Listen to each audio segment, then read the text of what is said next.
countdown or the okay? No, we're live.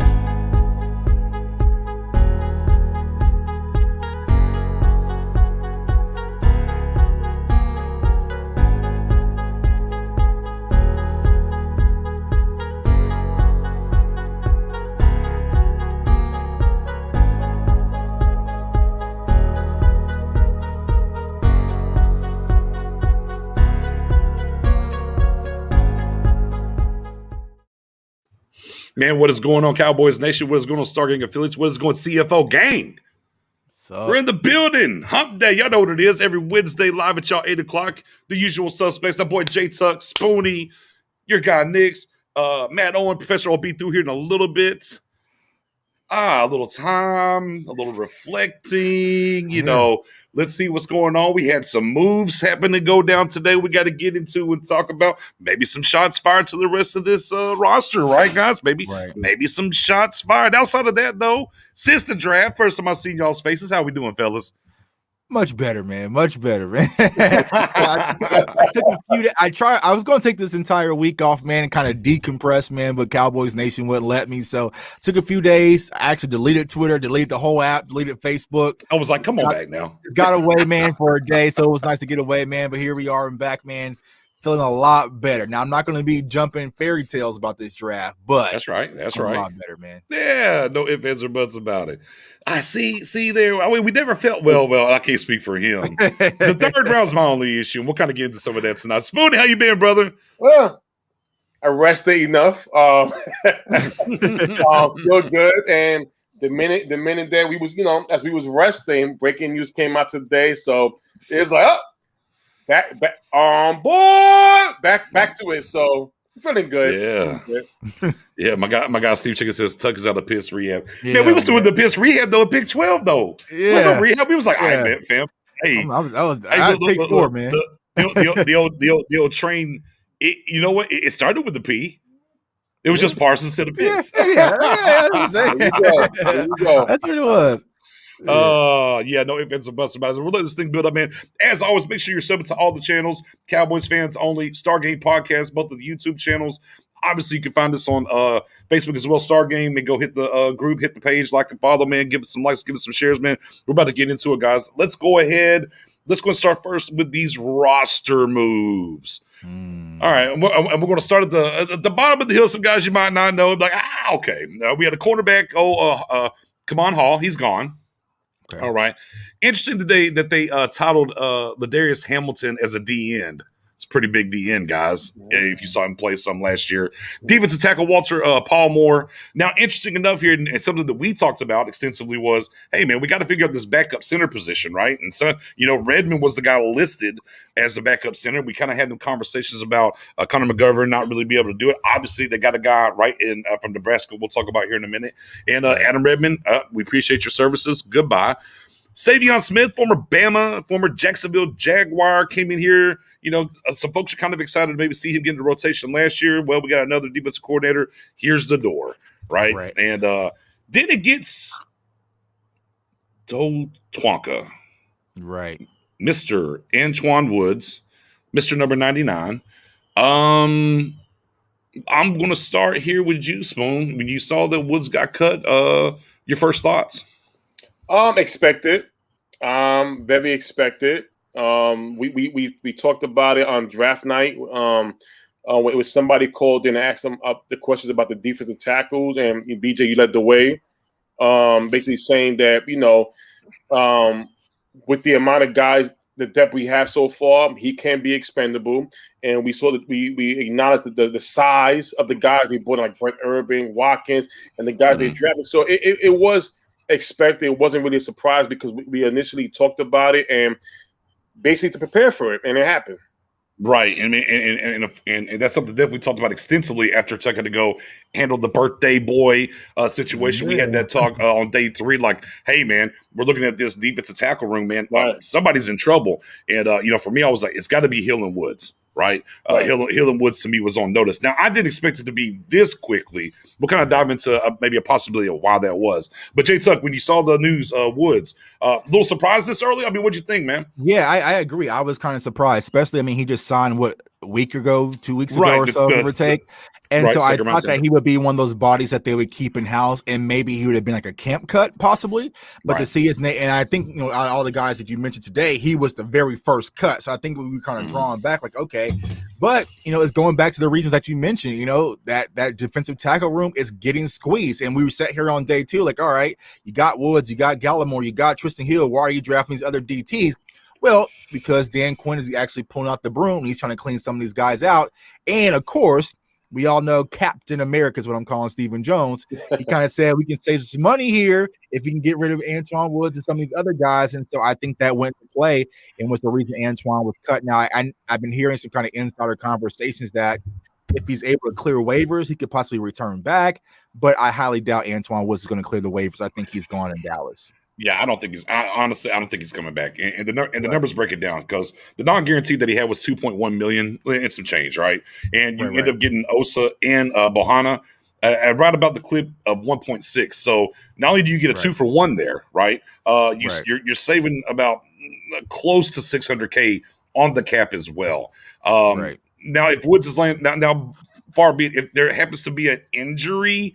Maybe they would look to maybe they look to bring Woods back, but as my guy Geechee just said, he doesn't fit the profile, right? I mean, he short arms, right? He just does not fit the profile. So it's kind of a dual sword here with the Cowboys for me. It's like, well, you just signed him, you feel me? Right. And you took all this time just to cut him after you put the tender on him, so he couldn't go out here in free agency. No one was going to give you a second round pick for Woods. We knew that. Then just to sign him before the draft, just to draft and to say, all right, I mean, cool. You're not going to hold on to me till the end of this thing and give me a chance here early, maybe. But just an odd way to handle something with Woods for sure. Right. And I mean, in another standpoint, we can also talk. And we talked about this last summer. This whole rumor of Gerald McCoy returning back, and they held a spot for him. You can pretty much kiss that goodbye too. So it looks like, Dan Quinn's pretty much going to roll with the guys that he has, and we'll see. Yeah, I think as we talked throughout Twitter behind the scenes a little bit, and I'll say it again, Bohanna's my favorite pick, guys. I'll be honest with you. Look, don't get me wrong. I love Parsons. I love all these picks, but when we get to this later pick, I love the dynamic of Bohanna, and I think about what Dan Quinn was able to do with a Grady Jarrett down there, right? In Atlanta, former 5th round pick, and you saw he had 4 sacks last year from the 1-10, different things. So I'm excited to see Bohanna, and it tells me they're excited as well because they say, all right, Woods, peace, gone. And I think you're looking at those 2 defensive tackles. They have a huge opportunity to make this. I mean, look, a 3rd round pick should make the team anyways in Osa, right? Let's be clear. But when you get down to Bohanna, who was a 6th round pick, okay, he's front and center because it's him and Urban now, really at that big 1 tech per se. So he's got a great opportunity here in front of him with Woods out of the way. And maybe that's another reason why they did it. They wanted to let him know and set the expectation for Bohanna early to get Woods out here and say, hey, son, look, we drafted you. We got one guy here on a 1-year deal in Urban. Come get this work. Right? And maybe light that fire up underneath him. Let me get to the comments section here real quick. Go ahead. I mean, probably talk about this here in a second, but so is Bohanna your pet cat out of this draft class? Oh, yeah, I love the fatty. Okay. Yeah, I love the fatty. Spoon, how about you? Pet cat. I mean, I love it. I mean, listen, we love the size. I mean, we've been preaching about it for the past couple of years, and I love it. But he's not my pet cat. As BJ's pet cat, I got my own cat. I'm just telling you, man. I love you. Hold on. Who's yours, Spoon? Huh? Who's yours? Mine's is Jabril Cox. Well, I have 2 cats. Okay. I got 2. I have 2. I'm sorry, I have 2. I have 2. Mine is Jabril Cox and Semi Fioku. Right. And as Semi Fioku tweeted, I'm an effing Cowboy. Then look, in the midst of all this, and let's be clear, right? In the midst of all this, man, we got these guys that want to fight and brawl and different things. Semi Fioku is the guiding light here. Came back in. He's with his high school sweetheart. They just got married. Right. So there's some RKGs from the Garrett era that got drafted, right? But he's like, no, guys, please don't. But anyways, my other reason why Bohanna is he was on Instagram Live, he's like, ain't no more running in Dallas. I'm like, that's what I want to hear. Yeah. There's no more running in Dallas. I said, okay, big fella, I'm rocking with you, Bohanna. I'm rocking with you, dadgummit. We've been wanting to get a big fatty in here for a long time. And no disrespect to the Osa pick, and I watched his UCLA tape, right? And I understand what he's supposed to come in here and do, and that's going to be, Hill. Yeah, you got to pay attention here, Hill, a little bit, right, and see what happens. But just the attitude of Bohanna and that big nasty that we've been wanting for so long. I mean, Spoonie, we started this channel, right? Me, you, and Mary, begging to be, and Mark Canner, if he's in the building as well, Mr. Fatty Fed. We have been begging since before even Mike Nolan was here to go get us a fatty. And man, so for someone who's been banging the table for 3 years, and for him to come in like, oh yeah, Playboy, ain't no more running in Dallas. Hey, that's out of here. I'm like, yes, that's what I want to hear. But yeah, go ahead. The energy of players, even on Twitter, like even in the past. Listen, let's keep it real. In the past, thanks for being a Cowboy. I'm so excited. Yay. This class here, like Boshama, I'm a Cowboy. There's no running here. Of course, we see Michael Parsons, Jabril Cox, what he said, Semi Fiyoku, not Nation. What's his name? Was it Nation right? Yeah. No. Muakamu. If I say his name. Oh yeah. Uh-huh. I mean, that right there. His when they showed this video of him getting drafted, and he was like, telling the Cowboys, I'm the best corner in this draft, regardless of what we may think. Just to hear that passion come from your mouth to the Jones's ears on that phone, and a lot of people have egos when they don't want to cry. He let it out. Right. The passion from this class here is so incredible. It just, my energy is up, and this is what we needed. I'm tired of this Candyland crap and all that other stuff. I want some. Okay. We were doing it. Okay, all right. Never mind. We're gonna work. That's what I love. All right, man. Let's go ahead and throw. All right, let's go ahead and throw. We were talking about. I was trying to talk about the cuts and what a man or whatever. But Damien, all right, what we're just gonna throw. Let's just get. All right, man. Nobody wants to talk about these damn cuts. We touched on Woods enough. So let's go ahead and break down the draft. Let's go ahead and get to it, guys. I would agree exactly with Dominic, man. My pet cat is Chauncey Golston out of Iowa. Like, he was the guy when I was kind of pouting, eating ice cream, pissed off about this draft. I said, oh, well, what do we have here? Okay. All right. So, yeah, Chauncey Golston is definitely my pet cat, man. And I think that him and also Parsons can be extremely disruptive in this defense and give them the right opportunity. So, I'm starting to see some light at the end of the tunnel when it comes to this class. That 44 pick we'll talk about here soon. So let's get into it, guys. Let's go ahead. Let's flip the script here and let's get into this draft, right? All right, Michael Parsons. Obviously, we took him at 12. If you was paying attention on the Cowboys page, I know everyone's gonna be like, oh, Pitts. Right. But I told y'all, April 12th and April 20th. Right outside my top 5 for the Cowboys, I had 2 linebackers there. I had Parsons and I had the JOK. Is what I had there. Now, unfortunately, the medicals didn't working for JOK. We moved back from 10 to 12. In my top 5, Slater was still there, but obviously with the guys that were taken ahead of them, that did push up the Parsons and the JOK pick or whatnot. So, boom, you go get arguably the best defender in the draft in Parsons, and you pick up number 84, which just turned into Chauncey Golston, if I'm not mistaken there. My guy Parsons was in the death row suit down there. It was just blue and black instead of that red and black with the LT earring, with the big jumping hug, and, said a lot of things. We saw him the following day with the press conference and see ball, get ball, and saying the right kind of things off the cuff. And it's like, hey, I'm 21. What do you think it is? It's Jerry Jones on the phone, right? He came off very authentic overall. Right. So we ended up with Parsons. The board was wiped, the doomsday scenario, if you will, but kind of happened. So you ended up with Parsons, guys. So we're like, okay, linebackers on notice. Here we go. Arguably the best guy. We was not nearly as upset as people want to think we were, right? Right. for what it's worth. But you end up with Parsons. What do you think, guys? Right, and let me explain, because a lot of people, saw my reaction video, right? Appreciate everyone showed the support. I wasn't pissed off that we drafted Parsons. What I was trying to explain, because you really couldn't hear the feedback, it was that Parsons was sitting right there in front of our face the entire time, and it was just like, It was there. It was there. It's like, and that's why I kind of felt when I was like, oh, I can't believe it wasn't like, oh, I'm mad throwing my hat. It was like, bro, we knew Parsons had to be considered for all the tea leaves that we spoke about on this channel, also on my channel and vice versa. Like he had to be considered because it made perfect sense. And so, yeah, I mean, I'm not upset about the Parsons pick. I don't know why people want to, pigeonhole us that we hate the pick. That's you not that Kelvin Joseph pick is where you was no, we'll get to that. We'll get to that too. But I mean, at the 12 spot, I was perfectly fine with the Parsons pick because, like I said, if you want someone that can actually propel this defense forward, I felt like he did that a lot more than those two corners that was kind of listed. Now, Stephen Jones came on his radio station today. We heard Will McClay kind of come out and say it. We all know that Parsons was not their top guy. Jerry Jones said it during the press conference because he was caught up in the lights, but there's been so many conversations that they wanted those corners.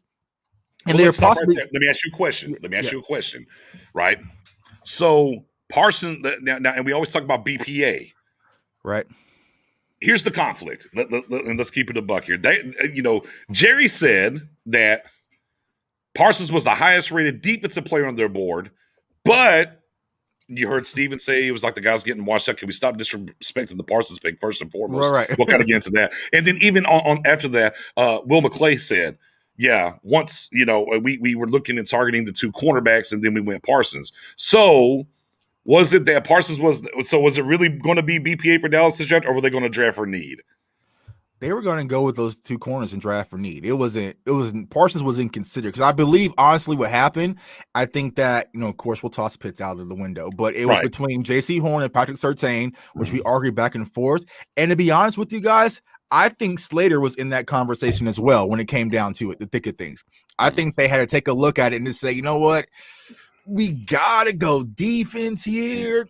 And like I said, what I really think that happened is the Cowboys were already on the clock as soon as Patrick Surtain got sniped. So they had to move quick. They couldn't sit back and really talk to, Chicago and these other teams to kind of see what offers are out them. Stephen Jones says, like, hey, the Eagles called. They said they're going to offense. They wanted their wide receiver. We figured he's coming to the NFC East regardless, so we decided to trade back. And that was kind of it. Those are facts, too, because the Giants would have took him. Right. But so they didn't have a chance to kind of negotiate and get this possible Bears deal. So, yeah, I think Parsons was considered, but this whole idea that he was number one on their board, that was all for the show. I mean, Jerry Jones was holding the man's child. He had to say something like, right. He can't be holding his son and be like, man, we got your dad, but I really wanted those two corners. So, and we're going to see, right? So do you feel as well they were going to go need over BPA? Do you believe they had Parsons rated higher than the two corners? I mean, I believe they wanted Surtain Horn. But again, the media's making a real big deal about it. My thing is this. The whole thing, they was going defense, whether it was Parsons, Surtain, or Horn.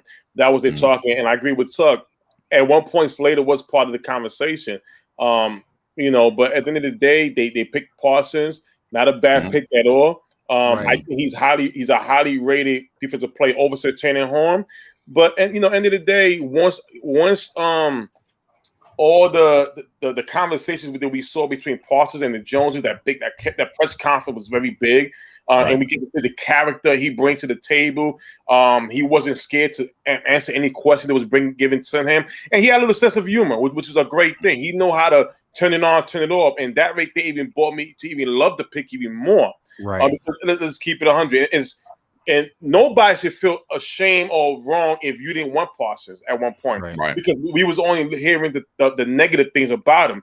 But we got to saw the positive things about him once drafted, and that makes me even feel better that we got him. And I'm cool with it. Right. And I'll tell you something else too. And we talked about this as the pick was coming in, right? For those that tuned into our live stream, man, shout out to y'all. We did some giveaways, man. Y'all rock with us all 3 days, man. We appreciate y'all to the fullest. Yeah, the thing that we talked about right before they announced the pick, I said we're going to find out what these Cowboys think about their offensive tackles right here, right? For sure. I said we're going to find out. This draft we're going to find out. And then obviously they went defense. Second round they had guys staring in their face again, especially once Morrig was off the board. Right, they could have went offensive tackle again. There was guys still there. So the fact that they waited till the 6th round, and we'll talk about him here in a minute. The fact that they waited till the 6th round to get a tackle, forget that he might be a second round pick. It lets me know a lot what they think about the tackles and where they're at in their progress coming back to play. Right, I agree, and I know I just said this a few seconds ago, Knicks, but I feel like Micah Parsons is now the leader of the defense, and what I was trying to say is let me explain. Let me explain. Hold on. I'm back, y'all. Okay, y'all. Matt, Joined at the perfect time. BTW. Matt Owen, that game Professor What's O's in up? the building. Professor O in the building, man. What's up? But when I say Micah Parsons is the leader of this defense, he is going to set the tone for this rookie class, right? So you're going to have rookie camp. So if he comes out, tails blazing, on fire, setting things off, I think that he is going to set the tone for this new class of people coming in. Because you think about it, we really don't have a vocal leader. Who are they going to pay attention to? Is it going to be Jalen Smith? Nah, you're fighting for your job just like us. DeMarcus Lawrence really isn't a vocal guy. He might show you how to behave and act according to Dallas, but the guy that can really, Yeah, no, keep talking, son. I was gonna say the guy that can really set the tone for his entire class out the gate is Micah Parsons. And so I think that he can actually do that. If he comes out on camp and he's holding up his end of the bargain, what we think he's going to be in Dallas, I think a lot of these other talented rookies will follow suit. And shout out to my boy Chop, T9 in the building. I'm with you if you just tuned in. Yeah, my pet cat is Bahana. I love the fatty pig. Matt On, the question we had right before you came on here, I'm going to spin that question back around. I'm going to address what you said, Tuck. Man, we got another wing bet coming here soon. Okay. Is that the Cowboys, right, with the mixed signals, right? Micah was the highest rated on the board, but obviously they were going to take the cornerback, is what they said. Are you buying that Micah Parsons was the highest on the board and they were just going to draft need over BPA? Or do you think they actually stuck to the board and went BPA? No, I don't believe them. So they do this every single draft. Every draft, we walk away with like 5 of their top 50 picks on their board somehow. So, no, I do think they probably had them pretty close. But, I mean, if you listen to Stephen Jones, you listen to Will McClay, which I know both you guys all touched on that, it was pretty clear that they were targeting a cornerback. And I don't think it would have been a reach. Even if he was slightly higher, it's not a reach to go, need when you're talking like, pulling hairs right there. But based on all the comments, I believe they were absolutely targeting a corner, and I don't think Parsons was BPA. I think once the corners were off the board, he became the best player available. So do you think they actually had Parsons ranked higher on their board over the cornerbacks? No, I don't. I do actually kind of interesting, and I don't want to start a fire. I don't want to trigger people, so just a quick trigger warning. I'm basing this off of Will McClay's comments. Will McClay made it very clear, at least to me, that they were targeting Surtain, not Horn, because he said we thought Horn might go. Right. Surtain was the guy that they expected to be on the board for their pick. So I don't know. Maybe I should rephrase it. I'm not saying that they had Surtain above, but Surtain was the guy they expected to be there at 10. Okay. Because he said we did not expect corners to go back to back. He said we did think Horn may go in front of us, but we thought Surtain was going to be there. All right, back over to J Tuck with this leadership thing. So he's going to snatch it away from D-Law, you think? Yeah, absolutely. Think he's going to snatch it? You think D-Law's going to acquiesce the helm? Well, are you saying that Parsons is going to come in here and drive the knife into the Hot Boys and end the Hot Boys, or is he going to join the Hot Boys moniker? Oh Lord, please don't do that. Don't. Hey, just like we didn't mention pretty bad. That's not. If we come out and I see Micah Parsons and Kelvin Joseph in a Hot Boy chain, I'm gonna lose my damn mind. No. I don't think that's the case, man. I think that this is kind of the first class where it's like really defensive focus. You're going to have a team full of rookies. It's going to be primarily defensive players. As soon as we get into rookie camp, I feel that Micah Parsons can really set the tone. If he's he's high energy, high motor, you're going to be able to ride with your guy that you're coming in, starting your whole football career with, versus later down the road once you meet D-Law. Like I said, D-Law will kind of be the owner of the locker room per se, but who can really set the tone for this rookie class and who they can follow is Micah Parsons, and I believe he's going to be able to do that. If he comes out just tearing stuff off, it's going to get Joseph fired up. It's going to get Odiggy fired. It's going to get everyone fired up. Like, this is our guy. We are that guy. We are that core in Dallas defensively, and we're going to change things here. You kind of see what Bohanna said, as you mentioned earlier. Right. So. Yeah. And I like this from Boys for Life. Says Parsons was BPA, but like Jerry said, you couldn't ignore the needs. So corner was probably expected, but when they both went, Parsons was the best pick. And here's what I love about that, because I'm a BPA guy, and if you've been watching this channel for a while, look, I was crazy enough to tell you go to 7. I said go to 7. I didn't care. And look, and I took Pitts out of it. I said, whoever their guy is, go get him. I don't care who it is. Go get your guy. But at the end, by BPA standards, and if Parsons was literally ranked their highest defensive player on their board, thank you. Thank you, Carolina. Thank you, Denver, for taking Horn and taking Surtain and us picking up 84 and getting the best player that we had rated in our draft, because that's where we get into trouble, right? And when we talk about some of these other defensive players that we drafted before, like Taco in general, right? And maybe TJ Watt was actually rated higher, but they went with Taco because he's scheme fit and he's going to fit the need of D-Law leaves. Get the best player available on your board. Right. And if that guy was Parsons, then shout out to everyone that took the cornerbacks in front of us. Not that I don't think they're going to be bad or they're going to suck or any of those things. What I do believe is I believe you go BPA. And if by hook or by crook, if you will, if BPA limited our less because of what happened in front of us, then by all means, that's a huge win for the Cowboys in my book. Now, Spoonie, I'll spin the question. Spin it to Matt as well. Parsons coming again, leader of this defense, opening day. Look, it's going to have to be a battle in camp to see who the leader is, right? But week 1, is Parsons your leader on the field? Move over, hot boys. The now boys are here.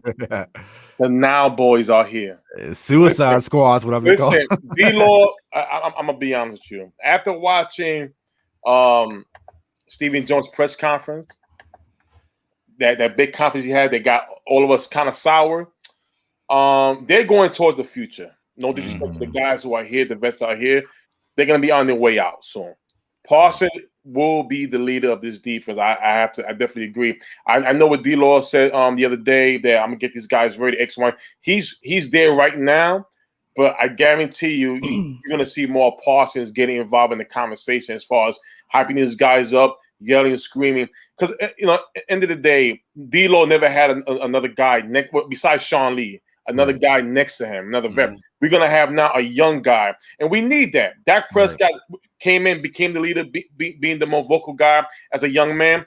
I see the same thing in Parsons and his defense. Right. Okay. And Wilcox as well. Right, because think about what Dak and Zeke brought in 2016. It was just a shot in this organization where it's like, man, these two rookies are setting things on fire. Right. We're gonna run with them. So if we're able to get our Dak and Zeke out of this defensive rookie class, then we're gonna ride with them. So Matt, do you think Parsons day 1, it's the end of the Hot Boys era? Well, it should absolutely be the end of the era. When the easy money thing happened against Baltimore, the name was dead. Like imagine like Detroit being the Bad Boys or the Bash Brothers or whatever, and then suddenly somebody just punks you. You can't call yourself that anymore. You have to come up with a new name. So that's pretty much what happened with the Hot Boys. And then you start looking at a lot of the guys who were part of the Hot Boys are gone. Right. Yeah. Or when the 49ers took it to the Super Bowl too. Just took her name and rolled the Super Bowl. Just straight up stole it from us. So yeah, that name's definitely gone. I'm opening up the Tux comment. I am, because I'm looking at the defense. Parsons kind of has to be that guy, because the guys that are veteran leaders are gone, or the ones that are there are not going to be on their contracts are not going to last as long as, like, if you look at Tank, for instance, Tank's never really been a vocal leader. That's not his thing. He'll talk to the media, but he's not like, he's intense, but he's not like the rah, grab around me type of guy.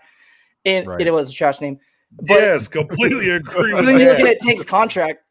The lifetime of his contract is going to expire before Parsons would. So Parsons really needs to be that shot in the arm, like what Tuck was saying and Spoonie was saying. So I don't know that he's going to day 1 immediately jump into that role, but he's definitely going to grow into that role. Yeah. And right here from my guy, D-Town Tex says, would you rather have Surtain and Morg or Parsons and Kelvin Joseph? I mean, personally, for me, Morg's cool, guys. I like the prospect. That would have been the guy that would have been the pick. That's fine. I'm cool. I'm cool with Parsons and Joseph. I like how it felt. Same with me. I'm cool with how it felt, man. Look, in low-key, I'm not going to trip on the other end either, though. If it was Surtain and Morg, man, I'm ready to lace it up and roll with it. But I think what we ended up getting from these two guys, and we're going to switch, as we're talking about a lot of Parsons here, and we're going to switch over here to Kelvin Joseph. As my guy Stephen Gibson said, boy, this defense is the new world order, right? We got a lot of fresh blood, like Woods is out here. We're going to see what's going on. Hey, y'all chill out with that. What y'all doing? My dog's over here trying to do too much. So, yeah, I mean, for dogs. me, I'm dogs. Yeah, man, I got these dogs back here. Guys, would you flip it for Surtain and Morg? Are you cool with Parsons and Kelvin? Matt, I'll start with you. So that combo, I'm cool with who we had. There was another combo we talked about before, the Chargers duo. Like, that's a different conversation. I'm definitely going to go Parsons, Kelvin over Surtain and Morg. Guys, anybody disagree with what we have, or would you rather swap it out? I'm good. Yeah, I'm cool with what we have over that one, but what the Chargers did, nah, I'm not. And of course, and look, and now, and we'll see what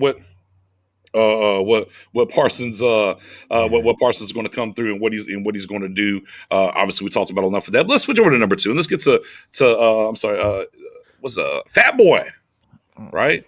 Rapper, that boy Kelvin in the building. Boss man Fat. I'm sorry, called him Fat Boy. Boss man Fat. Excuse me. My man needs some love from the Cowboys fans. By the way, he's a second round pick and only has a couple. It's like Tuck almost has as many subscribers as him. Tuck's probably gonna pass him at this rate because Tuck's is like flying up there. So yeah. I mean, I went. I mean, I'm that's sure good. That's good. So maybe he'll be like, you know what? Maybe this rap thing just. I went there and fall. I went over there. 8 albums and has like 2,000 subscribers. So right, but here's the thing. So it's not bad. LSU, his music's actually not that bad. I listened. I was pleasantly surprised. You're a young man. Music was better.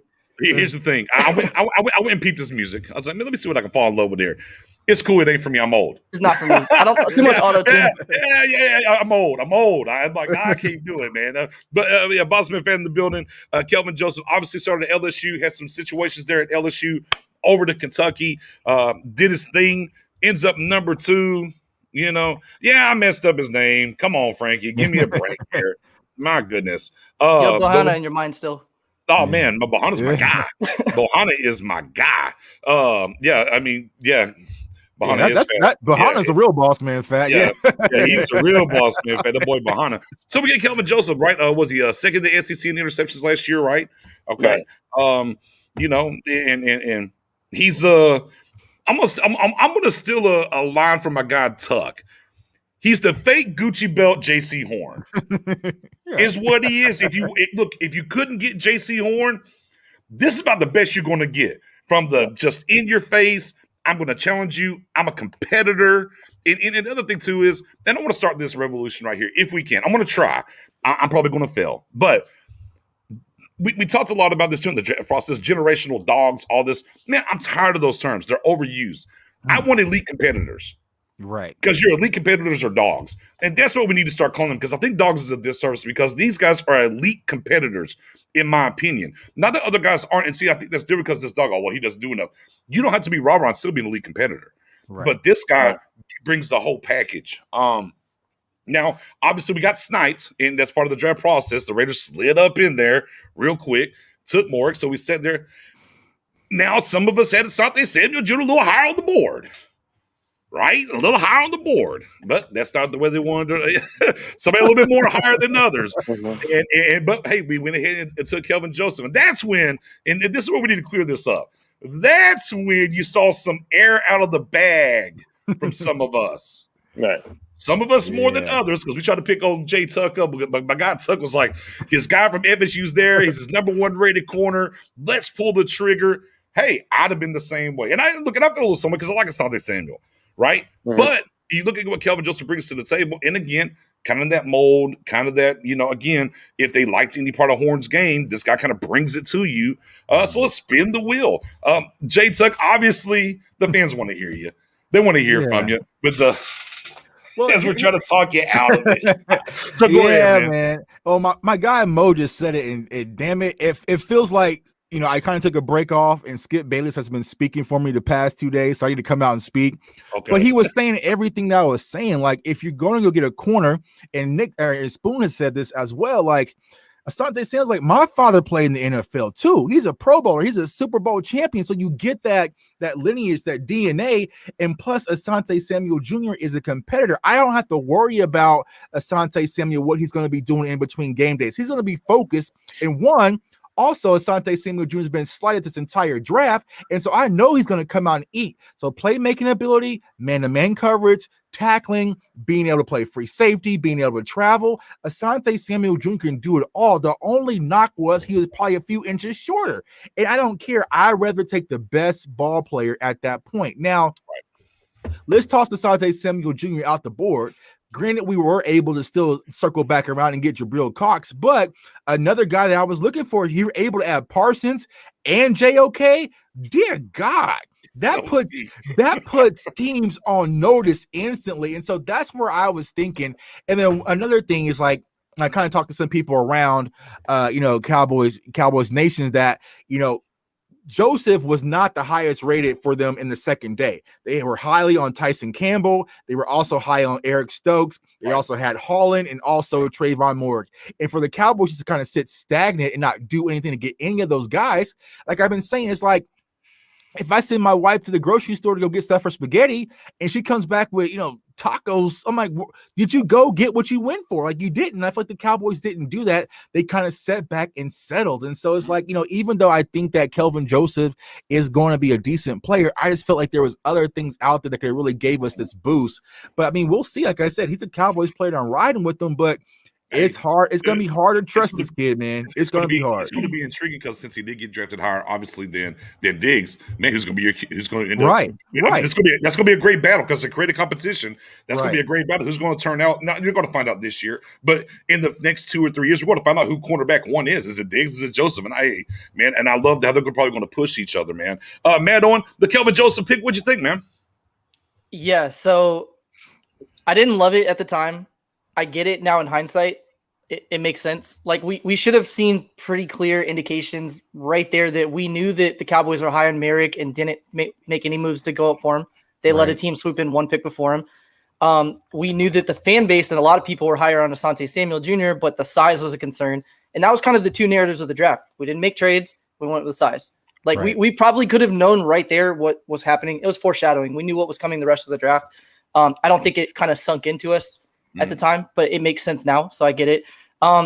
There's film that you like about him, and then there's film where you're like, I see it like he has good size, he has the attitude, he has great speed, he got takeaways. So I get what they like about him. I wasn't in love with the pick, but I'm warming up to it. I'll just end it like that. Yeah. Spoonie, Kelvin Joseph.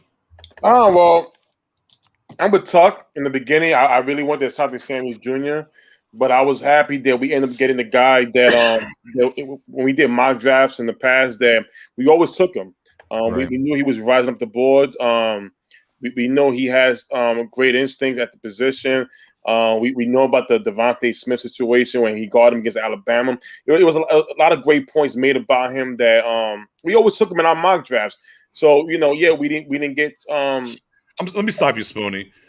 I mean, I don't even know why you're here, bro. I mean, if bro is definitely the least knowledgeable Cowboys fan on YouTube by far, then I mean, bro, why are you here? Like, bro, you can. I mean, why are you tuned in, bro? I mean, you can move around because if you don't like the content, bro, it's all good. Because I did have Kelvin Joseph mocked at 44, and where did he go? I think. Yeah, I mean, you had him 44th player. I mean, bro, that's where you went. So I don't. I mean, lucky guess. Yeah, there you go. Yes, it is what it is. I'm sorry. Go ahead, Spoon. I wanted to address that. Real quick. That was bench players talking like starters. I hate it. Yeah, that's the point. But like I said, I'm not mad about the pick. I think it was a very good pick. From the guys that didn't get, like Morrig, they had Tyson Campbell up there. They had Stokes up there, but they got a good play, and I think he's definitely going to bring a good swag. The swag that we saw Horn got in the interviews, I think he's going to bring that on the field. So I'm good with it. My man says you like the other three people and not the. Come on, Dean. Come on, bro. Anyways, with that being said, man, we'll move on from that. When it comes to and the other thing about Kelvin Joseph too, I kind of want to address this because a lot of people cut a lot of flack and there are going to be problems and a lot of this stuff. Let's be clear: the kid had a problem at LSU. Right. Somebody identify another problem that he had since LSU. Somebody help me. Anybody? Is there any other issue he had after LSU? I mean, even look at the Kentucky situation where he opted out or he didn't want to play in a game. The coach asked him to opt out. The coach has had nothing but great things to say about him. Nothing. Right. If he really was an issue, the coach could have been like, I mean, you saw what happened. He quit on us, and that's not what happened at all. And then let me address the rapper situation. Hey, look, man. I'd rather be in the studio than be in the strip club getting tore up and throwing money. I mean, I'm just keeping the buck. No, I don't want. No. Let's keep. Hold on now, because that was the issue. Because he's out here rapping or doing whatever. Man, these kids have. Look, Zeke streams Call of Duty on Twitch. Romo played golf. I mean, everybody has their own thing. Everybody has their thing that balances them out. So I mean, Cole Beasley cut a rap album. Nobody was out here in the streets about Cole Beasley needs to start rapping. He's concentrating on football. It's like, come on, man. I'm not really tripping on that. But Jay Tuck, okay, I see you. The face is squinching. Go ahead. It's completely different. Be at the strip club. It's completely different because the rap style that he has, it's a lifestyle. Right, he comes from Baton Rouge, so it's not like he's like Damian Lillard just rapping about, when I was young playing, like it's gun gestures, it's all that. So you're gonna have these people around you, and typically when you have that type of people around you, things tend to happen. And now that you're gonna be the focal point of the Dallas Cowboys, you know what I'm saying, you got to be more cautious. So he's gonna have to be fully aware of his surroundings and who he's around, because we all know Louisiana, you know what I'm saying, it's right. You know what I'm saying? It's rough. And so it's like, that's what I have to worry about. But it's like, for the most part, man, like if it's a hobby, it's a hobby. But, even Cole Beasley almost quit football, a few times. So it's like, I would just rather him just chill on it for a little bit, lock in on football, and then we might be able to come to it. But you got to be cautious with it. Like, as my guy I think Ron Jerry says, likes it personally. Look, as Ron said, if a white guy was singing country music, would we care? No, because Troy Aikman cut a whole country music album. What about our offensive lineman? We had the rock band with Leonard Davis and what's his name? Columbo. You guys remember that? What was it called? Oh yeah, remember that? Put it in the comments. They had a whole band. They had a whole band. And one Leonard other Davis guy. and one other guy. I can't remember. It was who Leonard else Davis, it was, Mark but... Columbo, and somebody else. There was 3 of them. I forgot the other guy. But yeah, I mean, it's whatever, man. I mean, I said again, I think we've been conditioned, right? We've been conditioned because of Jason Garrett's 9 years and the RKGs, the right kind of guys we take, and they're going to fit a certain mold and different things, right? So when we approach the draft, I mean, we have to look at it with a different lens now. Micah Parsons has some issues, okay, but I mean, he hasn't had an issue in over a year and a half, okay. And if Micah Parsons played football last year, I think people would have felt different about his pick. When you get to Kelvin Joseph, okay, he raps. It's the world we live in now. These kids are on Twitter, they're on Twitch, they're on YouTube. I mean, they grew up with this stuff. It's different. This isn't your daddy's football anymore, okay? It's just different. And again, he didn't have any other issues. There's another pick, though, we'll talk about that I do have issues with, but we'll get to that in a second. Right. But with this kid right here, outside the LSU situation and what happened, it just wasn't those issues, whether he raps or not. Look, if it wasn't rap, if he's out here playing tennis, is somebody caring? You know what I'm saying? I mean, Pat Mahomes was hooping. They put a contract. He can't do that no more. It was like, right. But here's the thing, y'all. You understand? Like, people who've been on our late shows, I was a rapper. So I don't think Kelvin Joseph is the type of person who's going to rap about it and not be about it. So I think that persona.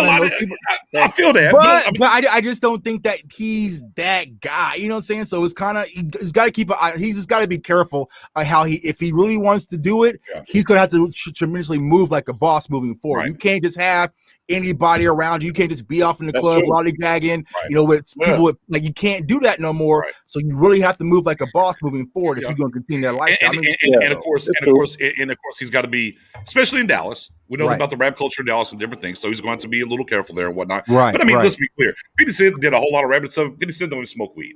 I mean, there's guys out here that rap about drinking and smoking and getting tore up and everything. They don't touch none of the stuff. Those are just facts. So I'm not going to hold him to what he raps about, what he want to be about. But as a young man, now Tuck, I know, because we was in the clubs when we was younger than DJ. Yeah. Hey, but you know what? Yeah. Here was the thing, though.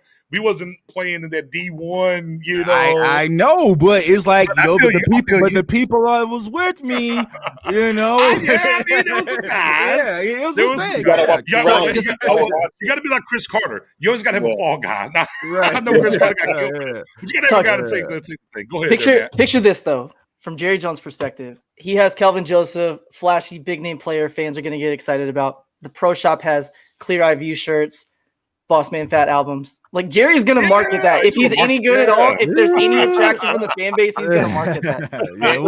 If Theo got a point, because even like create some type of music where the Cowboys score a touchdown, interception. Oh yeah, he's not gonna be like, well, about them. He's not gonna be that type of rapper. He's not gonna be that, man. So let's be clear. Hey, Deion Sanders, the best corner arguably of all time, was out here with Must Be the Money, with MC Hammer and doing things. So the rap thing doesn't bother me. Like, I know a lot of people it bothers, but it just doesn't bother me, man. I'm sorry. It's just not. Think about the features too. Like, think about some of the features of people that perform in the Cowboys Stadium with him.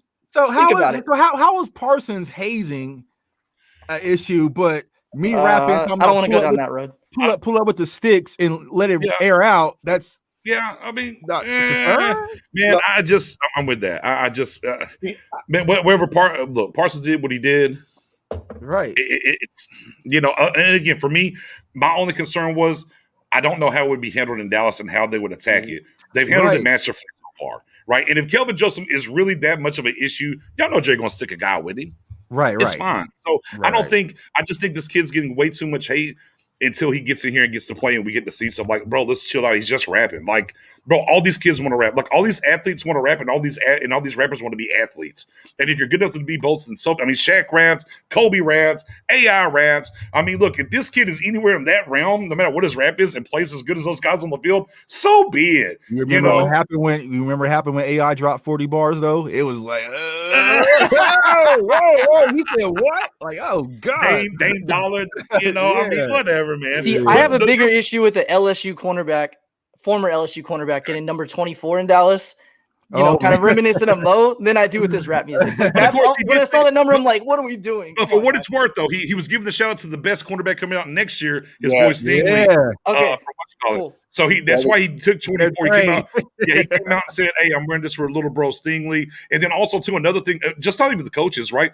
Even Jamar Chase even shouted out Kelvin Joseph and everything. So I'm like, he was beloved from the guys that he played with at LSU for 1 year.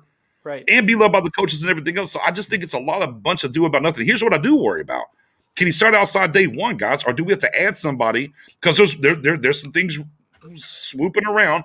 I got an inbox. A little birdie told me pool is in play. Maybe a little bit of a pool party, Brian Poole. Do we think he can start outside day one? Or do we have to bring a veteran in here to compete and force him to compete, guys? And let me start with Spoonie on that. I really want the mic coming in. I really want to roll with Joseph day one. Yeah, I want to roll with Joseph day one the same way we did with Diggs. I want just come out there flat, just come out there hard, compete. End of the day, like I said, I think he has it to want to play. Of course, he'll go through his bumps and bruises. Who doesn't? But I think he'll eventually get it. No veteran guys out there. There it is, Mendoza. You already know we rocking that pool party, baby. Right. Matt Owen, do you think he's starting day one, or are we going to bring somebody in here? So I do think we're going to look to bring somebody in. I would not be shocked if we brought Brian Poole, but I do think Kelvin Joseph's going to start either way. I think Brian Poole is the guy that kicks Brown off the roster. I think without we'll touch that without a veteran, and we'll circle back on that. But I think Kelvin's going to start day one either way. Truthfully. Okay. And J Tuck, do you think we bring in a veteran, or is Kelvin Joseph your number 2 CB2 day one? I think that he's going to be our CB2/CB1 day one. But personally, I would bring a veteran. I think that would make me feel a whole lot better if we did have a veteran house. But I don't think the Cowboys are going to do it, man. I just don't think they're going to just run them out there and just hope we get some gaps between we play Kansas City. So right. I mean, here's my thing. Yeah, I definitely want a nice tune-up game. I don't want to come out there day one against Kansas City or Tampa Bay. Right. Here's my thing. I'm not mad at starting day one. The other thing too is, man, look, you don't want to ruin your second round pick out the gate, right? You just don't want to do that. So I think if you can get a buffer in here, it would be nice. I'm not scared to do it, but I don't want him to get ruined though either. Real quick, because when the cornerback, if you're confident, if you lose that confidence, it's a different meaning. Now, what is really good? Well, he's got to go against Amari, CD. Gallup, right? He's got to go against those guys for the next couple of months, right? Simi get to that. So I'm intrigued. I'm intrigued to see what they do with him. I think there's absolutely an opportunity for him too. I think they will bring a guy in though, and we'll have to we'll wait and see. But now let's go right to the third round pick. Maybe a little bit of a shock because we went kind of a quote unquote 3-tech guy in Hill in the second round, Gallimore last year in the third round, now Osa. Now, I do understand this, guys, when it comes to old Osa here, is that, well, it was Marinelli's guy 2 years ago, it was Nolan's guy last year, and now here's Dan Quinn's guy. So, Osa kind of out of nowhere, right? And also we thought, okay, we have 4 picks to day 2. We stuck and picked at 44, got sniped for the guy that they wanted with Kelvin. And then you had 75, 84, 99. We're like, okay, these guys are definitely going to make moves because all these guys are going to make the squad. Boy, we were wrong on that one. Where Nick's got it wrong, Nick's is owning it.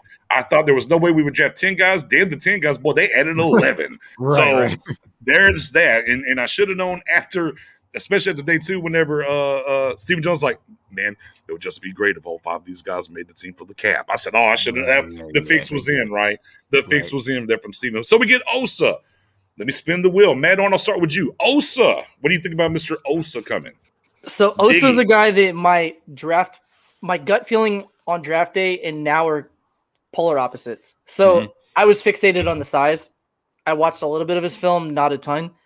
I've watched a lot more lately. I actually love him. I love that pick. So the one word that comes to mind with him for me is active. Like on every play, his presence is felt, whether he's in on the stop or not. I love it. What defense did they play at UCLA? 3-4. Okay, keep going. Yeah, and actually he played outside too, so he played inside and outside depending on if the other big defensive tackle was on the field with him. So yeah, I actually love the Osa pick now. Draft day, I was like, yuck, what are we doing? He's 280. I think he's going to bulk up a little bit. I think he'll probably end up in that 290, 292 range ultimately. A lot of the comparisons I was seeing to him kind of aided to my original opinion. And after watching him more, I don't think the comparisons I was seeing thrown out there are actually fair for him. I actually like that pick quite a bit now. Spooning, Mr. Osa. Listen, love the pick. It was him and Golston with the two best. Okay, they're just Osa. I'm a little excited. I'm sorry. Osa definitely was one of the top play performers at the Senior Bowl, and we spoke about him after the Senior Bowl. We put out players that kind of show who the Cowboys would be interested in. He was one of the guys that we mentioned, and P.O. hit in the head. He played in the 3-4 defense, so it's kind of similar to what Dan Quinn said that we're going to be able to do. And they'll be able to move him around a little bit much better, too, for him to get to the quarterback. So I like the pick. We needed pass rushers. We have guys that might not return next year, and he definitely will fit the bill. J Tuck. Yeah, I agree. Just like O said, man, when we first saw it on day 2, and be honestly, when it happened on day 2, I was still in the days. But you know what I'm saying? Like, I feel like what he's going to able to bring to this defense is like Dan Quinn wants to get better in the trenches. And I feel like Osa is going to be one of those just dirty dogs in the trenches that's causing havoc. And so you'll be able to play him, 3 tech, 1 tech, kind of slide him in and out depending on, where he kind of gets his weight up to. But high motor. And that's what I liked about it when I finally turned on the film on Osa and really took a deep dive, man. So like I said, just like O said, I'm more optimistic about this pick and also the next one, of course, after really kind of seeing what Dan Quinn's vision is for this defense. And so, yeah, I'm cool with it. Nix, before you go, I just want to throw one thing out there. Sorry for cutting you off. I think it's important too to remind people what happened right before that pick. So 2 guys that Cowboys fans love, Milton Williams and McNeil, both went within 3 picks of that. So I think kind of the wind was out of our sails at the time. Right. If it was Osa without those guys going, it's kind of a different thing. Or maybe if they went way before, but when it happened that way, where it was like our guy, somebody else, and then we take Osa, it was like, what are we doing? But now that we know it's a 3-4 look, it's a completely different story. And that's going to be kind of part of this process of what we were talking about that night, right? Is this right here? Is that right? It wasn't that Osa wasn't a part of the reach program here. This is going to be the next 2 picks. Osa wasn't part of the reach program. It was just one of those, what are we doing? Like, okay, if you wanted the other 2 guys, right, you could have easily flipped. You didn't have to flip your 2/3. You could have flipped a 5th and got up and got either one of those guys, right. The McNeils or the Williams of the worlds or whatever. And they just, look, and that's really the Osa pick should have really signaled to us right then and there, like, hey, guys, they're just going to stick in pick. Like whether no matter what we thought about the first 2 picks and what could have happened or not happened, once Osa hit, that should have triggered us. There's like, hey man, they're just not going to move anymore. They're just not. That's the one where we should have really honed in on and tricked and like, okay, this is what's happening. Osa's tape's great. Like, but again, I'm just like, well, you got Hill, you got this, right? You're doing all these things. It's like, what are we really doing here, right? And now but again, as Spoon just put up the stats and whatnot, when you turn on the tape and see what he does. Yeah, absolutely. I studied Osa. However, I was like, I mean, if it's not really the big body, I don't think we're going that route this draft, right? So that's why I didn't really mention him a whole lot or have him in the top. We did our top 25 players just throughout the draft for us. And that was basically for us that we were talking about first round through the 3rd round. I didn't really mention Osa that much because I was like, well, that's not really going to be a guy that we're going to be looking at. However, things played out that we're going to get into in a second, Professor O, for sure. Because now we flip to 84, and this is what we get. So here's what we got to tie. Like we had to tie Terrence Williams to Travis Frederick. We're going to tie Chauncey Golston to Micah Parsons, right? Because 84, right? We go to Iowa. We get Golston. Jay Tuck. I'm going to let you start right there. Yeah, this is my newest pet cat, man. After I kind of pet cat in the building. Yeah, after I decompressed and watched him, man, he's disruptive, man, and especially on the right defensive end spot. So what I would kind of keep an eye on, y'all, is how this Golston DeMarcus Lawrence thing kind of works out, because with his motor and his activity, he could possibly leapfrog either DeMarcus Lawrence or Randy Gregory, man, because like I said, he was just nonstop when you start to turn on the tape. And like I said, you add his motor along with Micah Parsons' motor.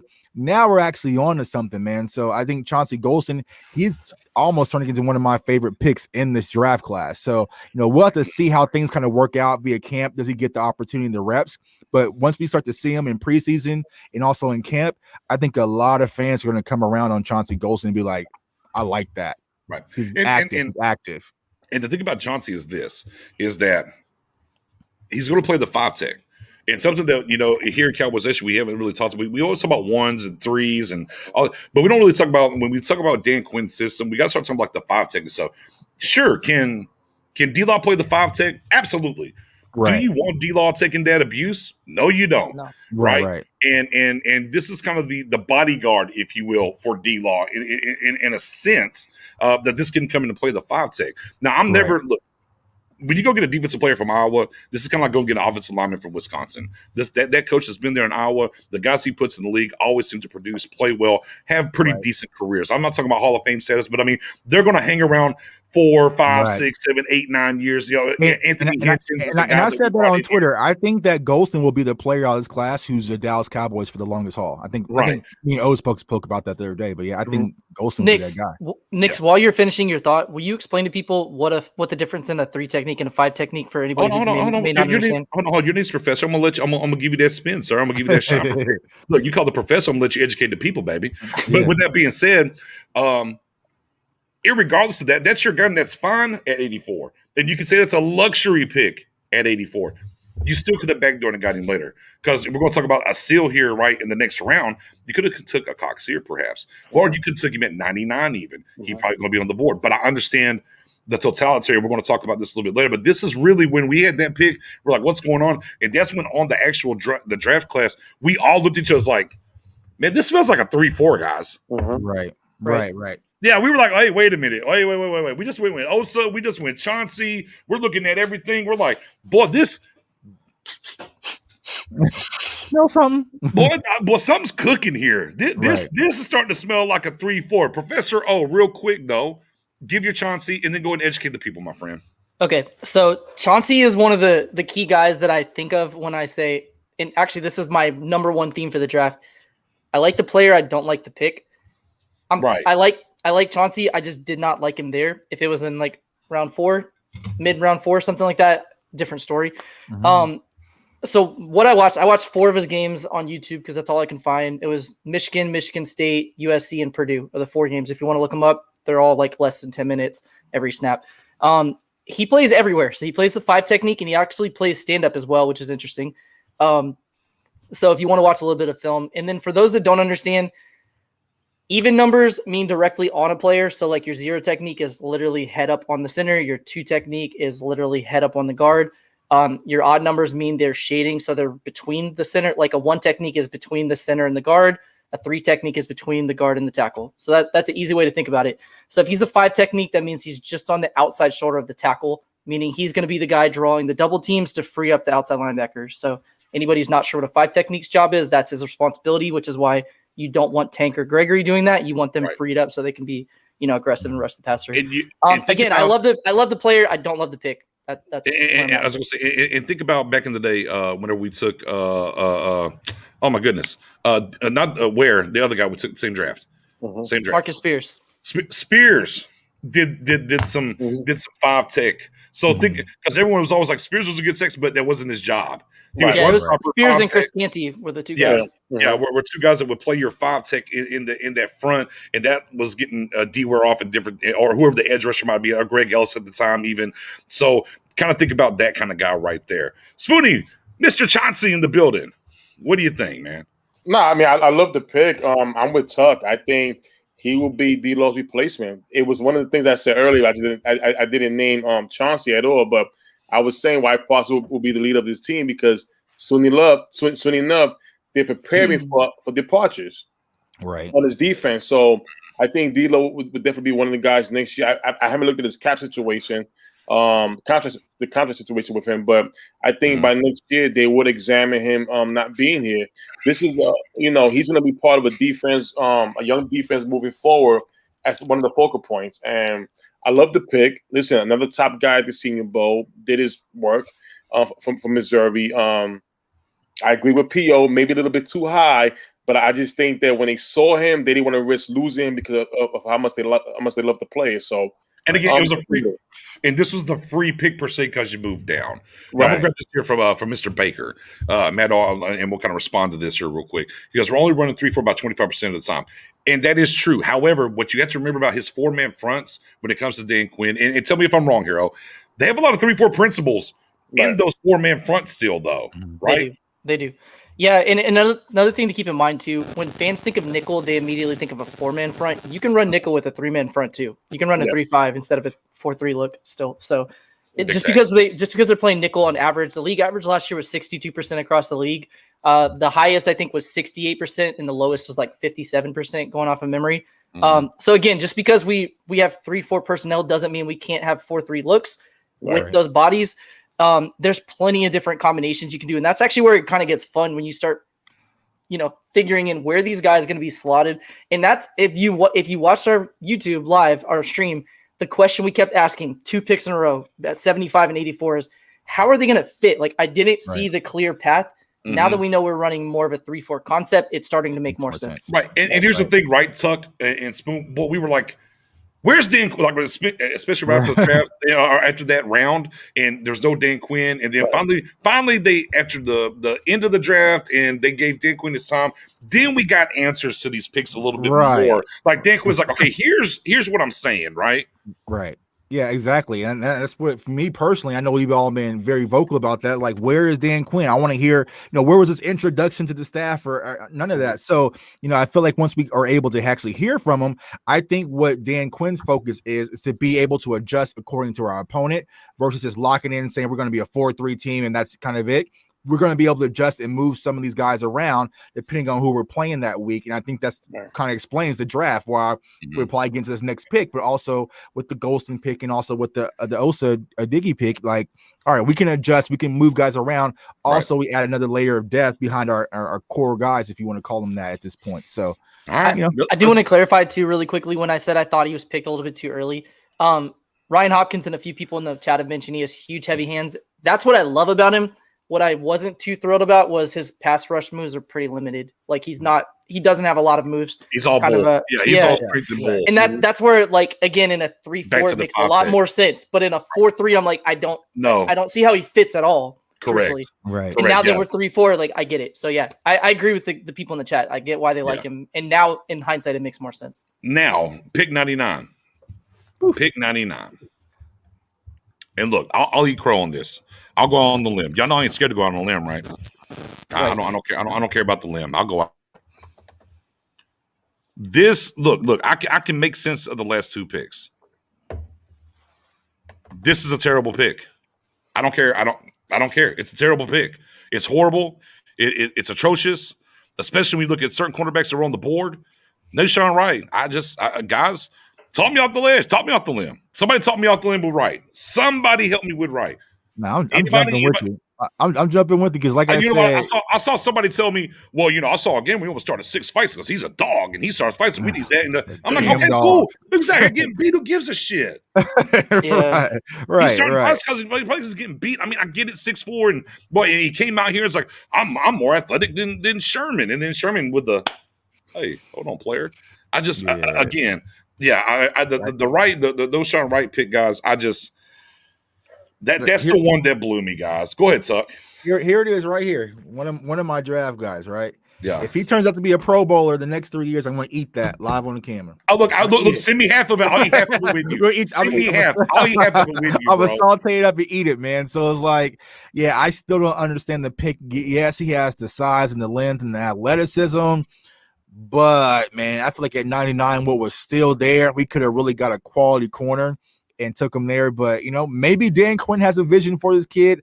I just don't see it yet. Like I said, maybe he's going to be using like kind of a big nickel package or whatnot to cover some of these, bigger, flexible tight ends that can do a lot more. That we're kind of seeing the NFL, but it was a bad pick, man. And it's just like, that was kind of the knee punch right there, after that. Happened, so. Yeah, go ahead, Maddo. Yeah, so I'm going to outright say I'm not going to be able to talk you off the ledge, but I'll try to rationalize it for you. Okay. So again, I like the player. I hated this pick. Hated him there. Actually, I had a conversation. It's funny, that same day on my way home from work, and some of the guys I was chatting, it was with Boss Cowboys, so shout out to him. We were chatting about defensive backs that fit our scheme or what we think the scheme's going to be. And he's a name I mentioned. I was thinking like round 6-ish, but I'm like, he's a big dude. He has that dog mentality. He played at Laney. He weighs 170 Last pounds. Chance U. Yeah, he's tiny. He's tiny, but he played at Last Chance U. So he kind of went to one of those colleges where you have to be feisty to make headway there. Got to a big program, had pretty good production. He's 6'4". Sherman wasn't drafted in the 3rd round, bro. Just saying. Yeah. So just kind of wrapping it up, why I like him. He's 6'4". He has the height immediately. You think of that with Dan Quinn's system. He has the speed. He got takeaways, and he's feisty. So, like, I see the tools there of why they would like him. It's and somebody mentioned Melifonwu. The big difference there is Melifonwu is about 3 inches shorter and had 0 interceptions in his college career. Right. This guy's taller, faster, and had more takeaways. So I get why they like him. It's just that pick. Like, yeah. Right. Here's the other thing, too, that kind of compounds it for me. If they went with Asante Samuel Jr. or if they would have gotten Surtain or Horn in the 1st round, I wouldn't be as mad about it because he's super, super, super raw. Like, I don't think he's going to contribute much at all year one, and that's a big concern. So if you get a legit starting cornerback immediately, it's a little bit easier to digest that pick. But when you don't have that guy, and Kelvin Joseph didn't play a lot of college football, he played like 17 games or something like that in college. That's where I'm like, I like the player. I get it. He's intriguing. I just feel like he's way, way, way too high. And I'm like, and here's the thing, right? Because they kind of said like they were torn between him and Cox. Mm-hmm. Matt, there wasn't a lot of guys that come out with 6'4" size, by the way. Right. So when you say the Falcons never had DBs like that, they went with 6'1" and 6'2" cornerbacks. There's just not a lot of guys that are super fast and tall. But again, they were torn between him and Cox. Well, you take Cox, right? Like you lucked up. Like to keep it a buck, you lucked up. And Cox just still fell to you. You know, I mean, it's just I just don't like the pick. Look, I low key, I don't think you had to pick him in the 5th round. To be honest, I think well, maybe 5th, 6th. I think 6th was a sweet spot for him. But I mean, you know, hey, man, you like your guys, and look, and I'm willing to give Dan Quinn the leverage per se. I'm willing to give him the leverage. I just, I had Mukwamu, who we took much later ahead of him.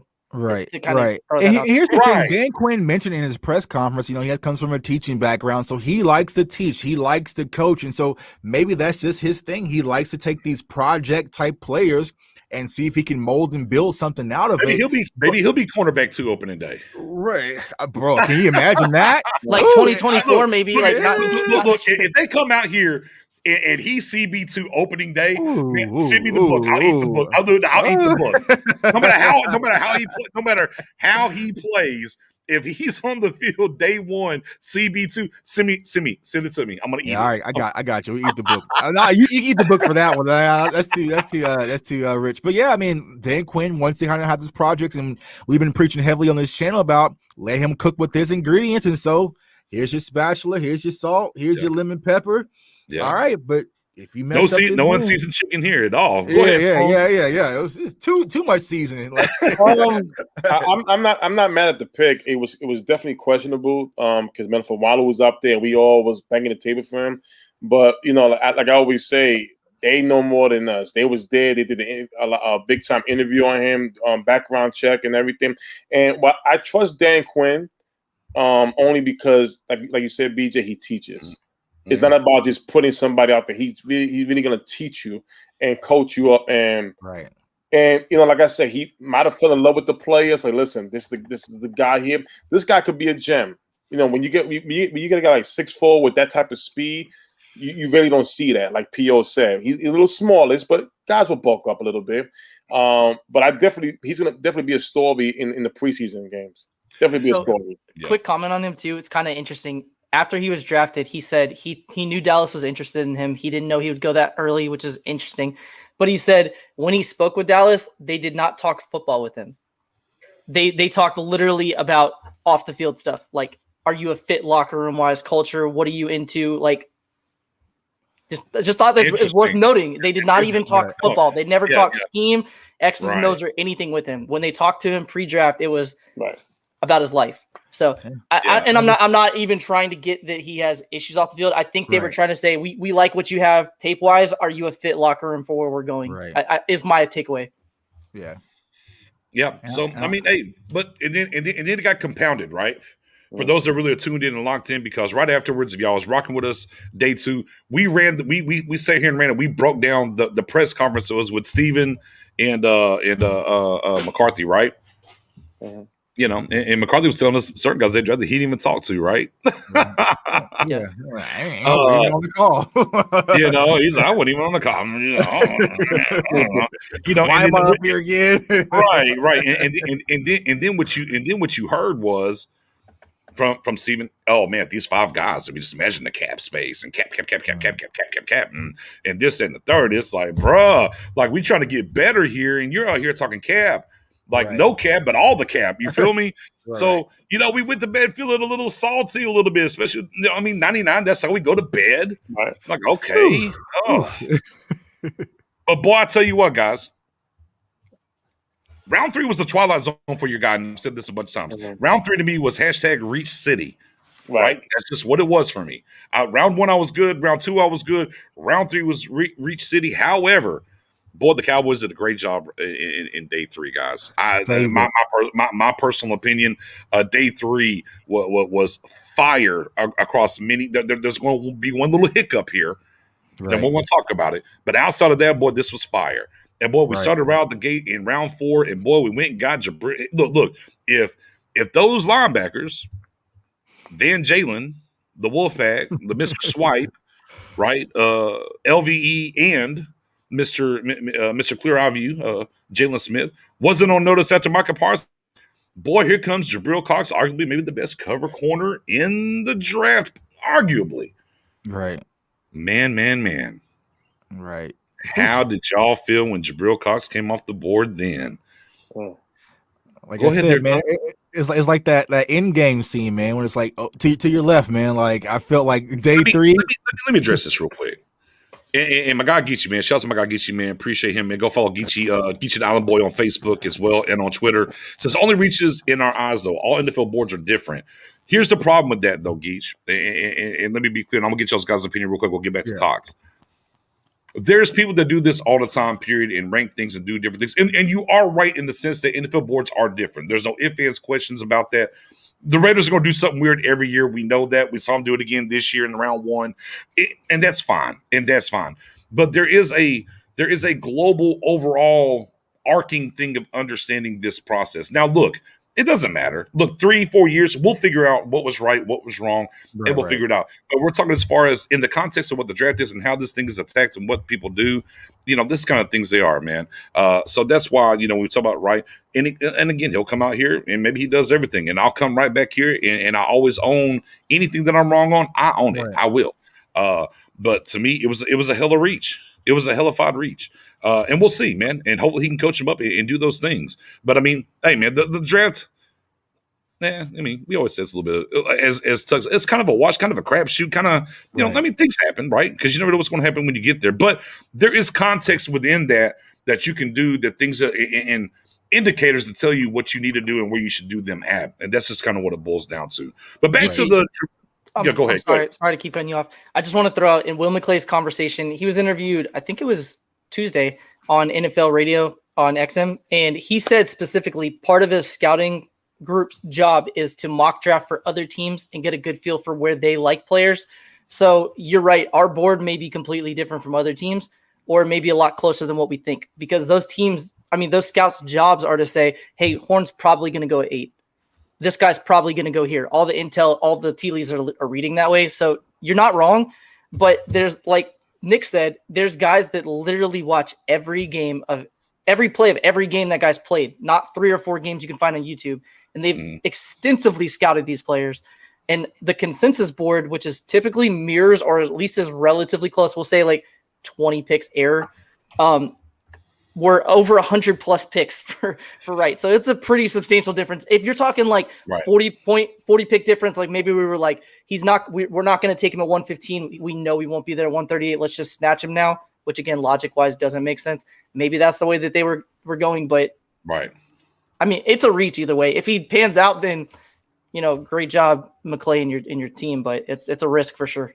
And I agree. I don't think Osa was a reach. I just understand the pick for us, by the way. And Spoonie, one of your favorite guys, one of my favorite guys, Dan Brugler, right? Yes. Let's be clear. His full mock, they have this whole site where they do mocks, right? He nailed, I think it was 56% of the draft, bro. Like we're not talking about who got taken. We're talking about where they went. Where they went, right. And this guy said, hey, man, this is a reach. And he even said, he understood what they were doing, but it was a reach. So when you're talking about adding talent, because we have to understand this one thing here. Yes, he had him as a 7th round. The one thing we have to understand is, here's where we're confused in Cowboys Nation. Free agency is to fill your needs. Draft is always supposed to be for talent. The fact that we don't attack free agency the right way, we end up overdrafting guys to fill a need or whatever, or as a project because of that. Right. Anything you want to touch on that before we go to Jabril Cox, J Tuck? Nah, I mean, I agree with everything you guys said. It's like, what we do here on this channel, my channel, and across the boards, we're not trying to nail every pick, right? We're giving our opinion from our research, from our conversation that we all have as a community. Right. We put things together. But like I said, for the most part, myself and everyone else on this panel, we'll eat it. If Asante Samuel Jr. is a scrub, I'll eat it. You know what I'm saying?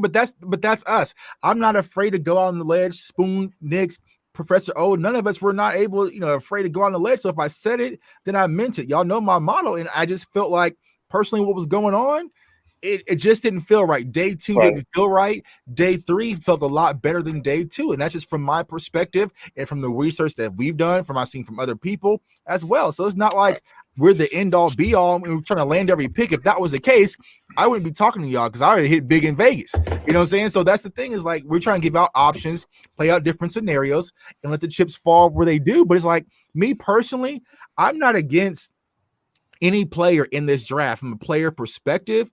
I just don't like how the Dallas Cowboys handled the draft. You know what I'm saying? Like that's where I'm coming from. Just like Nick said earlier, if Horn was your guy, then damn it, you take your 10 picks and you go get JC Horn. Right. I know for a fact that the Cowboys were high on Tyson Campbell, Eric Stokes, and also Trayvon Moore.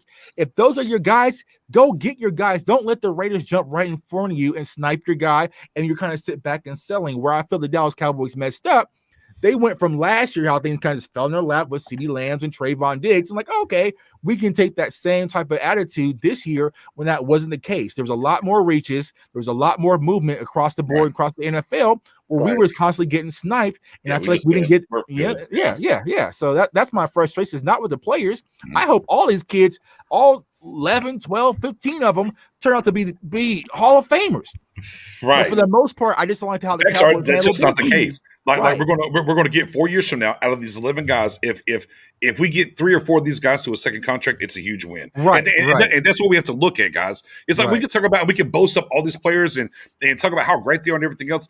We took 11 players. If we end up with 3 or 4 guys on second contracts, it was a huge win for us. Right. And that's just kind of where it's at. And that's what, we try to educate people. We want people to understand that standpoint of, look, man, all of these guys aren't going to be here after the first contract. They're not going to. I guarantee you, 4 of these players are going to end up on the daggum practice squad. On the practice squad. Yeah, It's just fact. And Stephen Jones, and the thing is, Stephen Jones even said this. Stephen Jones came out and said, "Man, we would love for all 11 to make it. But theoretically, it's probably not going to happen." So that's where I'm frustrated. And this is where Cowboys Nation should be. Oh, here I go. I'm moving on tangent. Bear with me for a second, guys. Go ahead. And here's where I'm frustrated when it comes to the Cowboys and this front office mentality as we're talking about these players and whatnot. And yes, as Tuck just said, we wanted to all come out here and be Hall of Famers. Absolutely. But the process of what we've been doing hasn't worked the right way. You move down to 12 to get arguably the best defensive player, and that left you with 10 picks. I'm fine with that. Right. If you know 11 players ain't going to make this team, then package those picks, come up the board in rounds 2, 3, and 4, and go get impact players to help us now. Right. What we did is we threw spaghetti at the wall to see what sticks, which is okay. I get it. They're trying to turn a lot of people over. I understand the process, but on the same token, you're not busy enough in free agency to make an impact. So then you have to sit here and take 11 people and do the things that we just did instead of going up and getting the impact players maybe that you really, really wanted. You try to sit there and hope people didn't. And we consistently watched it through this draft. This team traded up in front. This team traded up in front. This team traded up in front. Right. You know, so that's the frustration part as a Cowboys fan. And want to see this team turn it over and get better. It's just how this team operates. And then literally day 2, you hear cap. Even right after the draft, and it was all the way over, and it was still cap. And then we heard him get on 105.3, and it was cap. And then you saw Woods get cut, and you do the numbers that we crunched at the very beginning of the show, and it was cap. You have to manage the cap. I get it. We're not in bad cap space. You know, and it's just those kind of things that are frustrating. I see the vision. I understand it. But guys, I mean, do y'all really think that no, look, Jabril Cox has a better chance to be on the second contract than Sean Wright. And he got taken afterwards. And we can all see that right now. And to me, that problem kind of lies the issue. Exactly. You know, it's how the Cowboys handle the draft. It's not the players. Because like I said, we got so many players. It's hard to say where our ratio is going to be on what we hit. But I feel like if you have 11 picks, you should at least walk out with 3 core day 1 starters out the gate. But we're kind of, Kelvin Joseph, maybe, but do we need to bring in a veteran? Like, that's where we're at right now. Is Osa really going to fit the scheme? How many reps is he going to get? Are we going to be like, we shouldn't be having those conversations. We should have really came in, got what we needed, got 3 core guys to fix this defense, and then we could have played pet project moving forward. But the Cowboys didn't do that. So, we'll see. But with that being said, we got to trust Dan Quinn at this point. We had no other choice. Yeah. So. And as I've said multiple times, the biggest free agent acquisition we got was Dan Quinn. So let's see. And look, and I saw some of the spinning around today because we got Cox. And we're about to talk about Cox a little bit more real quick. I know we kind of got off kiltered. Is that I'll just go and get rid of Jalen now. I was like, whoa. No, whoa. Let Dan Quinn, let's see what Dan Quinn can do with Jalen first. Hold on. Let's not just throw the baby out with the bathwater here, guys. Let's see what he can do with him. And look, and then we got LVE, and we called it, guys. We called it, right? We got caught a lot on some stuff that we were wrong on. One day coming, I'm gonna pull some tickets where we were right on. We said, oh yeah, as soon as Parsons got started, like, oh yeah, that 5th-year option, that should have getting picked up on LVE. It was like, oh, well, wait and see. Oh yeah, they did pick it up, but you heard what he did. But now, hey, if he wants to sign a deal though, come on back for the right price. And we'd be more than happy to extend him. If he takes a cheap deal, then Jalen's really going to be in trouble. But until then, man, let that thing play it out. And let's move on to Jabril Cox. Spoonie, I'm going to start with you. You've been quiet over there for a while. Man, we sat there, right, day 3. We started it with Jabril Cox. How'd you feel, brother? Talk about that guy. Loved it. Yeah. We're talking about a guy who was playing for North Dakota State, small school, same school as Carson Wentz, right? Earn some freshman honors, stuff like that. But then when you're able to go from a small school and go to LSU and become the team captain, right, because of your work on the field, 8 interceptions career total, covers linebackers. Some say maybe like Mikael Kendricks, CJ Mosley from Bama when he came out. I loved it. I loved the pick, and again, Dane Brugler, I believe he had him going day 2, not day 3. So I believe we caught a very good steal on that pick right there. And I'm going to tell you this right now. I'm too excited about him. Right. Matt Owen, Jabril Cox out the gate. So real quick, just on Jalen, they're not going to cut him, guys. If they cut him as a post June 1st release, we save $0 on the cap. So you're literally taking 17 million or 6. I think it's like 16.5 million in dead money for a guy not to play in your team. He's not going to be cut. Right. Just next year, different story, not this year. So moving past that. So Jabril Cox, I love the pick. I love that he's a coverage guy. He's not a great tackler, and I would say he's not even a willing tackler, which is a little bit of concern. There's a couple different words you can use for tacklers. You have strikers and tacklers. He's more of a tackler, so he'll grab and bring you down. but he's not going to be a guy that ever goes and lights anybody up. Right. But we're not asking him to do that. So I'm not going to knock him on things that he was not brought in to do. He was brought in to be our coverage guy. He's the guy that's going to eliminate tight ends and cover running backs out of the backfield and pick up slots in his zone. Like, that's what he's going to do. Mm-hmm. And for that, I love it. Especially that value. Like, truthfully, I would have been cool with him in round 4. Round 2 at 44. So getting him in round 4 is gravy for me. Yeah, I mean, for me, I had him slated as a second half of the second round, early third. So this is a huge pick for us. Right. Jay Tug, what'd you think about Mr. Cox there in the 4th round? Yeah, I agree. Like, soon as Jerry came on with his nephew and made this pick, man, like I said, I felt the clouds removed and the sun finally came out in the draft. I'm like, all right. Here's the draft I was kind of expecting, man. Great value pick. Like I said, Jabril Cox, he's here from Kansas City. So, as Spoon mentioned, North Dakota State, and then transferred to LSU to become an instant captain, a cover guy. He's not going to help much in the run game, but you never know. Sometimes you can adapt at the NFL level, but he's going to fix a void being that linebacker, just like Professor O said, be able to cover tight ends, be able to cover, those running backs in the backfield, which we struggle with often.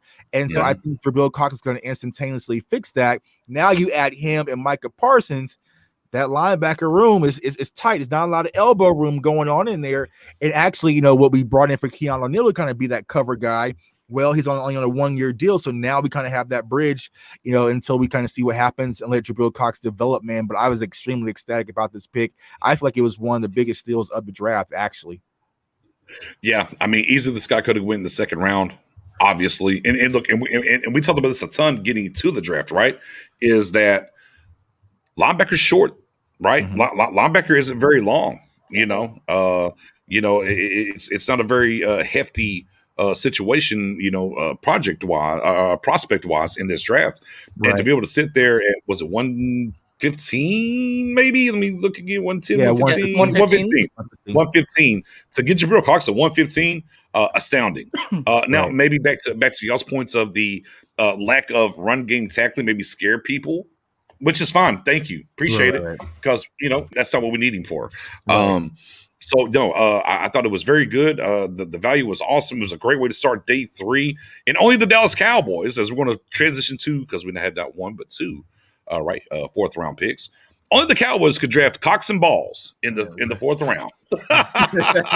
Cox and Balls for the Cowboys in the 4th round, because at pick 138 we go get former FSU tackle. Spoon. If you guys watch the draft, she got me like, "Oh, we gotta know." I'm like, "He got you." Yeah, I mean, he wasn't He was a no for almost half a year. I want my bottle next year in Vegas, man. But from Marshall, tackle Josh Ball. All right, guys. All right, so we addressed finally the tackle situation. Right. There's a reason why this kid went in round 4. Okay. All right. Super reason here. He had not 1, not 2. Let me get my LeBron on. Not 1, not 2, not 3, not 4. Apparently 11 instances, apparently with somebody who was dating at FSU of, as they call it, date violence. I think we'll just call it what it is. Apparently possibly domestic violence. He was never officially charged, but he was dismissed from the campus. Right. Then he came here to Butler County. Right. And look, and had an opportunity to go back to, and FSU wanted to bring him back at one point, is the word. And he chose not to. So he did Butler County Community. He went to Marshall. Again, I'm not here to crucify anybody. He was never charged. We hope that he made the changes. Obviously, this is a guy that could have been a second round pick that fell because of said issues. I'm just kind of meh. I just gotta, the talent's there, cool. I'm just kind of meh. Hopefully he's made the right things. And said Coach Don here with as he started as a freshman at FSU, but off the field issues are the ones we should be worried about instead of Joseph Rapping. Exactly. And this is what I was alluding to earlier. We were talking about Kelvin Joseph. I'm not worried about Kelvin. I'm a little bit more worried about this guy here and what he did. Now, The other side of it is, since that point, there's no more allegations. So maybe he's made the turn. I don't know. So it's not for me to sit here and judge. It's for me to say there was issues. I hope they're behind him. I hope he got the work that's done because he is in the NFL, and that young lady is going to live with whatever happened between them, if it's true, for the rest of her life. And those are just the facts of what happened. So yeah, man, I just rough pick for me. A rough pick for me, and that's just kind of where I stand on it. Again, I just hope he's done the work. He's done what needs to be done. He's rectified himself. Again, I don't want to pigeonhole you as a 18-year-old, 19-year-old and say that's you for the rest of your life. I mean, everybody can come from something and change. But obviously this is one of the things that's a little indifferent for me. Jay Tuck, I'm going to start with you, and I'm going to go around the board to Owen and Spoon, and I'll let you start. Yeah, I say this, and I see a lot of people saying this in the chat, and I felt like from his circumstance, he didn't deserve to have his name called on draft day, right? Because we kind of seen instances where it was like Lyle Collins kind of went through his issue, but like to have the caliber of player, leaders of a Marvin Wilson from Florida State, right? Not to be able to have his name called, but this kid gets his name called, and granted, he doesn't get the pass that Micah Parsons would get. He can't just say, "Oh, I was young." Like this damage that he done to this young lady, it's going to be forever. Like she's ever going to be ruined.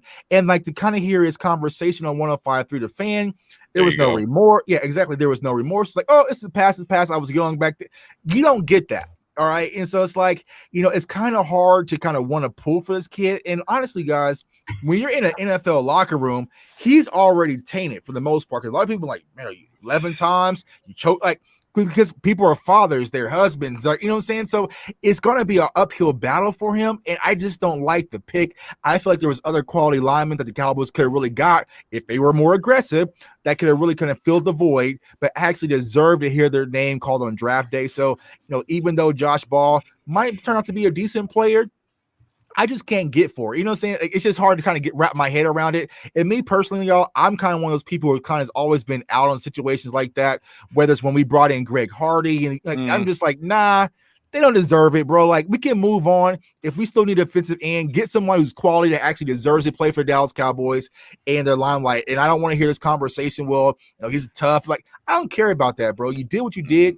You didn't deserve to have your name called out on draft day, man. So I'm kind of, this pick was like, all right, I'm out, man. So we'll see second chances, but I really hope the Cowboys move on from him. Maddo. Yeah, I don't want to be that guy. Like I try not to be too judgmental. I mean, young guys do what young people. I don't even want to retract that statement. Fuck it. I don't like this pick. I don't. Right. I'm trying my best to like digest it, and I don't. A couple comments that basically sum up my thoughts on it. Right there. Actually, not that one. Sorry, but. Sorry if I pronounced it wrong, but Abhinav said on 105.3, he said, the past is the past. I'm moving on. And then later on, our girl Marika, Moving the Chain, said, if he has changed, he can use it for a great platform for the better. And I agree with that. But his comments tell me he did not change. Right. He's just happy that it's not talked about anymore. Granted, he has had nothing that we know of off the field. But I mean, the man literally just said, when asked, hey, tell us about the 11 times you stalked, beat, and all the other stuff that you did, serious accusations. And he was just like, I moved past it. I'm a different man. I grew since then. The past is the past. I'm like, it's totally different from guys. It's totally different from guys like, and I don't want to compare Mike Vick to him, but just for instance, we'll just throw his name out there. Mike Vick got some off the field stuff, which is not even close to as serious. And Mike Vick fully embraced it. He started speaking out on it. He was openly admitting, this is what happened. This is my involvement in it. This is what I've done to fix it. I'll answer any questions you have. I'll be whatever you need. Let's get this fixed. I don't want other people to make the same mistake. That's different than what he did when he was just like, I was a young kid. It was the past. Like, I'm not cool with that. So, talent wise, I get it. I understand the pick. I'm not going to be behind him. I mean, I hope he does well, but I can't. I want to see the work. I want to see the work that he did. Tell me about the work that you did to get better. And I'll say this, man. I'm not one of these Cowboys fans. I'm a father. I'm a husband first. I don't care what value you bring to this Dallas Cowboys team if you're not a decent human being. Like I said, even though I kind of joked about the rapping thing, okay, it is what it is. But if you're going to, I see so many Cowboys fans were hitting me. I don't care what he did. I'm trying to win 6. I don't nah, bruh. Nah, that's not me. That's not how I roll. That's not how I operate. And I don't think anybody on this show operates in that manner, man. So he needs to show some remorse. What has he done to improve? Does he get therapy? Did he get help? Is he speaking out, being an advocate? Or you kind of sweeping under the rug and say that was it doesn't work, because y'all know I'm a Florida State fan. And as bad as our offensive line been, for him to get kicked out of our school, right. There was something there. Like, we had some issues. I forgot what Mendoza Jordan, the quarterback who punched the girl at the club, and who's on Last Chance U. I forgot his first name, but we had so many instances of these kids getting kicked out. So if you did it, pretty much there was something there for Florida State to kick you out, man. So yeah, I just can't rock with it, man. I just can't. Spony? This is tough. I'll say this from my. I'm gonna say I know this holds a special place in your heart, Spoonie. Right. Let me set the table for. Let me set the table for you real quick. Yeah, Spoonie retired, right? For everybody that doesn't know, Spoonie, you okay with me doing this? Sure. Okay, Spoonie, retired corrections officer. Has seen the worst of the worst, right? Has seen the second chance redemptions, the people to come back through, the different things. Retired. Let me get clear there.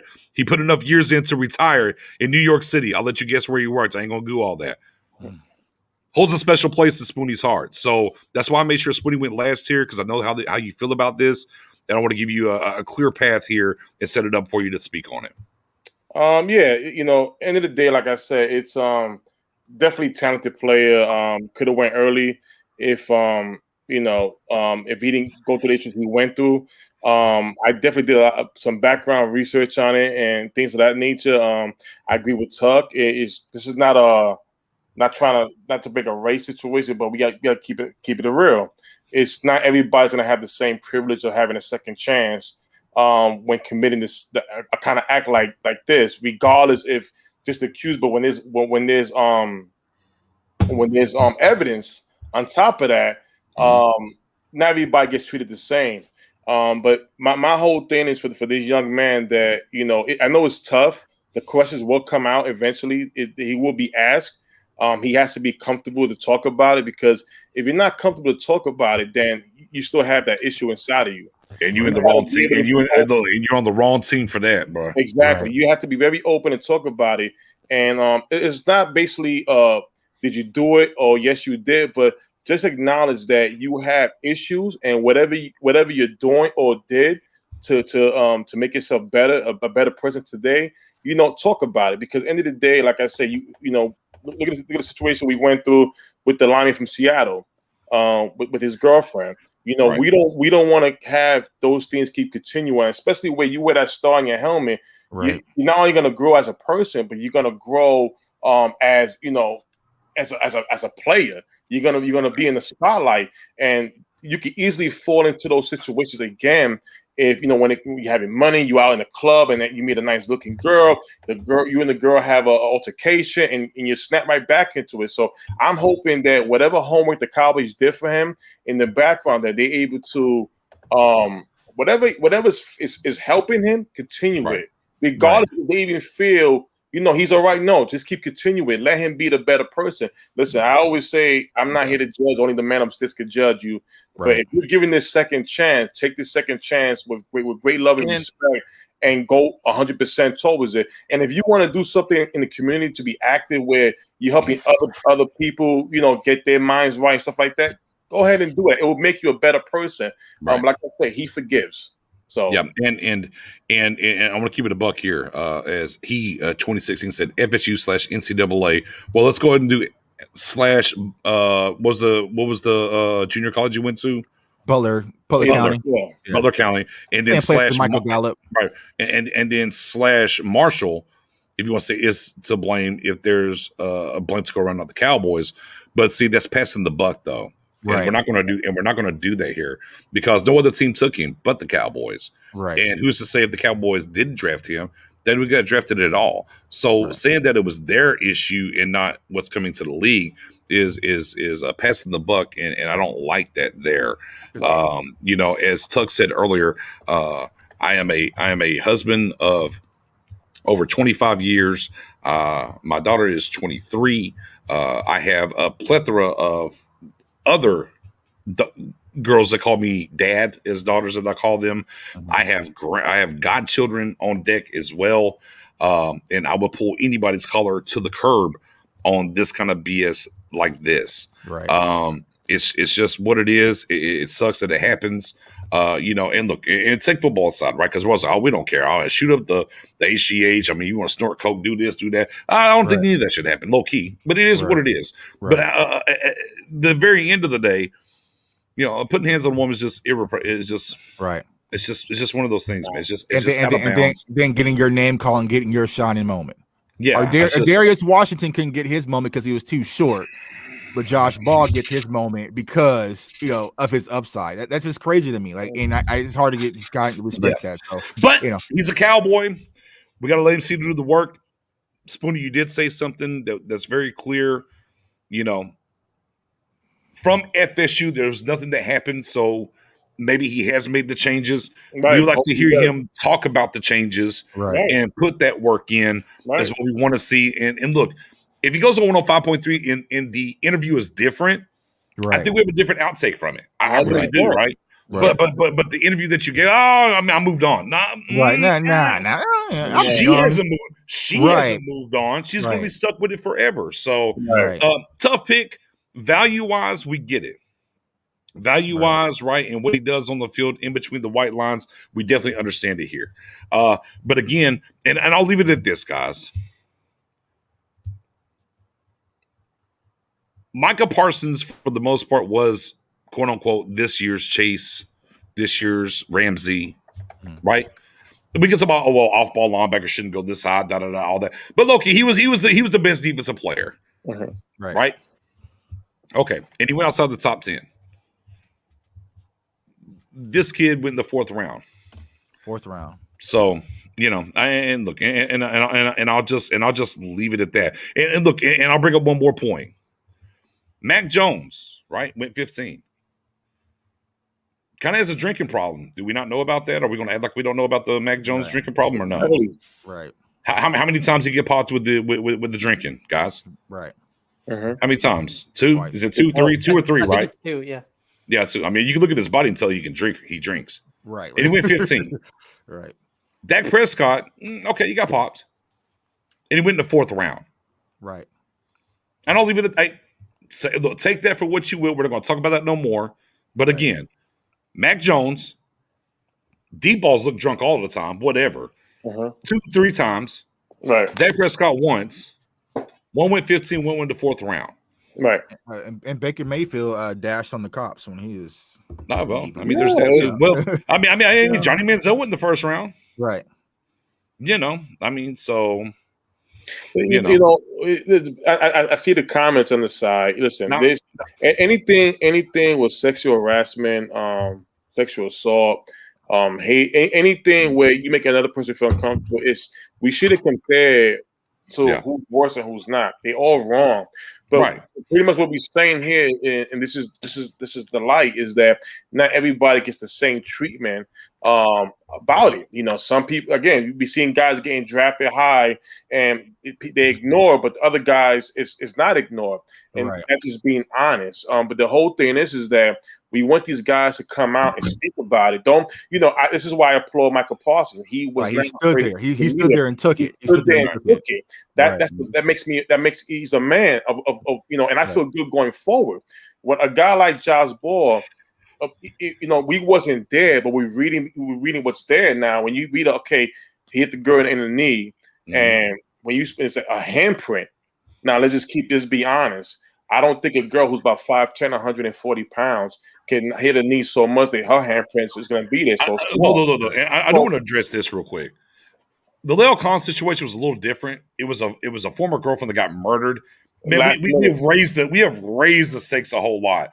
Right. So I don't look. The Leo Collins situation to me is an anomaly. I don't want to throw that into this. Like, if we're going to be clear and talk about this in the right realm, we have to make sure that we're putting things in the right realm and how they're working, right? And so the Leo Collins situation, it was bad timing for him for what happened, but he had to be questioned, and it was questioned like literally the day of the draft, and that's a weird situation. But I mean, hey, it is what it is, Yeah. man. And like I said, basically the most important thing is when these guys come out and they get drafted, and when the media asks these questions, yeah, they're uncomfortable. But you know what? It's not about your being. Did you do it? Yes or no? It's what you went through, how you can handle it, X, Y, and Z. And if you're able to answer those questions without being, nervous or scared about it, trust me, you would get the ultimate respect. People will look away. You know what? I think he's getting better. But when you want to dismiss it, it feels like there's something still there. And I see people compare Mixon and other guys like that. And listen, they spoke about it. They stood there. They stood there and spoke about it once they got drafted. And that's what it is. Now, once they investigated and what's the outcome, that's something that And man, he was just ignored by who NFL NCAA, where was all this energy before the draft. Nobody was going to get drafted though. Like we knew the story, but I didn't think he was going to get drafted. He just happened to get drafted, bro. Right. Man, shout out to Rodside. Speaking of facts again, and then my guy Jonathan Cook says, "Okay, cheating is the same. We don't get over that either, bro. Cheating on someone and putting bro, if you don't understand the difference between cheating on someone and putting hands on them, but we're moving on. We're moving on. Yeah, this is football. Football talk. Football talk. We're gonna move on. Like you don't get that, you can't get that. Round 5 though was awesome. Round 5 was awesome. Yeah, round 5, 179. That boy Simi, Stanford. There was a particular guy on this panel. And we kind of mocked him a couple of times to Dallas, by the way. I know I did a couple of times. I know Jay Tuck did a couple of times. Spoony. Right. I think you actually mocked him. I know you do a lot of mocks. Yeah. I think you live mock we did Simi, right? We did, yeah. Yeah, we did. So we were about Simi, but Spoony was about Simi about 2 months. Spoony's like, this guy's Simi, guys. Stanford. This guy's Simi. So it's only right. It's only right, Spoony. We landed Simi. I gotta let you lead. I gotta let you lead off, bro. All right. I gotta let you lead off with the Simi pick, man. See, I'm gonna start about who Simi reminds me of. Oh, let us know. A certain number that we all love. A number that CeeDee Lamb is wearing.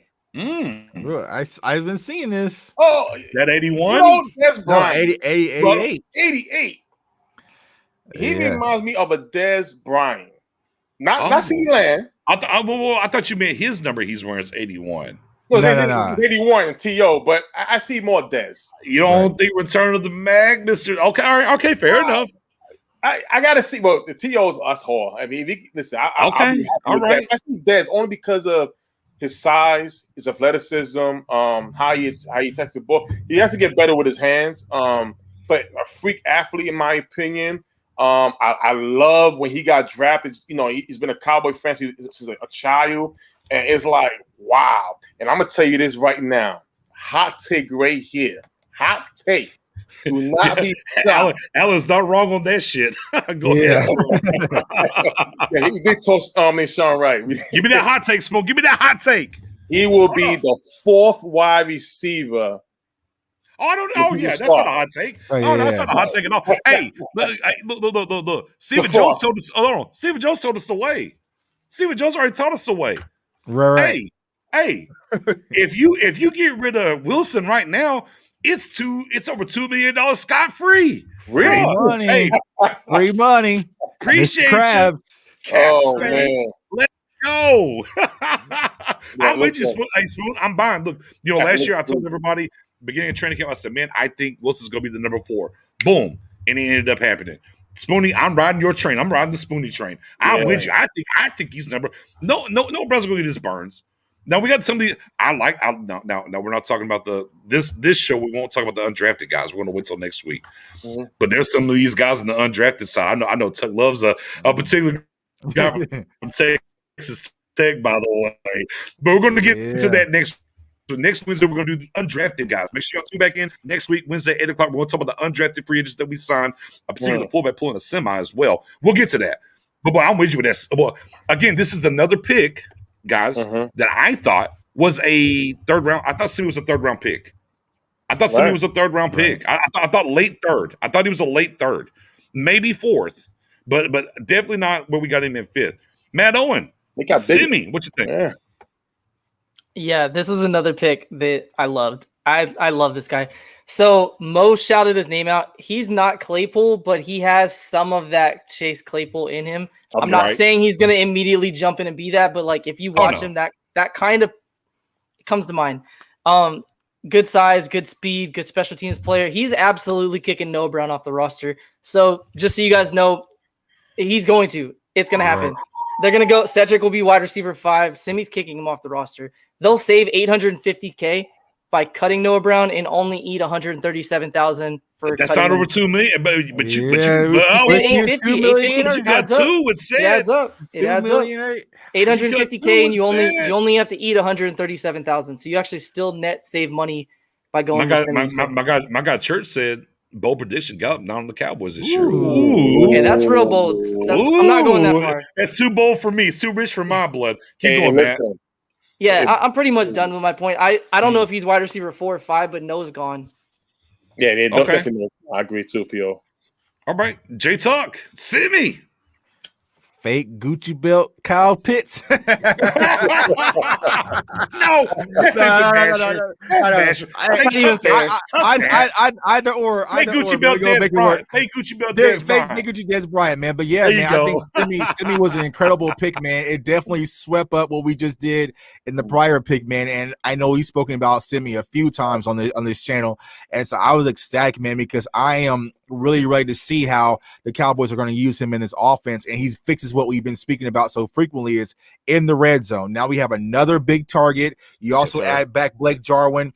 I disagree, Tyrone. I think that Michael Gallup will be a Dallas Cowboy for next year. So you have Gallup, you have Simi, you have Jarwin, you have so many different weapons, man. It was desperately needed, especially as the special teams as well. So yeah, I'm all for this pick, man. One of my favorite picks of this draft as well. Yeah, and a key point there is you just said special teams. One of the things, if you watch all the Cowboys post-draft conferences, the one thing they all talked about was special teams. Special teams got a lot better in this draft. Now, that's going to give you flashbacks to 2009.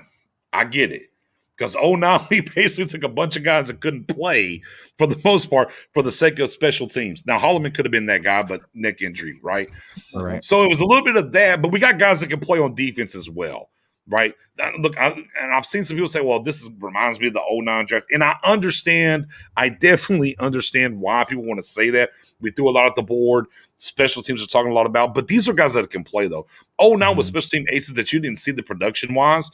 We're seeing production from these guys. We're seeing it. And I think Simi, look, I'll double down. You said Chauncey, you think is the long-term guy? Simi? I think Simi might be the long-term guy. I think Simi might be. I think he's got the tools. I think the things that he does. We're going to be intrigued to see how they work this. How they work. Oh, DC for life. Bruh, you ain't never lied. But I've seen people compare it. This is not, and I want to be on record. This is not 2009. But I've seen people try to compare it to it. But with that being said, maybe they're trying to create all this cap space to get Gallup back and keep the band together. I don't know. I'm not going to dip my toe into that yet. However, if come next year and Simi does the right things and Gallup moves on, boy, you feel pretty damn good, right? Right. And we spoke about that. That insurance policy, whether it was Simi or my guy Terry for Michael Gallup. But let's say for instance, how did Terry not go drafted? I'm sorry, I'm switching gears. Sorry, we'll talk about that. We'll talk about that off camera. Me and you will talk about that off camera. And he went to Seattle, so you got 2 DK Metcalfs. Thanks. Oh my God. But let's say for instance, Michael Gallup, starts getting a little slippity blippity with these drops still, you might start seeing Simi get a few more targets, man, because I think Dak Prescott's going to love Simi, man. So this was an exciting pick, man. We finally went back to doing what we do best, drafting offense, and then we just killed it.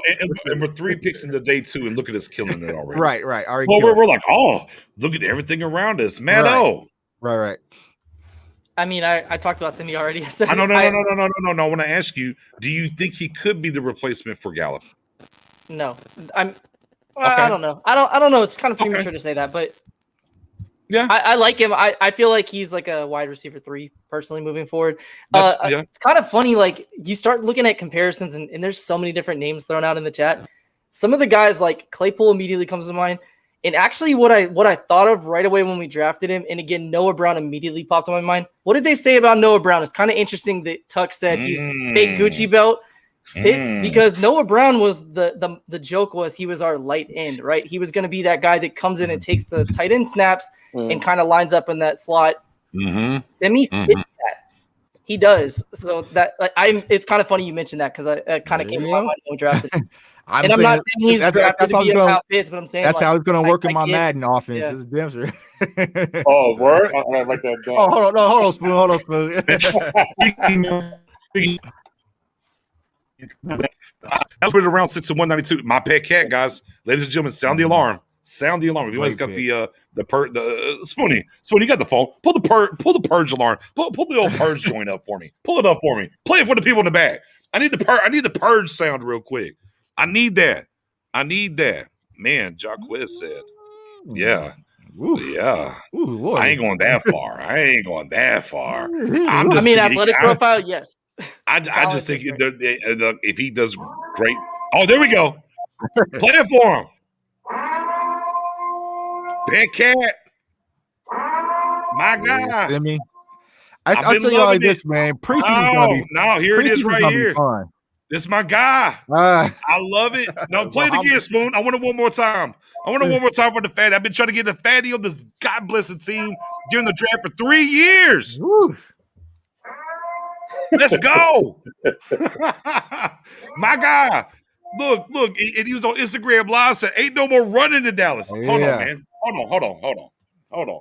Boy, I want to run up. I want to run through a dead gum, my wall right now. Boy, we went in there and we went and got this big fatty. And this guy said on Instagram, boy, ain't no more running in Dallas. I said, man, say less, player. Hey, you know what? Come here. If I buy a jersey this year, it's Bohana's. Bahana mama. and immediately Bohana got Woods up out of here. Listen. Yeah. Man, stop playing with me, man. I love the Bohana pick. I love it because it's Dan Quinn. And let me get some backdrop on that. I love it because of Dan Quinn. And I'm gonna keep going back to Grady Jarrett down there in Atlanta. And I've had some guys tell me, oh, well, he's not the same kind of player. I'm like, I get he's a little heavier. He's a little heavier than Jarrett. Boy, you start looking at the measurables and what he does and what he can be to this team, and you look at how they brought in a Keith Urban, Urban. It's not Keith. Brent. That's Brent. That's the music. That's the country music guy. My fault. Brent Urban. And you look at he's he's in the Oh yeah. Come on, Spoon. Talk to me. I tell you what, because the other day I was trying to cheer myself up on this Joseph pick. And I was watching Joseph, and I said, what is this big, nasty thing right here in the middle? We got that, man. So I'm excited, man, because I know we kind of spoke about it. We didn't know if the Cowboys were actually going to get us a nose tackle. We didn't, I was like, all right. But when we actually did it, man, 360, big dog, man. So I am so excited about this pick. And again, because it's Dan Quinn. In this system, this is why I'm excited about the pick, is because of Dan Quinn. This system, what he does, he's cut from he cut his teeth as a defensive line coach, and you can see things in his game. And I actually shared, if you go to the Start Game group, I shared an article from preseason of 2020 and what they were talking about with him and what he does and everything else. Man, I am supremely excited about this kid, man. My pet cat. Look, when I say pet cat, don't get it twisted. I'm not saying he's gonna be the best player in the draft. Right. Look, I mean, he's not gonna be Micah Parsons, but boy, just my guy that I'm like, I love this kid right here. Man, this is my guy, man. Right. And let me start with Matt O, and I'm gonna go to J Tuck, and then I'll go to Spoonie. Go ahead, Matt O. Okay, so when we drafted him, I was stoked. I'm like, we finally got a big guy. We got the fatty, especially now that we know we're in a 3-4. I mean, we need a zero technique, and that's what he is. The concern I have with him long-term is in college, he never was an every down player. As a big guy, he's not much of a pass rusher. He can bull rush. He can eat blocks, which is what you want him to do.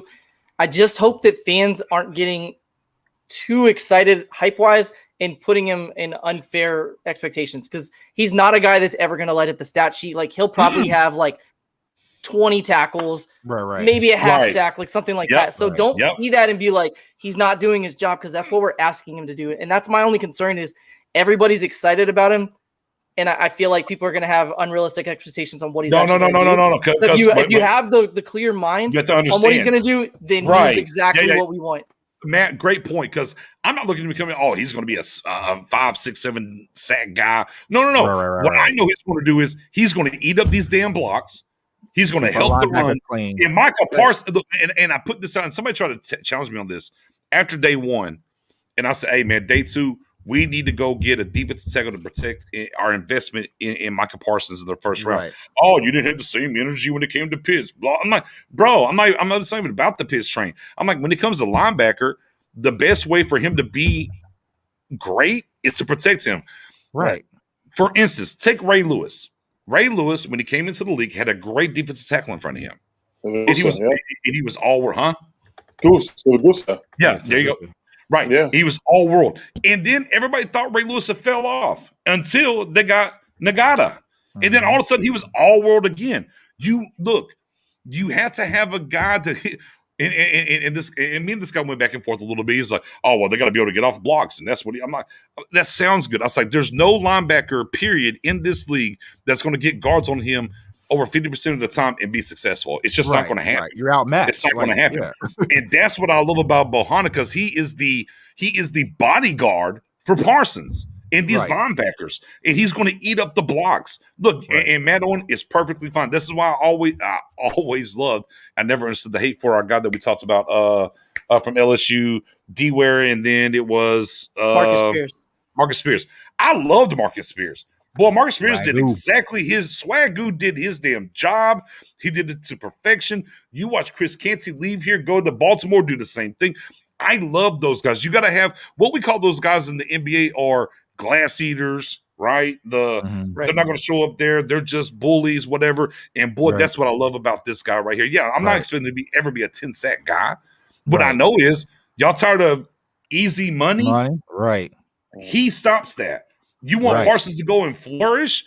He's the key. And that's why he's my pet cat, man. Go ahead there, J-Tuck. Yeah, because you got to think about it from our standpoint, guys. Like, you don't want Jalen Smith getting his hands, or Zach Martin getting his hands on Jalen. Like, you want to keep your linebackers clean, man, because there's a lot of quality guards and tackles and centers across the board in the NFL, man. So to be able to have a guy that's a space eater that can take up 2 blocks and allow, and I just saw in the chat, to allow a Micah Parsons kind of flow in space and do what he does best with that 4.3 speed. Now is when you start to get scary when it comes to the scheme in Dallas. And so, we've been wanting that for so long. I mean, you guys know I was high on Tyler Shelvin. That was kind of my space eater, man. But I was already at the trampoline park, and I got this, and I was like, "Well, we got him." Like, yeah. I was like, "Okay." I was like, "Yeah." You said we got a one time. I was like, "Yes, we got one."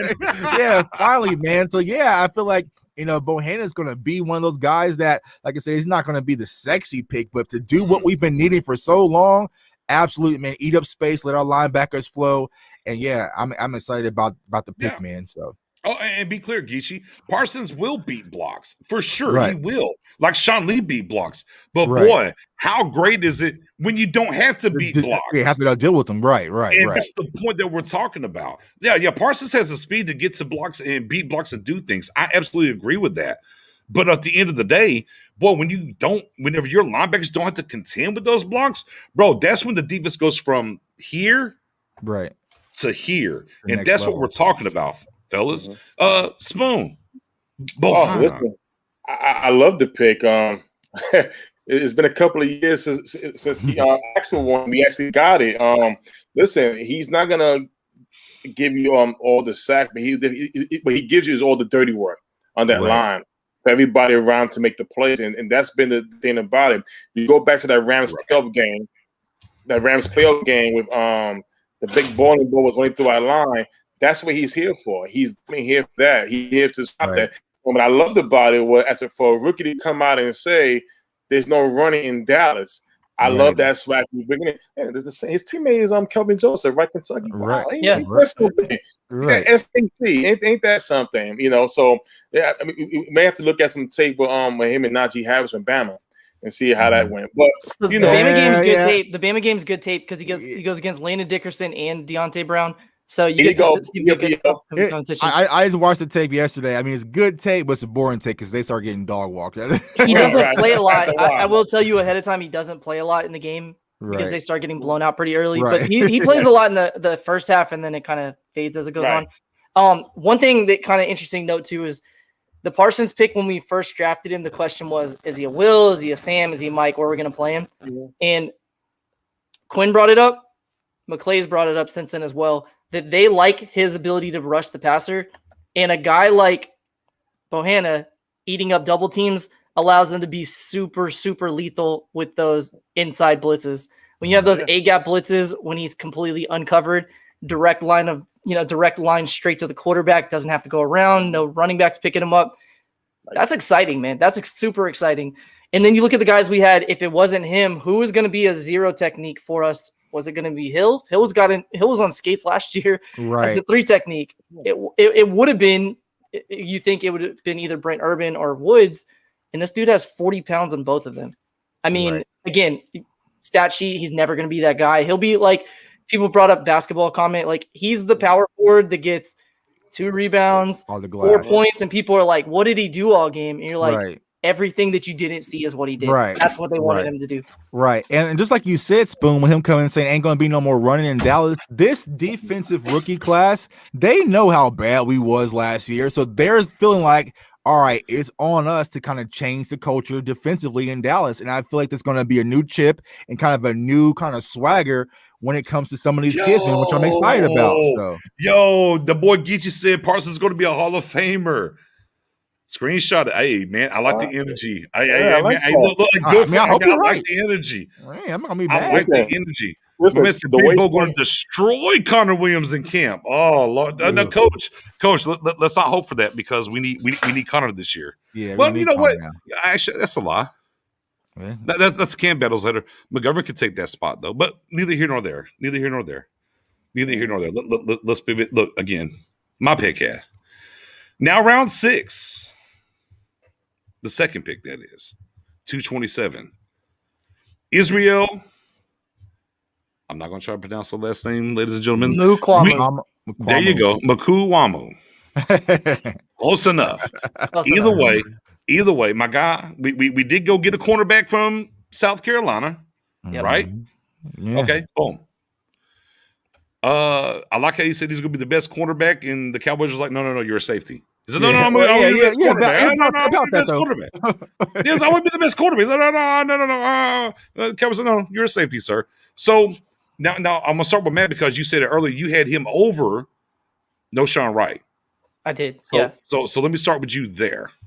So I have the receipts. Happy to show you guys. Oh, March 22nd, I posted in the Star Gang Facebook group and on Twitter saying, Israel Mukwamu is 100% a guy that Dan Quinn would love in his defense. He's 6'4", about 212, 215, good tackler. He's always going to struggle against quick, twitchy receivers. That's just never going to be his game. A lot of tall cornerbacks have that issue. Right. Interesting, too. People talked about why J.C. Horn made a lot of sense for Dan Quinn because he's best friends with Muschamp. Don't you think Mukwamu would also get a little bit of love from Muschamp to Quinn? It's only natural. And then last year, he only played 7 games, I believe. And in those 7 games, he started playing safety a lot more than he did the year before when he was a true outside cornerback. So I don't want to just say the only thing I like about him is his size. I like his aggressiveness. I like his he's a ball hawk. Dude had 7 interceptions in the exact same scheme that Horn played in. So I'm not trying to say he's better than Horn. I'm just saying he played in the same system and was able to generate takeaways. So him not having to come in and start day one, I love it. I think he's a guy that Joe Witt is going to love, and Al Harris is going to love. We could make the argument, though, Matt, that more balls came his way because of Joe Horn, no? You can. No, totally fair. Okay. Totally fair. And again, I'm just saying he took advantage of it. So I like what he has to offer. If you watch his what do they call it? The secret audio when he gets drafted. My man was so excited to be a Cowboy.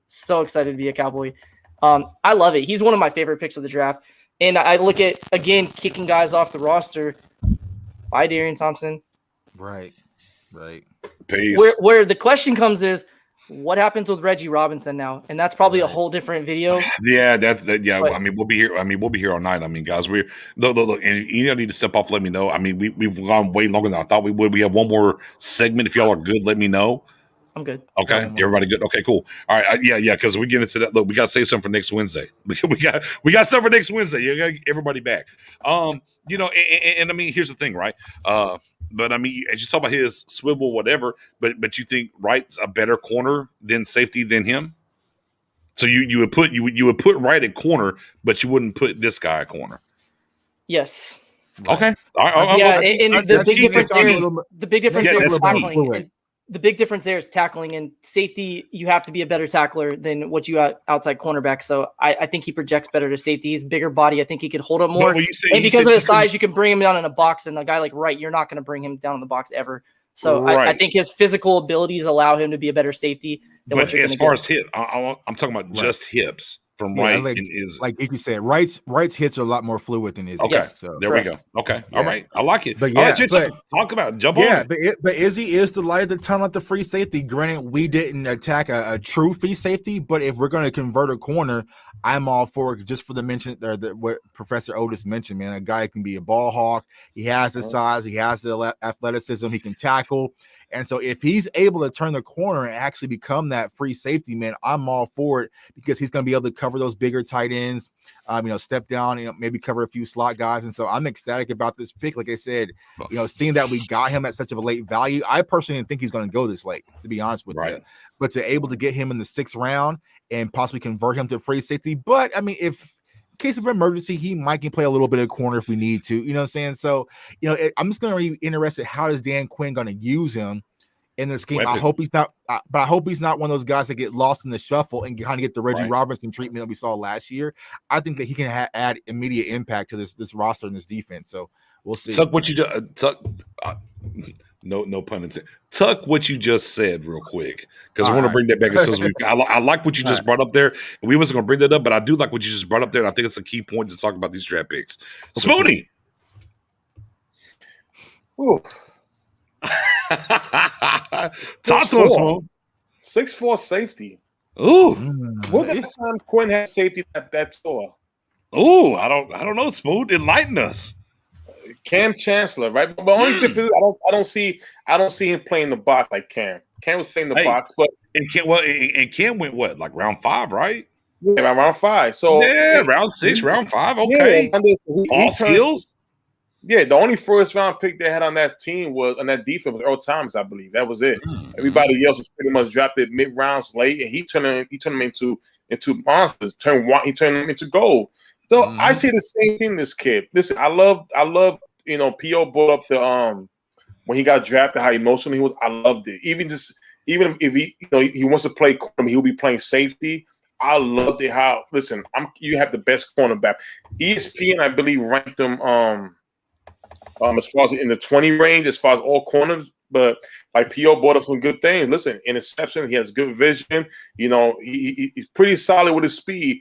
I just never saw a safety that tall that could a free safety, not somebody who playing more in the box, but somebody maybe single high, and that's going to be very intriguing. Now, if this kid may pan out to be something that NFL has not seen in a minute, because normally you don't see a 6'4" free safety, you really don't. But when you look at the video and look at the tape, you can definitely see he has the instincts, how to attack, how to play that ball, and that's in a passing game that we in right now that's so heavy. You need that, so I'm happy with the pick.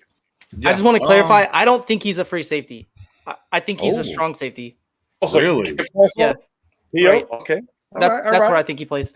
And again, that's more the Chancellor role. That's more the Chancellor role than it is. So you want him in the box more than Wilson. I want him in the box.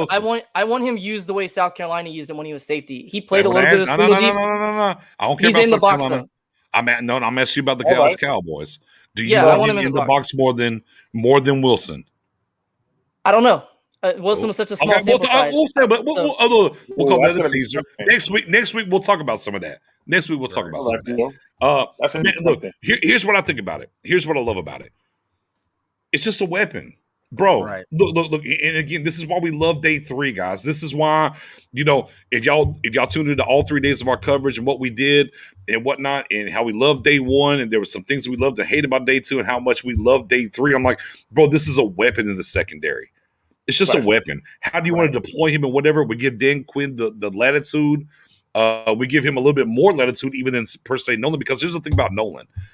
Nolan did get his guys in the draft. And low key, I don't know who Nolan guys should be in the draft. I'll be honest. I don't know what Nolan was doing. All right. I'll just keep it a buck here. Right. I mean, from day 1, we had guys doing this shit against the Rams, right? Right. So who knew what was going on with Nolan? But what I do know is, and what I know about this, I'm confident enough to say this here on May 5th. Cinco de Mayo, ladies and gentlemen. Yeah. Is that Dan Quinn has walked in, and look, we'll go through the litany, right? Look, I'll go through the litany of defense coordinators. What was it? We had the Ryan, the Monty Kiffin, Marinelli, with the Chris, then the Chris Rashad Marinelli hybrid, then Nolan, then Dan Quinn. I'm old enough to remember that whole litany run. Man, I have not ever seen a defensive coordinator come in here and put his stamp in a single offseason the way Dan Quinn is. Am I crazy, guys, or do y'all agree with that? Yeah, I mean, you're not crazy. I would say the reason why is because we got desperate after last year. So I think that's the reason why, is that it's like, all right, we have to fix it. Dan Quinn's our guy. Go do it. And we were kind of having the conversations back and forth where we're actually going to do that. But it looks like, yeah, I mean, I think that Dan Quinn is really putting his imprint.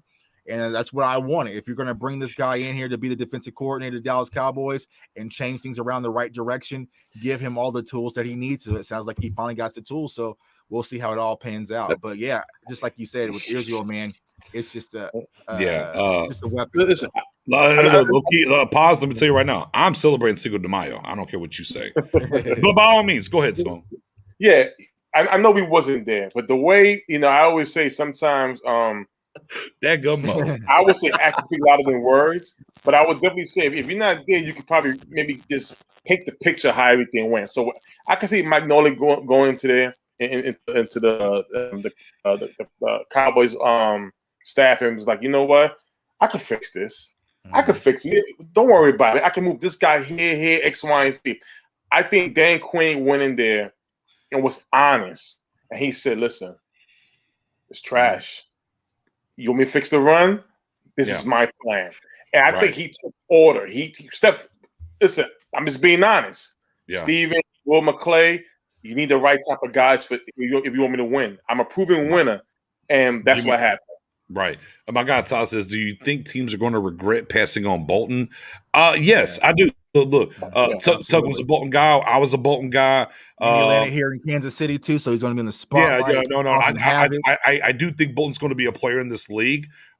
Another guy, again, as short as we talked about this linebacker core of prospects being, the fact that he made it to where he made it, yeah, I think teams are going to regret it. I don't think the Cowboys will because of what we ended up with at linebacker.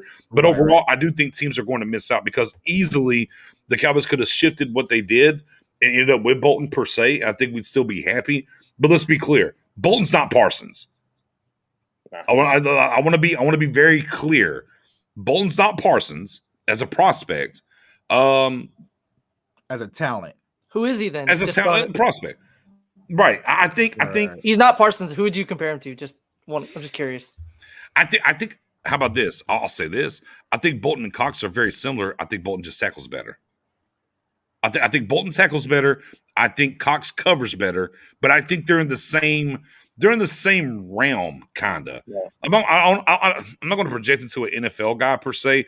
I'm just going to say I think him and Cox as a prospect probably both should went late second, early third, in my opinion. And I think Cox covers a little bit better, and Bolton and tackles a little bit better. And however you want to do that and project that is fine. But I think the fact that we got Cox where we got him, that I'm completely fine for sure. But yeah, man, I like Bolton's game a lot, man. I love Bolton. Man, shout out to my guy Rodson on that. Yeah, exactly. Man, let's go to bio. Let's go. What do you think? Who would you call Bolton, Matt? Yeah, I don't like to compare to NFL guys either. Like you said, I think the closest linebacker in this class to him is probably Jamin Davis. Although he's not athletic, he's not the athletic guy that Davis is. Jamin. That's he's a lot closer to him. Where I'm not really sure how he is in coverage, to be honest. I'm not sure if he's I think he's more solid than great in coverage, but he's a guy that's going to be an impact against the run. He's not a guy that I think we're going to regret passing. He's a guy that if he was there, we would have considered for sure. But after you go Parsons round 1, you're not going to double up at linebacker. Diggs getting a 6-game suspension for what? The Chinese kitty thing? No, sir, not happening. Get out of here with that. But no, pivoting on now. The last pick. And this is what got, as we talked about the guys that got cut. Redmond got his walking papers today. We went and got center guard, and look, and he played some tackle as well from Nebraska. Matt Farinayo. Matt, how do we say it? I don't know in this one. He's one guy that I'm not sure. I think it's Farniok, I think is how you say it, but I'm not really sure. I'm not 100% sure. Farniok? Farniok? I'm like, my God, I can't pronounce any of these names. And Matt, run it down real quick. Everything he did in Nebraska, because I know we talked about that a little bit. Man, run it down for the folks. I mean, he's a late round lineman. He's the guy you want with position flex, where he can play a little bit of tackle. He's a guard center. He's like your Joe Looney type of replacement that you can kind of plug and play where you want. He's a plug and play guy. He's a better run blocker than pass blocker. Not bad in the pass protection game. It's actually kind of funny. He got eaten alive by Bohanna when they played. But yeah, I mean, for a late round guy, like, yeah, value-wise, he's a good player. I don't really have a ton to say. I mean, it's kind of hard with offensive linemen. You can't say, like, he had this many catches and this many because he's a blocker. But he's a road grader. He's that Frederick type of guy, but later version of it. He's versatile. That part. And obviously he did enough to get Redmond up out of here immediately. And again, and what we talk about a lot, guys, Redmond wasn't this coaching staff's guy. They drafted a guy, center guard, Nebraska. That's their guy. Right. All right. Peace. So, I mean, still bring back Looney. I don't know if they will or not. I don't think they're going to at this point. I would like to bring back Looney. Possibly, it could be. It's conversations today that they're possibly freeing up space to re-sign Joe Looney. But, like we said with the linebacker room, this offensive line is starting to get a little crowded. So, are they really bringing back Looney? I'm sorry. I didn't interrupt you, Chuck. Maybe not Looney, but there's another free agent. I didn't want to break your eyes, but Melvin Ingram. Melvin Ingram. Somebody earlier in the chat talked about Melvin Ingram.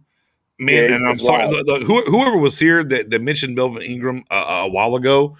All right, we'll spin the wheel, because you know what? Here's what we do, man. We're all family, and this is what we build this thing on. Star Gang, CFO Gang, man. We have our own times, and we talk about what we want to do and whatnot and everything. But on the same token, y'all are family. If y'all bring something up, we'll talk about it. Melvin Ingram, he's about 32, 33, played in a 3-4, right? South Carolina. I would say he has some tread on the tire still. Right. Sure. Bring him in. Look, I would bring him in, and I'm like, Dorrance Armstrong, what you going to do, player? What you going to do? And look, I would bring Melvin, but I'm not signing Melvin before I sign the outside corner, though.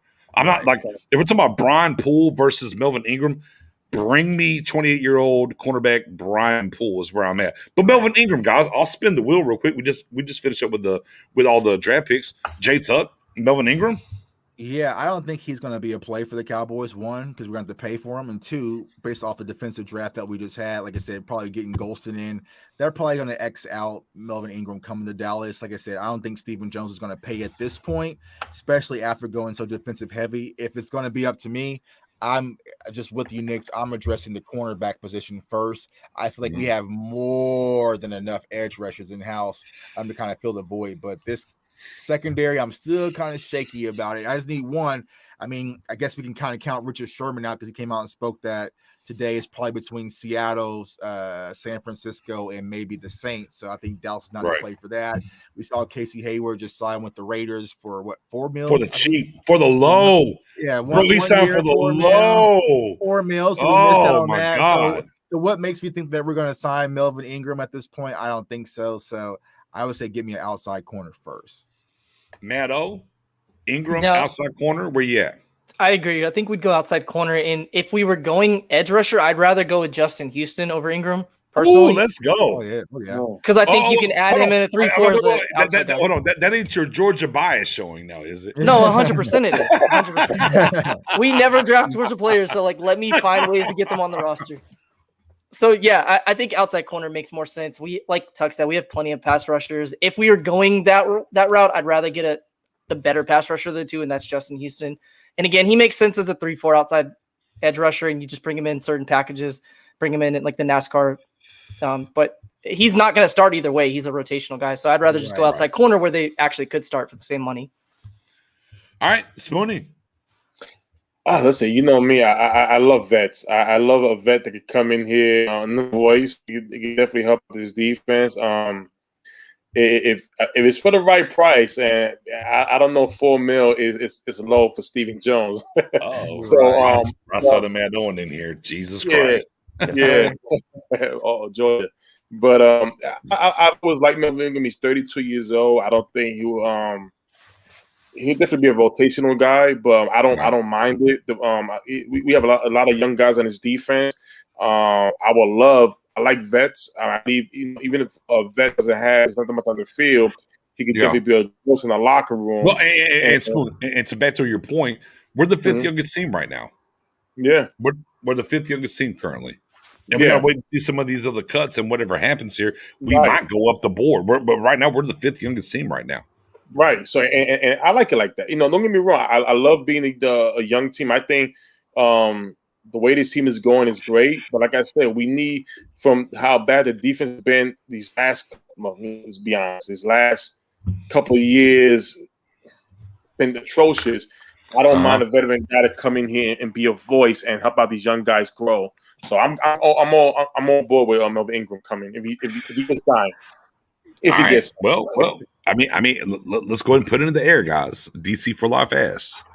The GOAT, Jeff Heath, is a free agent, guys.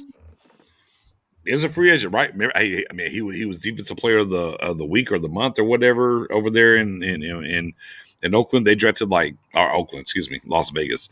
They drafted like 3 or 4 different safeties. They cut him. Free safety rotation. No, we know he's great at special teams. Now in Dallas, we played him as strong safety as shit, son. He shouldn't have been. He should have been a free safety. That's where he should have been. Right.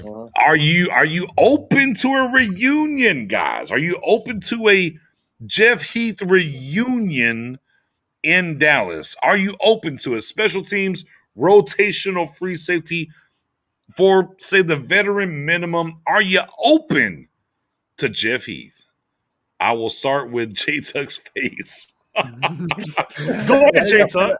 You're looking at my Twitter, man. I was just trolling about Jeff Heath. Though I like Jeff Heath, I think he's a solid player. He's reliable. Nah, man. I want a real free safety, man. Is it too much to ask? Yes. What did Stephen Jones tell us after the second day?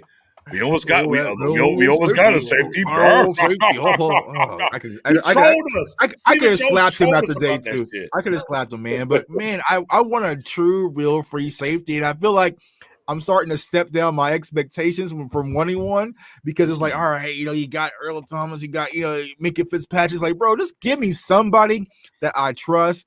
And I know we got DeMonte Casey, but that's not it. So me personally, I would say no on Jeff Heath. But if he wants to come back and maybe be a special teams player, I would be open to it. Because like I said, the one thing about Jeff Heath, I never had to really worry. He was going to be in the right spot. He just didn't have the athleticism and stuff to make the play. But if he didn't make the play, he's going to knock your helmet off, and he'll call it good. So, I would say no for Jeff. Yeah, he hella fast. Matt Owen, Jeff Heath reunion, you buying or selling? I'm selling. Somebody mentioned in the chat, like last year when you have Darian Thompson as like your starter safety 3, different conversation. Now I don't see it. I'm actually more excited with Jaron Kearse than I would be with Heath coming back, and that's a name that never gets chatted about. We chat about it. Hold on. You know what? Matt Owen. Let me pave a road for you real quick, because in Dallas, and here's one thing that we have to talk about when it comes to Dan Quinn that nobody talks about. If you're tuned in right now, boy, you better get blessed with some knowledge. There's a term that goes around in a set that goes around in the NFL called the big nickel. We've never played big nickel in Dallas. Never. We've never played big nickel in Dallas. I'm telling you now, guaranteed, we're going to play big nickel next year. Oh, yeah. Right. I can look at the draft and everything. Bro, we're going to play big nickel. If you don't know what that means, go Google it, look it up. If I'm wrong on that, Meadow, tell me I'm wrong. Do you think we're playing big nickel next year or no? No, I do 100%. And if you're wondering his usage, look at Minnesota in 2018 and 2019 when they had Anthony Harris, the Cowboys fans love, and your boy Harrison. They have Harrison Smith. They had two very good safeties and still brought him in because he's 6'4", but not just that, he's really good in coverage. So I'm excited about him. I would much rather see Jaron Kearse play or give a chance to Reggie Robinson, Mukwame, whatever route we go there, than to bring Heath back. I like Heath's speed. I like his locker room fit and all that, but the guys who had Heath are all gone. Like Heath's core guys who brought him in and developed him are gone. So and some of those guys cut him, right? They just cut him. Yeah. Right. Spoon, Heath, the GOAT, coming back. I'm sorry, but Tuck started it the other day with this, so I'm gonna continue it. I'd rather sign him. No. Different question. Hold on. Tuck Sweet said, "Do you want the Heath combo or the Earl Thomas platter?" Listen. We appreciated Jeff Heath. I was one of the ones hard on him, and when he got hurt, I missed him. And listen, play out of position in Dallas. We all knew that. Hard worker. You know, he's always giving his best. But I'm with PO. At the end of the day, it's like everybody that was around him is out the door. This is a new defense, new players, new different attitudes. And I would rather sign somebody like Earl, who's familiar, who could teach the defense or whatever Quinn's gonna do, than somebody like Heath. Don't get me wrong. I think Heath will go somewhere where he'll be signed without a doubt about it. Just I want to move on from that Garrett era and start this Quinn era. Yeah. Here's the thing. Heath was always played out of position in Dallas. He was a free safety, speed wise, and everything he did. Not a strong safety. And we just consistently decided to play him as strong safety because, Darren Garrett and whatever, we just did dumb shit. Neither here nor there. Yeah, sure. I mean, it's a feel-good story, yada, yada, the whole nine, blah, blah, blah, blah, blah, blah, blah, all that. Sure, bring him in at free safety. And the only reason we would say bring him in at free safety is because, we didn't take care of free safety. As a rotational guy. Look, Heath as a rotational guy is great. And special teams wise, as I talked about a bunch with our draft picks, it is great. However, it's a bygone era, ladies and gentlemen. Yeah. It's a bygone era. Like, look, and I love Heath. And we had fun on Twitter and we talked about it in the group and whatnot. Like, it's fun. It's fun to talk about it. But low key, bro, Heath, appreciate you, brother. You always have a place. Here in Cowboys Nation, look, against the Raiders, the tackle against Derek Carr with the forced fumble, you won us the game. In the playoffs in 2016, you got the interception. You got the second interception that you got robbed of, and you sacked on the blitz, you sacked A-Rod. I don't know how you didn't fumble the dadgum ball. Right. Yep. But, hey, look, man, it is what it is. Appreciate you. But hey, man, it's time to move on. Well, PJ, you bring up all the dumb shit we did already, Garrett. Yeah, because it's a different era. So we had to transition because people were talking about the draft and different things that we're doing. You get to bring it up, Geechee. I'm gonna talk to you after we get out of here and we'll have a good conversation.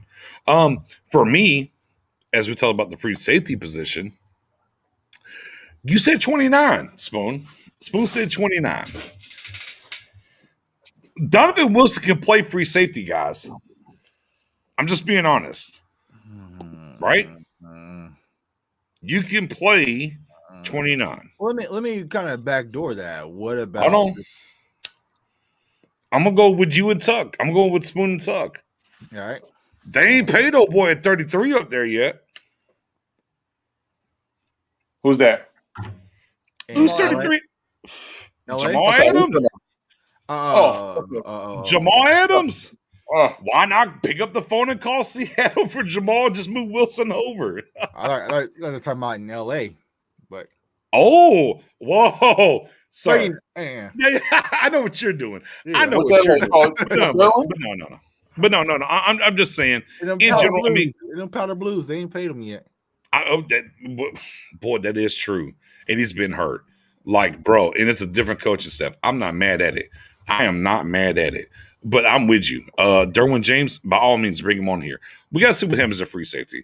Man, I'm dropping that in the link right now. If anybody wants to come in, man, hit that link, come through, do what you got to do. If somebody just asked if they want to come in, man, hit the link and come in.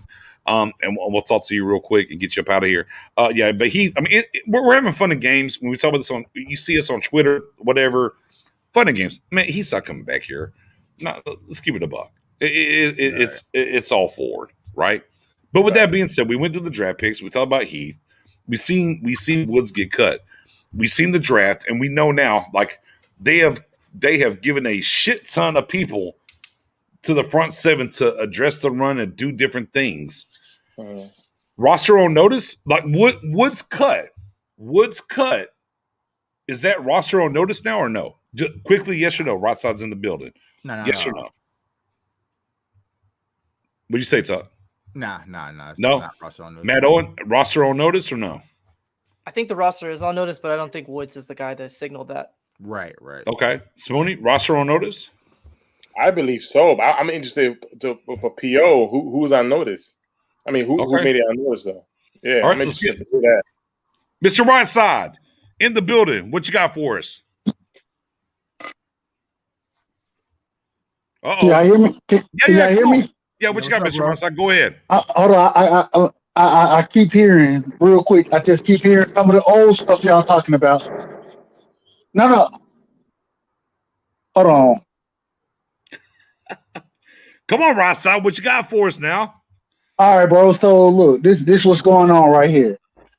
So a few different things. All right, go for it. The first thing I'm gonna talk about is, hold on. Let me take my headset out. All right. So the first thing is this. I think that first off, bringing back a Jeff Heath, I would love that. The reason being is because Donovan Wilson, I believe he's free. I believe I can't say, like you can't say his name. Whatever the 6'4" dude from South Carolina. I think he can play for free. But the thing is that you have a Jeff Heath who he wasn't a great tackler. He didn't take great angles, but he was always able, you know what I'm saying, to make plays on the ball when they were in the air. I appreciate that piece, and I value that from Jeff, right? But the other thing is looking at Wilson, Donovan Wilson. He's also an individual. Although he shines at strong safety, I believe that if we move him to free safety, he's serviceable. Do I want to do that? No, I don't. But he is serviceable at that position. And so when I look at all of what we got going on with the draft right now, what I'm thinking, and then I'm gonna call back in just because my headset ain't fucking with everything else got going on. But I'm gonna call back in a second. But what I'm thinking is this: what you do is you take these individuals, you take a Parsons, Bucks. I have certain reservations about Jalen Smith, me personally. Certain reservations about Van Der Esch as well. I like Van Der Esch in the cover game when he's healthy, but who knows when he's going to be healthy. So if you do that, what you'll end up having is just think about this now, and this is all I'm asking you. Just think about this. Having, say, in the nickel set, having Parsons and Jabril Cox. Jabril Cox as the cover guy, Parsons as the attack guy, as well as having on the backside Donovan Wilson and Jeff Heath. You got yourself a decent middle of the field right there. as well as Boss Man Fat, and I don't listen to some of his rap albums. People tell you he can rap. He can't really rap. I don't like his rap, at least me personally. But you got Boss Man Fat on the outside with Trevon Diggs. I like that. I like that right there. And the main thing I want to say is that as far as what we did in this draft, the one thing that we went big on is the biggest thing we struggled on as far as defense go, and I apologize because I can't hear y'all right now, but I apologize for it. But the biggest thing we struggled on is stopping the run. And now we're able to stop the run more efficiently than we were last year. If we could stop the run, it could make our cornerbacks a hell of a lot better than they were last season. So I'm going to call back in a second. I'm going to listen to what y'all got to say to what I just said. But only reason I'm shutting it down is because my Bluetooth was messing with me, so I had to kind of jump off of it and jump back on. But I'll call back real quick. All right. So, all right. Fair enough. Mr. Rothside. Soapful in the building says KZ over Heath all day. And look. I mean, we're having fun. Right, let's keep it a buck, right? We're just having fun with the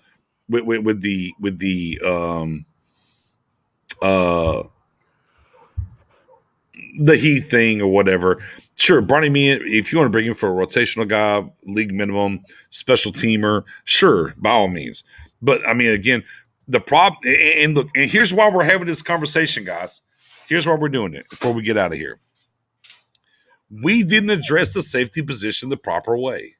Again, that's why we're here talking about Heath, talking about Route 29, and we just like bro. And look. Maybe it's Jordan Lewis, right? He played safety a little bit last year. Maybe Lewis is making the transition. You know, look, even the other one I heard today. Well, we're waiting for the medicals to get better from Malik Hooker. We're going to sign Malik Hooker. Like, bro, we're just in between these kind of things because we didn't address it. And we had multiple, look, and we go back to the draft and the way that we graded the draft and what people think about the draft, right? Is that we didn't get a safety. And, you know, I mean, it's just, and that's just what it is. Lombardi in the building. What's going on? Man, listen, first and foremost, shouts out to everybody on the panel except for Jay Tuck, because I like to see him in these look, this what he do, right? This what he do. I see him in these social media streets, but I don't want to be somebody that's going to talk about somebody behind their back. I said, you're not about to pull down Boss Man Fat just because you love Asante Samuel, sir. We're not gonna do that. He's on the team now. Move on, sir. I'm trying, bro. Like I need some more boss. I need some more boss man. I need some more boss man film. I need some more some Voch Lombardi boss man film to help me out, bro. I'm trying. I'm what you want me to say? The video out. He a first round talent, sir. I didn't watch them all. I didn't watch them all, man. I still ain't feeling it, man. But hey. Shout out to Voch, by the way. Voch had a great video on Osa. So if you guys haven't watched that, check it out. Definitely check out my guy, Voch, man. Hey, Voch, man, I tried to tell him tonight, like, man, he took the shirt off. He had the white tee on. He was sitting back. I was like, bro, it's a win. Like, I get it. Like we didn't get to say that. Like, bro, but look, like it's a win, though. It's still a win. I'm trying. With your upset ass. Boss Man Fat made this whole draft class bump up one tick off of average. Now, we kind of did it out of order because, you know what I'm saying? No, wait. Rewind that. We did it out of order. But we have 2 first-round talents now in Micah Parsons and Boss Man Fat. The only reason Boss Man fell because he might choke the coach, and he might have a gun under the seat, and he might be where the weed that guy. But besides that, though, on the field, put that dude on. As a college football player, I like him more than Diggs. As a college now, Diggs has evolved, and Diggs has went through rookie year, and Diggs has gone through some cats. So he's a little more NFL ready now because he's gone through through the whatever. But as a talent, Boss Man Fat got Diggs. You like gun on the seat guy, man. You've been wanting the gun on the seat guy for a while, man. So you got your guy in Boss Man. Well. Here's the thing. My guy's a preacher. Shout out to my guy Dominic White. He said, "Man, you just need a guy. You need some guys that'll steal a radio. You just need those guys. Look. You need some preachers. And you need some Jackson radio guys. You know what I'm saying? Whether they get caught or not, you just need those guys. Look, you need those guys that, hey, you might have beat me on the field, but damn it, I'm gonna beat your ass in the parking lot. You just need those guys on defense. Not really so much offense, but on defense. You just need those guys like that gummit. Hey, I'm gonna punch you in the mouth. And damn it, and that's what it is. But for somebody like me, he's been wanting one for so long, it just didn't feel.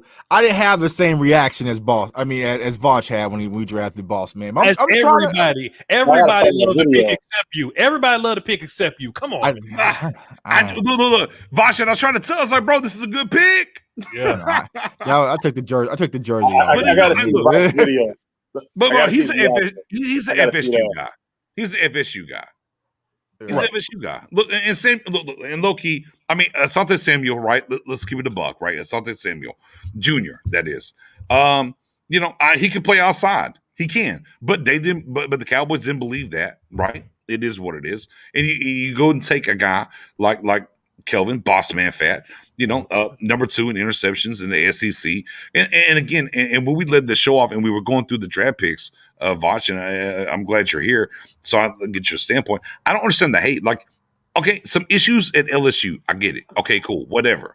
But outside of LSU, whatever. Like, bro, he raps. Okay, cool. I mean, Cole Beasley raps. Who cares? I mean, who cares? Like, there's no really off the field issues with this guy, but everyone wants to like tie him to off the field issues, and I don't understand that standpoint. So, in my opinion, I feel what Tuck is saying. I have a confession to make. Okay. And I felt it when we drafted Roy Williams. I love Roy Williams, but I as a Hurricane fan, I want to Ed Reed. Okay, I mean, neither here nor there. But what's it got to do with the off the field issue? But I'm saying, what's it to do with the off the field issues that everyone wants to tie to Joseph? You know what it is? Go ahead, Voch. I think it's history. People look at people like Deshaun Jackson and other players that they feel that if they have an outside hobby that they are going to commit to that hobby or they're using the sport. Okay, well, I mean, Deion Sanders out here talking about what must be the money. Who cares? Justin Tucker sings opera. Justin Tucker sings opera and they love it. They love that kicker. What would they? He sings opera. That's why they love. I mean, never mind. Go ahead, Voch. I'm sorry. Nah, man. But like.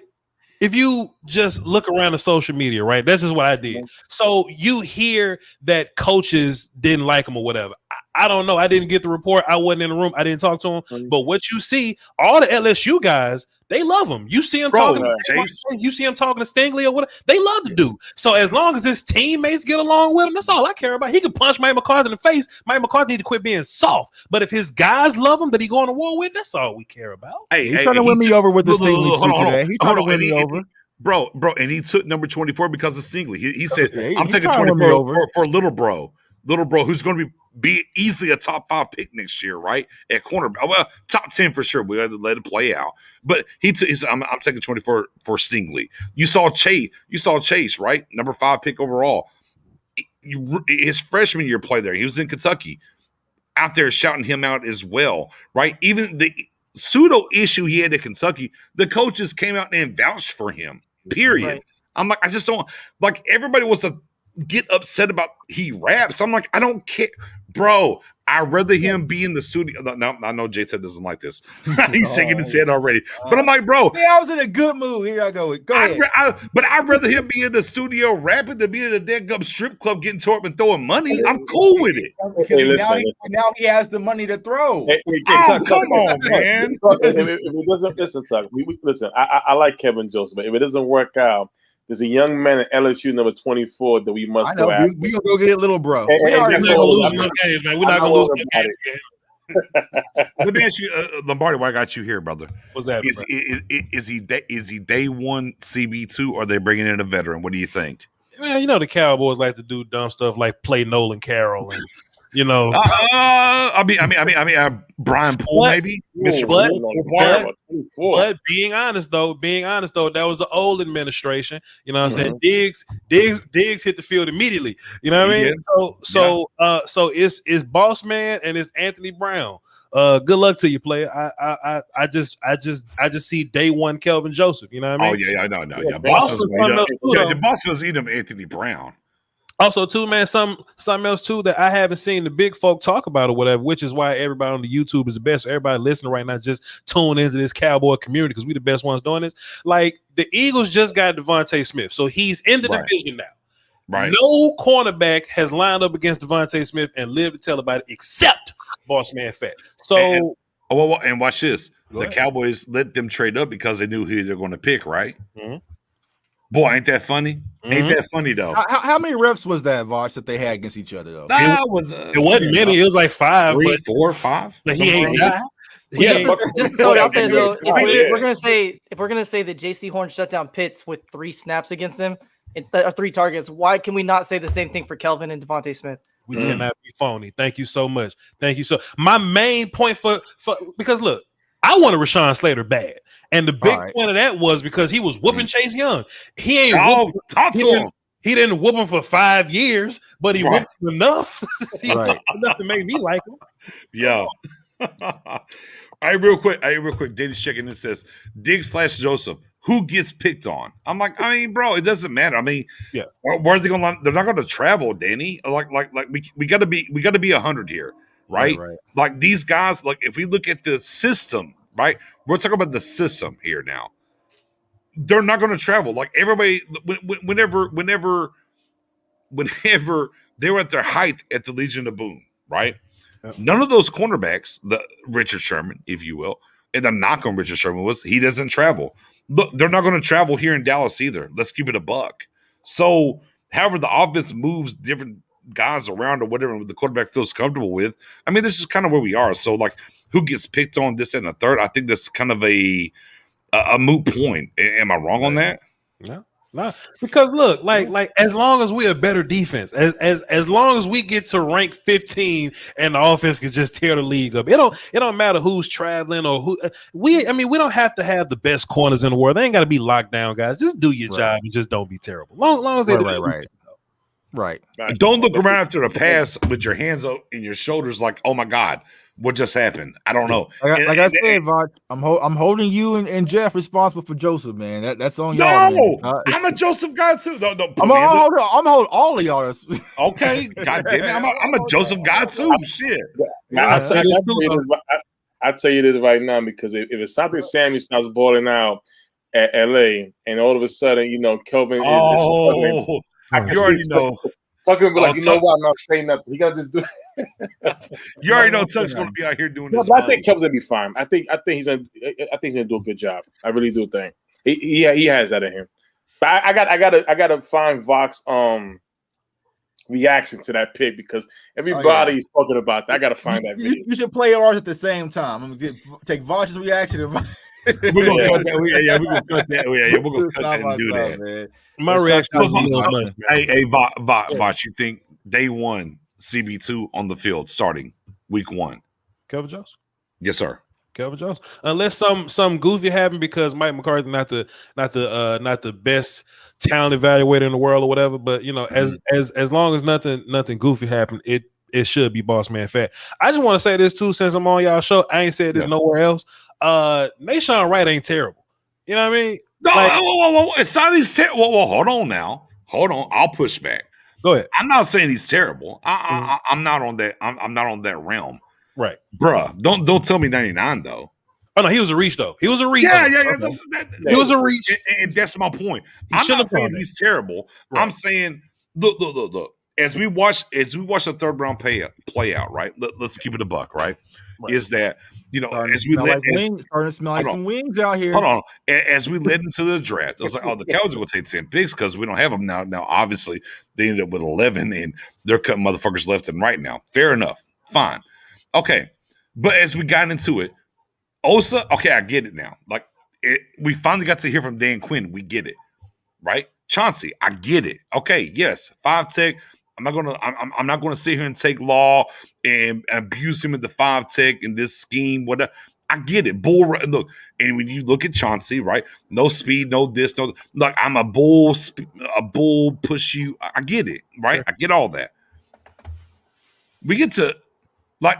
Let's be clear. We're me and you are in the war room, sure. And we're talking about Wright or Cox at 99, bruh. Who are you taking? I'm definitely not. I'm not drafting right at all because look. Yeah, that's look, what I'm saying. You're at least you're taking. I'm saying, but the 2 picks that are after, you're 100%. taking Cox. 100%. I didn't even know who the hell Wright was, and I love the honesty of the community because there was some people that acted like they knew who the hell Cox was. I'm like, Wright. I'm like, you ain't got to lie, man. You ain't no nation, right? Nobody know nation. Right? That's the only reason I knew him because his last chance. I'd say that's 99% of people who know who he is because of that. I had no clue. No clue. But you definitely take Cox there. But luckily we got Cox later, so it is what it is. Well, hey, day three was a slam dunk. Indeed. Day 3, bro. Look. I love Parsons. I love Kelvin. Right. Absolutely, I love it. But day 3, I think day 3 was a slam dunk, man. Who's y'all's favorite pick besides Bohanna? Bohanna's my pet cat. Bohanna? Yeah, Bohanna's my pet cat. I'm on Golston, Voch. That's my guy, man. I like Chauncey Golston out of Iowa. I got your bro Cox and Semi Fioku. Okay. I like the Osa pick a lot. Oh, Diggy Zoo is a gangster. Oh, he's a gangster. I love him. Oh, no, I love him too. But oh goodness. I was just watching them, bro. People was like, but Vange, why you being so fake like Odiggy Zoo now because he's on the team? Let me just say this, right? Like when I first watched Odiggy Zoo, it was at the Senior Bowl, and then I watched the Arizona game. A lot of passing, a lot of pass rushing, and that ain't what he's best at, right? But he's on the team now, so I just looked at all his film, I just scoured all his film. That's Lombardi, let me ask you a question. Yes, sir. Is he the Gucci belt Aaron Donald? Ooh, I don't even want to be that dude, man. I'm just saying, is he though? I don't. Aaron Donald. Oh no, I'm sorry. Fake Gucci belt Aaron Donald. Yeah. Fake Gucci belt Aaron Donald as a lighter dude that play big as hell, that strong as hell, that don't move back with the athletic upside. Sure. Yeah. That's where I'm at. Let's go. Yeah, he's that guy. Knockoff polo assassin. Yeah, that's what I'm saying. He's that guy. Like I said, I wasn't mad at the Osa pick. I wasn't mad at it. I'm like, what are we doing? Because we haven't heard from Dan Quinn. Like, he got hired. We haven't heard from him. I don't know what's going on. We took Osa. Let's be clear. So we had, let's go back 3 drafts, right? Lombardi, let's go back 3 drafts. So Marinelli, second round pick, Hill. All right, bet. So Marinelli's gone now. Bet. Okay, we got Nolan. Here's 3rd round pick, the Gala monster, right? Gallimore. All right, now he's gone. We're here to day 3 again. Or I'm sorry, 3rd round again. Yep. And now we got Dan Quinn. Here's Osa. I'm like, well, God damn it. We're just drafting these guys. 3 techs, whatever. Okay, I get it. But I'm like, this guy's different. I understand that he's different. But I'm just like, man, we have wasted a lot of capital in the last 3 years on this particular position, if you will. That's why. Go ahead. I'm sorry. Go ahead. No. I just look at it like they're different guys. You know what I mean? Okay. Like Tristan got that crazy little first step. You know what I mean? But he didn't really know what he was doing, 2-gapping. Neville's a little bigger than him, but he's still that penetrator kind of dude to me. Oklahoma was doing some weird stuff or whatnot. Mm-hmm. Odiggy Zua is pure run stop guy with upside of let me learn how to pass rush and we'll see what happens. You know what I mean? So I like to have them all. Honestly, just let Brent Urban do that great thing that he does because he's underrated as hell or whatever. And hey. I think everybody's going to be in love with, and I've said this from the time we signed him. I think Cowboys Nation is going to be in love with Urban come training camp. Of course. Gravely underrated. But because we need role players, right? We don't need no more like name dudes. Because once upon a time, Van Der Esch and Jalen was good. We just need to get back to the point to where, okay, what do we need to do? And if we had to, and if we got to fix the front 4 to make them good, you know what I'm saying? Then let's go get some dude that most people never heard of, but he's a demon in the run game to make our linebackers good again. You know what I'm saying? I agree. Real quick, Island Boy Geechee, my guy. McKill Sr. What you got for us? You got a question, brother? Let me get you on here real quick. Get your boy in the building. What you need, man? Oh, got to unmute yourself. You know, mute. He wasn't ready. He wasn't ready. I got 2 questions for Voch. If you don't mind. Go ahead. Shoot your question. I'll get the next one on. So we asked the question, is he a Gucci belt Aaron Donald? Would you say I I think he's more of a Grady Jarrett than an Aaron Donald. Sure. Similar size to Jarrett's 6'1", 290-ish. What are your thoughts there? I like it. You know, I'm terrible with like player comps or whatever. I hate them. I can't stand them. You know what I'm saying? Because I'm just not either. Yeah, I'm just not good at them. You know what I'm saying? But I see what you're saying, just in a way that I'm athletic, not so heavy, but heavy dude that could play both tackle spots. You know what I'm saying? 1 tech, 3 tech, and I have the upside to be super pass rush dude. And man, y'all know how these Pac-12 coaches do, man. They're just trying to save their job. They're not really teaching technique like that. Right. So I can see Odigizua with Dan Quinn, who is a D-line coach at heart. If you just teach them a handful of moves, hey man, have a plan when you do this, because you're right.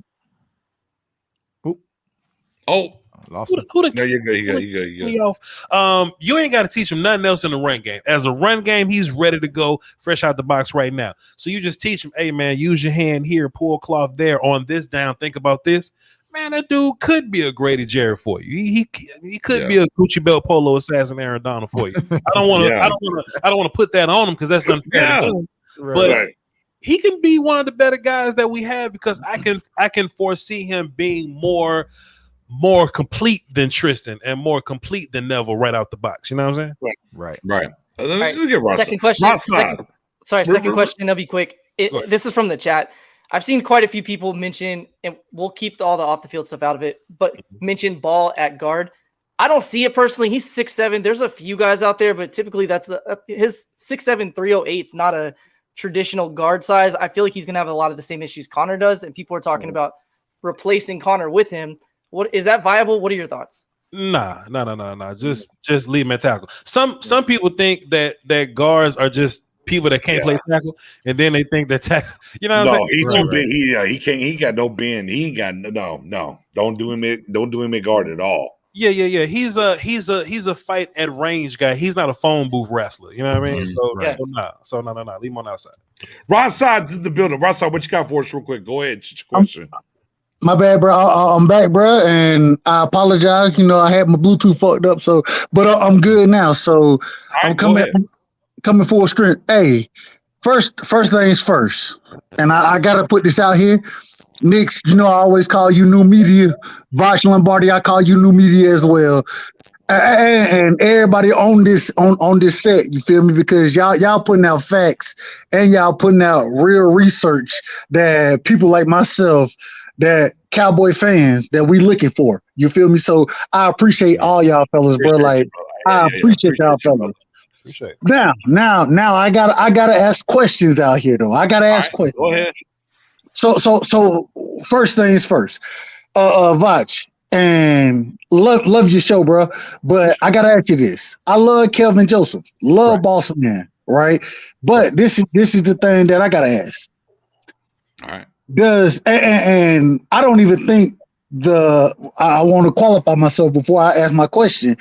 I don't think that his off-field, whatever they want to say, is really off-field anything, because you got plenty of people out here who rapping. You know what I'm saying? But now, and like I told him earlier, Boss Man Fat, he didn't have no real good albums. I didn't think so. He didn't have no real good lyrics. So, but that's just my opinion. Yeah. Get to your question, brother. That's fine. We ain't worried about his rap. We worried about if he can cover. But no. This is the thing. This is my question. In comparison to Surtain, and in comparison to JC Horn, right? I believe Boss Man. I believe he has some of the best skills in this draft class. So my question is do you see him, or can you see him being as good as, if not better than, those first two cornerbacks drafted? What's your answer to that? I appreciate your Rashad. Voch, go ahead, brother. My rankings were JC, Bossman, Surtain, Greg Newsom, Farley, and Samuel in that order. And the one thing that was kind of like tiebreaker to me was I just loved how naturally athletic Kelvin Joseph was. And with athleticism, you got to have nuance, right? So I was watching this play against play against Florida or whatever. He was going up against Copeland, and Copeland was trying to do the old Amari Cooper. I'm gonna run this slant, but I'm gonna set it up with a fade or whatever. One of them nuance joints. I'm like, yo, people get caught with this all the time. But Kelvin Joseph showed enough patience to, okay, I'm gonna position myself to where I'll lead you upfield, but if you run this slant, you're gonna have to run through me. So I saw patience, I saw nuance, things like that. So the one thing that broke the tie between Kelvin and Surtain was I looked at Kelvin, I said, which one of y'all do I trust in man coverage with no safety help? If I had to just trust y'all to go out there and cover, because I know JC Horn could do it. JC Horn covered all the best with no safety help. Who do I trust the most? I ain't calling Surtain slow, but we know Surtain ain't as comfortable playing the deep ball. Surtain's a little better down under in the middle, whatever. Kelvin Joseph is comfortable playing outside with no help. So that's what just slightly bumped him over Surtain in my personal opinion. I ain't just saying it because he's on the team right now. Like, I'm highly documented, hyping the shit out of Kelvin Joseph, whatever, over Pat and whatnot. Yeah, no, I mean, I agree. I mean, my only difference with Surtain would be if he's able to get his hands on people, he's going to ride you. He can feel. Like, the thing about Surtain was, if his hands hit you, no matter what you do, he knows where you're going and he can read you. Sure. But if he isn't able to get his hands on you, it becomes a smidge of a problem, if you will. A smidge. I'm saying a smidge. I'm saying a smidge. Now, Vosh, let me ask you this. So, Professor Ode mentioned this earlier. Does 16, 17 games of only with Joseph scare you at all? Nope. Or nah? Nope. What have you done for me lately? You know what I'm saying? Meritocracy. You know what I'm saying? Long as you got it, you know what I mean? Long as I see it. I mean, I said the same thing about guys like Joe Burrow. You could be terrible your whole life, but if you got it right now, show me what you got right now. You know what I'm saying? So I look at Boss's latest work, and I was impressed with his latest work. If you only played one game, but you can cover Devontae Smith in that one game, we got something to talk about. You know what I mean? But he did well all season. So, hey, man, that's all it takes for me. All right. Can we move Can we move into free safety? Because I watched your video.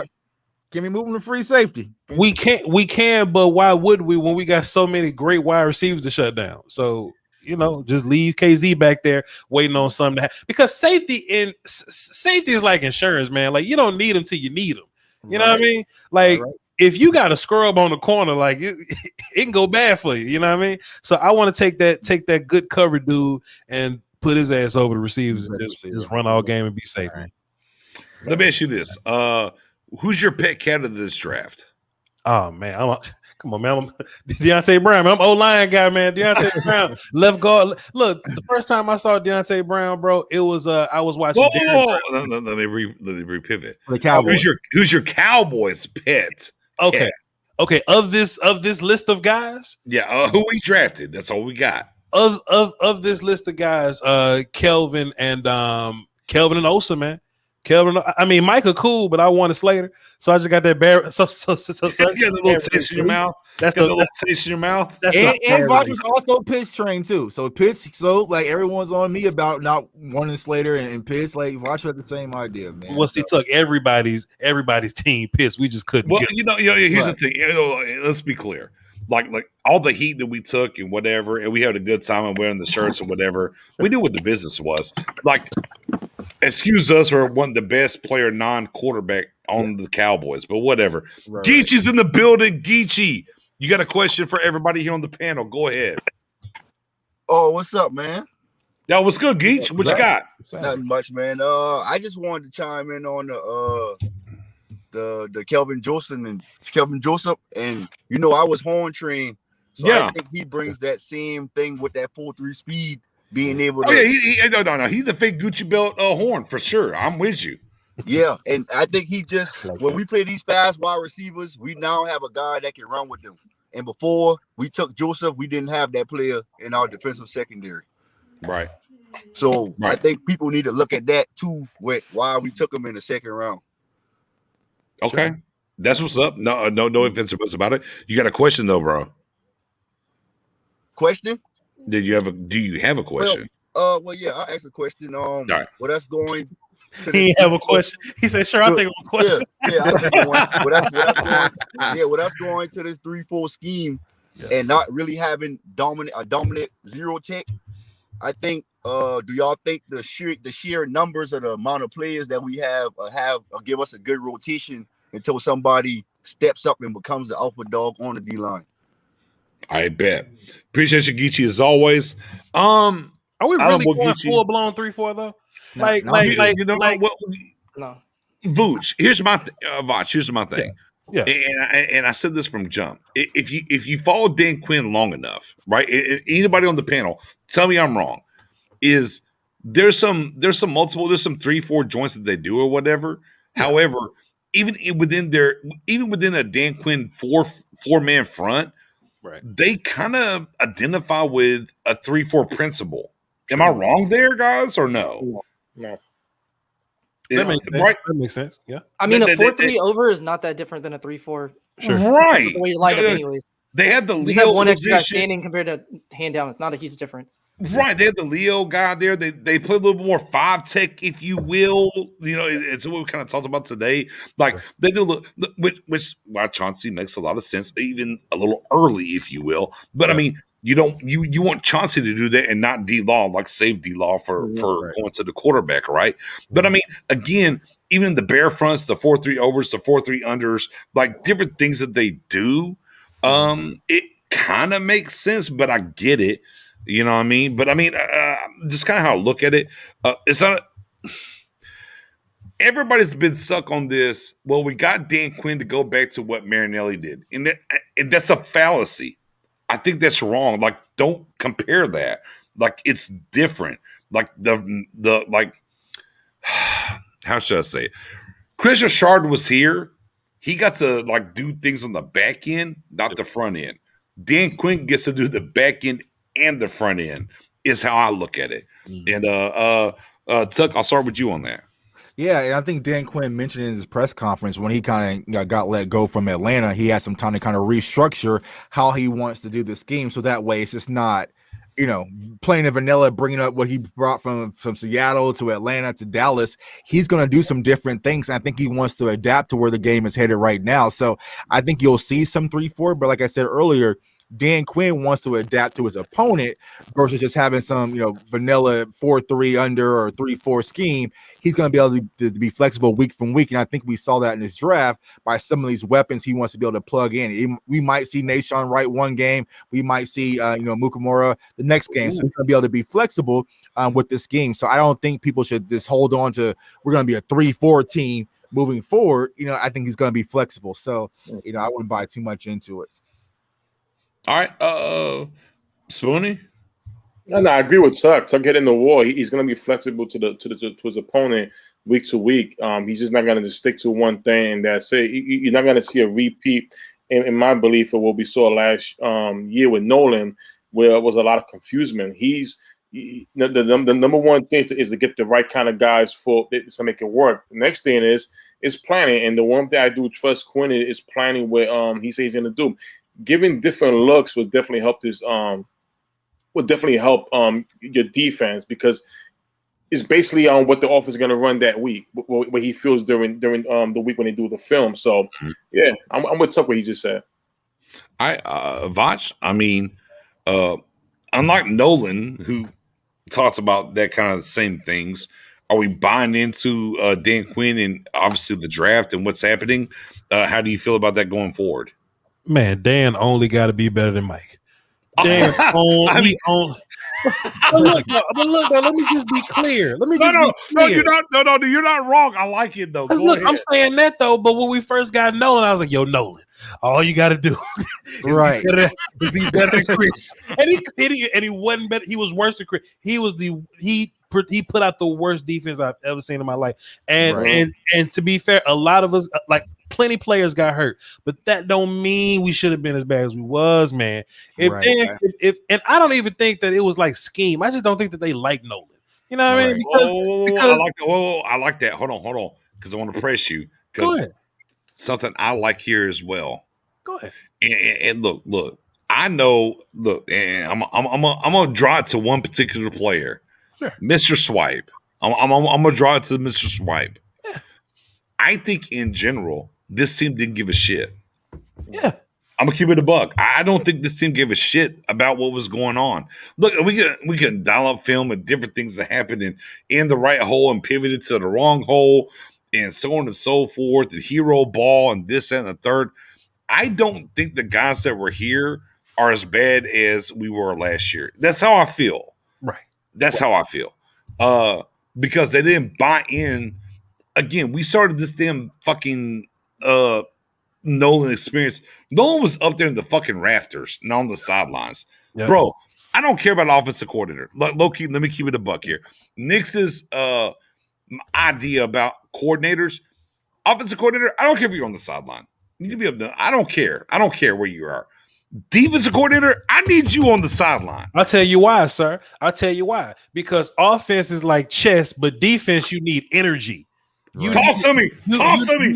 Talk to me. Energy, 100%. And that's what a lot of people wanted Chris Richard to do, because they just saw him screaming, so they just assumed he was a good defense coordinator. But you kind of need both.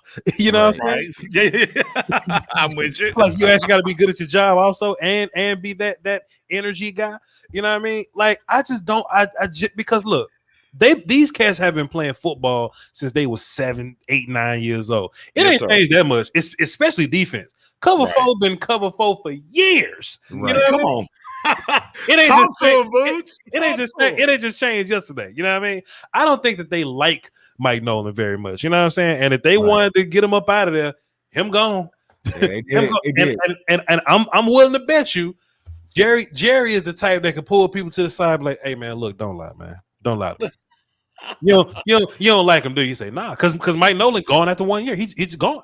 Right. Him and Tom School and them, they just gone. Some team leaders got together, talked to management, and said, "Hey man, this ain't gonna cut it."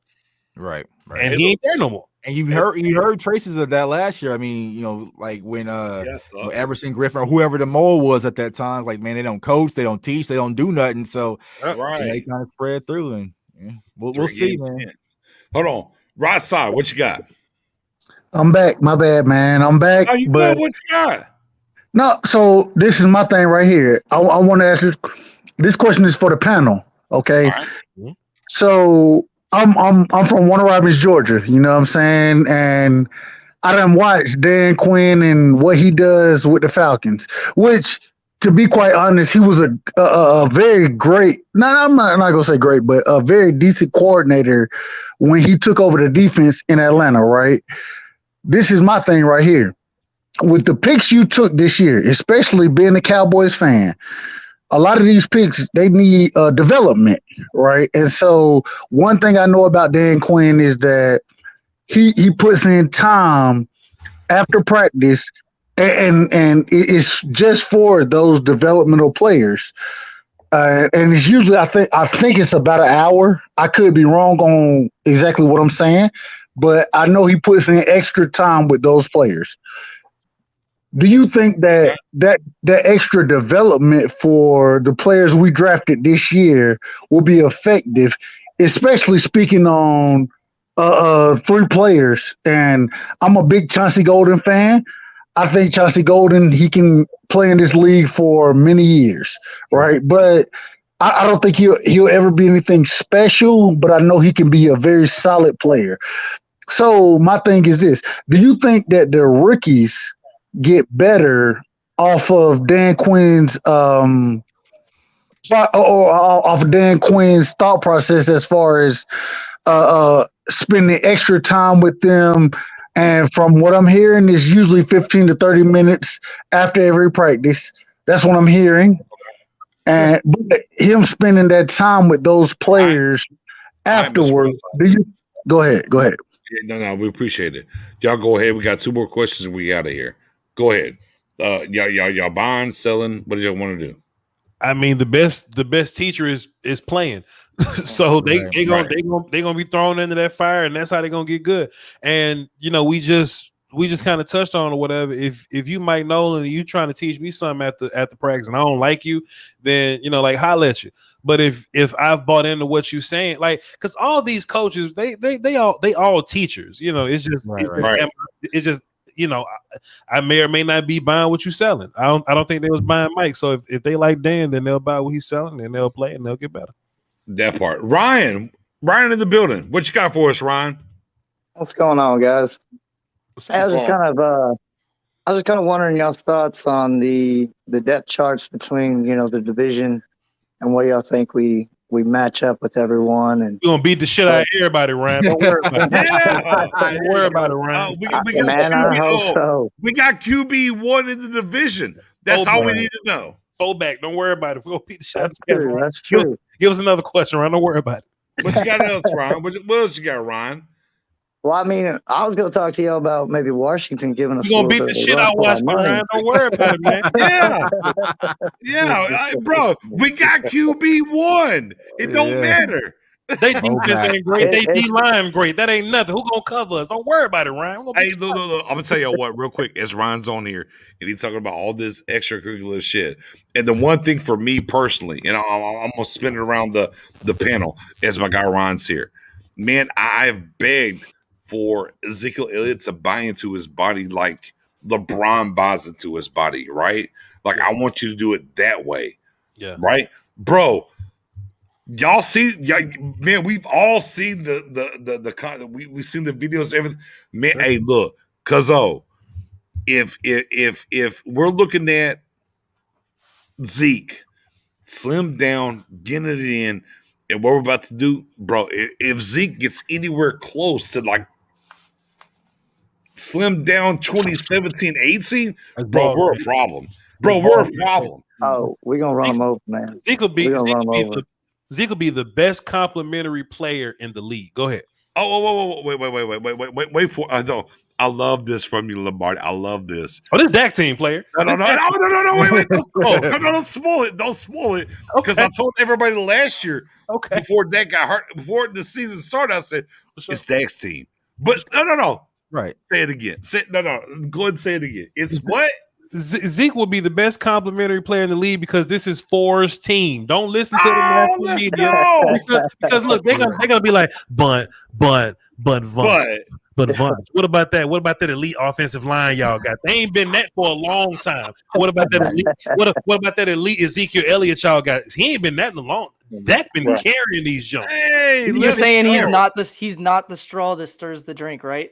Right. That's what everybody told us for 4 years. So, Dak Prescott should have shares in the Dallas Cowboys. He's so valuable to this damn thing that we do, to this thing of ours. They can act like Dak ain't who he is, but whether Coop hurt, whether Gallup looking bad, whether it's Bryce Butler, it don't matter who he's throwing to. It don't matter who he's throwing to. Dak makes shit shake, and he's the guy. And everybody knows it, and they nervous. They just talking that shit because they don't like Cowboys, and they don't like Cowboy fans, and it's fun to talk crazy about us, but they nervous because when it was looking like Dak wouldn't get re-signed, 28 teams was lined up at the well saying, can we get up a quarterback? Dak got his money. We're going to smoke the shit out of everybody. He's a top 3 quarterback in the league. Vosh Lombardi said that. What's up, Gary? Vosh, we're about to go to my back door joint here, and we're gonna do fucking karate and real kick and chop up a fucking I don't give a fuck pumpkins. That's just how I feel. Just yeah. No. I'm with you. No. I'm with you. I've been preaching this shit for fucking years. I'm with you, bro. But with that being said, Gary's in the building. We got Gary. We got Ross out one more time before we get out of here. Gary, what you got for us? Go for it. Shoot it. Be quick. Man, I just wanted to say with Sertan, I didn't see the 4.4 speed. I see more 4.5. But the question I have for you guys, with us going to like a 3-4 base package, do you think that Demarcus Lawrence, could be the 5 tech? Well, for those that don't know, that's the defensive end in the 3-4 set. You think he could play? Yeah, you good. You think he could play the 5 tech? Yeah, I think he can. I think they want him there. Yeah, I think they don't want him. Yeah, he hits your Chauncey pick. Yeah. I think he could. They don't want to beat him up that way. That's why you got the Chauncey pick. But no, he could. And look, low key, I think at certain times you might see him do that. But overall, like over prevailing, no, he's not going to be that consistently, if you will. Everybody else on the board, Matt Owen, what you think? No, what both of you guys said. He could play maybe limited snaps, but you paid him money to be your pass rusher, so you're not going to put him inside and make him take on double teams. Spoonie? Yeah, same thing. He could definitely do it, but you want some sacks out of him. Vach? D-Law is incredible. You know what I'm saying? And he's like when we do pass rush stuff, I mean, he'll look normal or whatever, but like they're not gonna ask him to do things that he's not good at because Dan Quinn's not an asshole that Mike Nolan is. So I don't foresee us making this new role for D-Law. I think it's gonna look a lot like 4-3, honestly. It's just that we may move the one tech a little close to the center and the weak side end maybe standing up, and we'll put a Sam on the outside of D-Law. But besides that, we're not gonna change too much. Like guys gonna be where they at. Because it gotta be that way. Because we just got 4-3 personnel, so we just can't change too much. That part, J Tuck. Yeah, I agree, man. I think that's not what D-Law does best. I mean, he could, but that's not what Dan Quinn's going to do to him. So I don't see him playing the 5-tech. I don't think we're going to see a true 3-4. Yeah. That's what I say. Let's keep going back to. I don't think we're going to go to this 3-4. I think when Quinn said it, we all just said, "Oh, 3-4, boom!" Like, no, that's not going to be the case. I think we'll see an occasional 3-4 base front, but that's not going to be the standard in Dallas. So one more thing for our league, though, man. One more thing for our league. Randy Gregory and D-Law will both have double-digit sacks this year. Go ahead. What was that? I'm sorry. No, I'm with that. Rasa, last question. What you got before we get out of here? Last question for y'all, fellas, man. And Vach, I'm battling against you. I'm not sure that D-Law and Randy Gregory gonna have double-digit sacks. Yeah, I don't see that. I don't see that. Okay, go. What's your question? Go ahead. My only question is this: which defensive lineman? Although we saw today, what's his name? Damn, I can't think of his name now. But he got pushed off a bridge. You feel me? Antoine Wood. He got pushed off a bridge. So now what I'm saying is this: my only question is as far as that defensive line goes, it's still not enough players or not enough positions for the players that we have. I don't see it that way. I don't see. You're wrong. So Nick, what you're telling me is that there are enough positions for the players that we have. That's what you're saying? Yeah. Yep. Absolutely. My only reason for disagreeing is because I don't think that Tristan Hill, I don't think he beats out Neville Gallimore in any position, and I think that I can't say his name the right way, but I think he also beats out Tristan. So play all three of them. Play Bohannon. Play Irvin. Right. We got 17 games. We gonna need extra. We good. Be in there. Because look, last year when you was down to Justin Hamilton and fella with the funny last name from the Texans, you was going, damn, I wish we had more people. Right. Hey, don't worry about it. We got guys, man. People get tired. Look, Bohannon, 400 pounds. He ain't playing 90 snaps. No, right. Bro, Herbert the Bohannon is your one tag.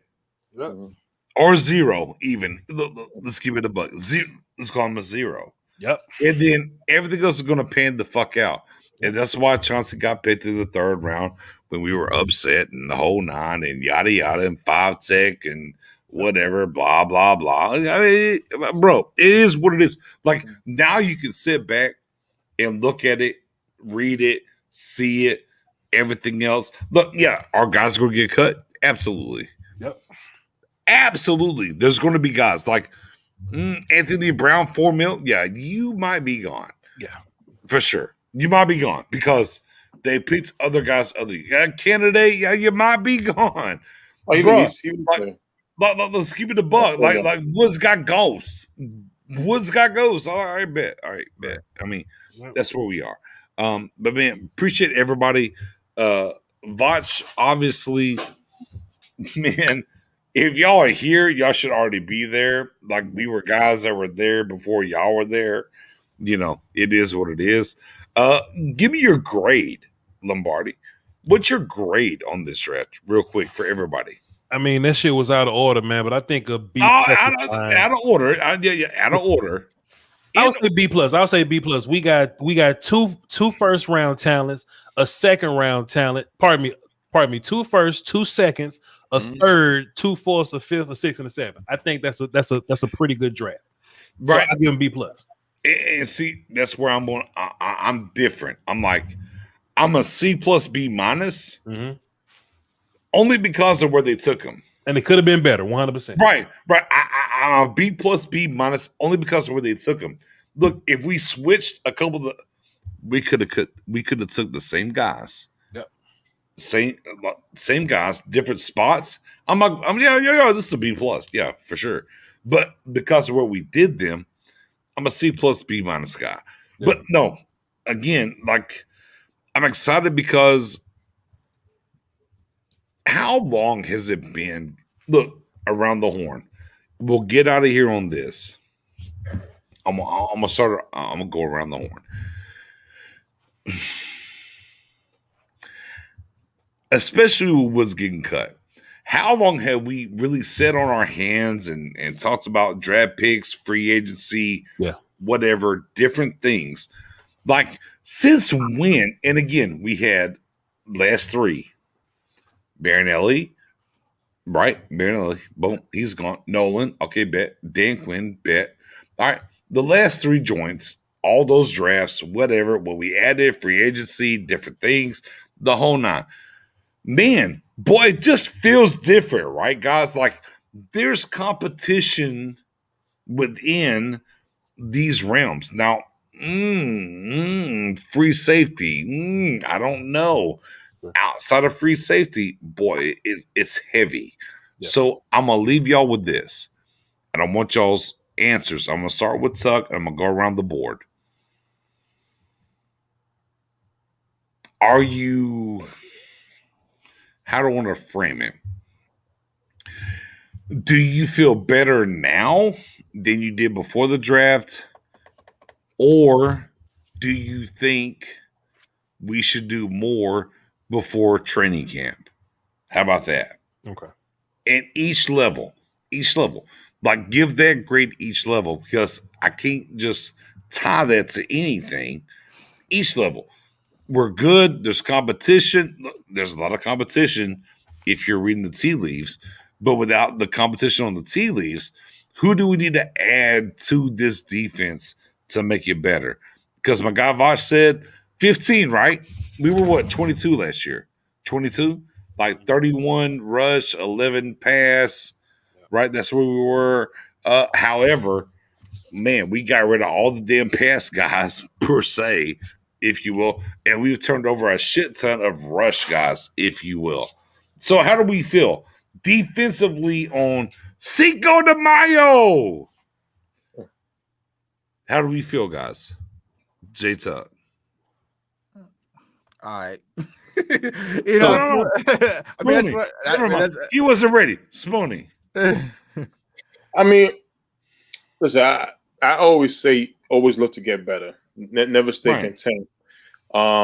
As far as the draft and hearing what Dan Quinn said, with his plans for this defense, I feel good. My only question is just the safeties. What are they going to do? That's really it. We all know my man Ishmael Makaru, part of it says if his name wrong. He's playing safety, but is he a starting safety? We don't know yet. I would like to see a starter. Know who's with Donovan Wilson. We know Kazi's in there, but he's not named the official starter. So, like I said, I'm content with the draft. I think they did a great job. My only concern is that safety spot, that free safety spot. Okay, Matt Owen. Well, you know what? I'm sorry. One more thing. I know we're gonna speak about it next week, BJ and y'all, but no, don't worry about it. Watch out for Tyler Cole. All right, Matt O. Yeah, I'll be quick. I feel better to answer your question, with what we've done in the offseason. I feel better going into this year than I did last year, just because I feel like I didn't love our free agency. I didn't love our draft, but I think both of them accomplished the goal of improving the defense and stopping the run. And then Dan Quinn alone is going to be a huge addition, and we got quarterback back, so you can't be mad at that. So overall grade, I'd say free agency I don't know, C-, draft C+, defensive coordinator B+, and then we have Dak back. So I feel better. KZ is going to be the starter, by the way. It'll be KZ and Wilson, I'm pretty sure, unless they sign somebody else. But I still have concerns on outside corner. I like Kelvin. So yeah, overall, I think we accomplished mission 1 of shoring up the run defense, if nothing else. I think with the resources that you had, like, like what else, could we have done? I understand, like people wanted to bring in Dalvin, and they wanted to bring in all these other people or whatnot, but we didn't necessarily have the resources to do that. With what we had, I like Brent Urban, right? We lose all. Brent Urban, bro. From the time we signed him, that dude, I think Cowboys Nation is going to fall in love with him. Come training camp. I'm with you. I like the idea that we're trusting these non-sexy additions, right? We probably didn't add big names, but what I like about Dan Quinn is that everything seems to have a plan right now. You know how we just got Dorrance Armstrong? He just on the team, just kind of being Dorrance. He ain't really got no role. He just behind D-Law, right? We look at Golson and go, okay, Golson gonna be like run dude. Okay, Odigizua gonna be run dude with upside. Oh, it's time to pass rush. Let's bring Randy and Bradley and get them involved. Like I think guys, we have more of a plan for defense now, opposed to just running out 11 people. And just having a plan alone could just bump this thing up 3 ticks. We don't need to go up too many ticks. We because Dak holding that down. 4 holding that down. I seen 4 drop 40, but the other team will drop 42. We just gotta not let the other team drop 42, and we'll be good to go this year, man. As far as the draft goes, man, like I said, bro, it was a bunch of other things I would have done. But if Quinn got a plan, and we get back on this thing and say, man, Sherman, I ain't never heard of this dude. He sucks, but he just fits your system perfectly. He just fits your shit perfect, and you got a plan for him. If anything, he's your tight end buster. He may not never start outside corner, but we got to play Gronk this year. We got to play Kelsey. We got to play Waller. We got to play both the kids that's the Patriots guys or whatever. If that's your tight end buster for the year, cool, fine. I like what we did this year, man. And honestly, I don't see what else you can do this offseason. What we're gonna do? Draft Richard Sherman? I would rather have, sign him. I would rather have the young guys on the outside that could still run and move a little bit than to go Richard Sherman, old as hell. When we line up against Kansas City and they put Tyreek Hill over there, I ain't saying Kelvin Joseph gonna shut down Tyreek Hill. Hey, Kelvin can run. No. I mean, look, ain't no doubt. The thing about this, and I said this immediately after the draft, we got taller, bigger, and faster. Yep. And the thing about us is, for years, our overall speed has been shit. It's been shit. Keep it the buck, like bro. So we did that, but Jade's up. Yeah, bro. I feel like it's all right, bro. It's the only reason I'm optimistic about next year is because, just like everyone said, we got our quarterback back. We should have our O-line. Zeke is looking slim, but as far as this defense is concerned, I feel like Dan Quinn is just playing with house money. He couldn't get no worse, and so he's going to have to be better than what he was last year. But do I feel like this defense is going to catapult and be top 10? No. Do I feel like they'll be 15? No. I feel like they'll probably be between 17 and 24. But that will be good enough because the Dallas Cowboys got Dak Prescott in his offense. And so I feel like the Cowboys could have been a lot more aggressive in free agency. They could have made a lot more moves in the draft. They didn't. And so now we're banking on Dan Quinn, who just got fired from Atlanta, and his new kind of fallacy of changing defense and these rookies to propel this defense forward. So we got to sit back and hope and see. But like I said, what I'm banking to holding my hat on is this offense and Team 40 burger still. So it's like, all right, we'll leave out. We will get out of here on this. Definitely didn't mean to go on this long, but we'll do this. And I'm gonna start with I'm gonna go counterclockwise, which means Tuck, my guy Lombardi, Professor O, Spoonie. I'm gonna go counterclockwise. So again, super early, way too soon to talk. But with that being said, we went through free agency. Like the year ended, we went through free agency. We saw what we did. We went through the draft. Here we are. So we're kind of base currently, right? We're kind of base. Sure, could there be a Brian Poole show up? Sure. Could for my gospel, could a particular safety Earl Thomas show up? Okay, cool. Well, we'll kind of base it that way, but I mean, overall, you are who you are now. You are who you are now, right?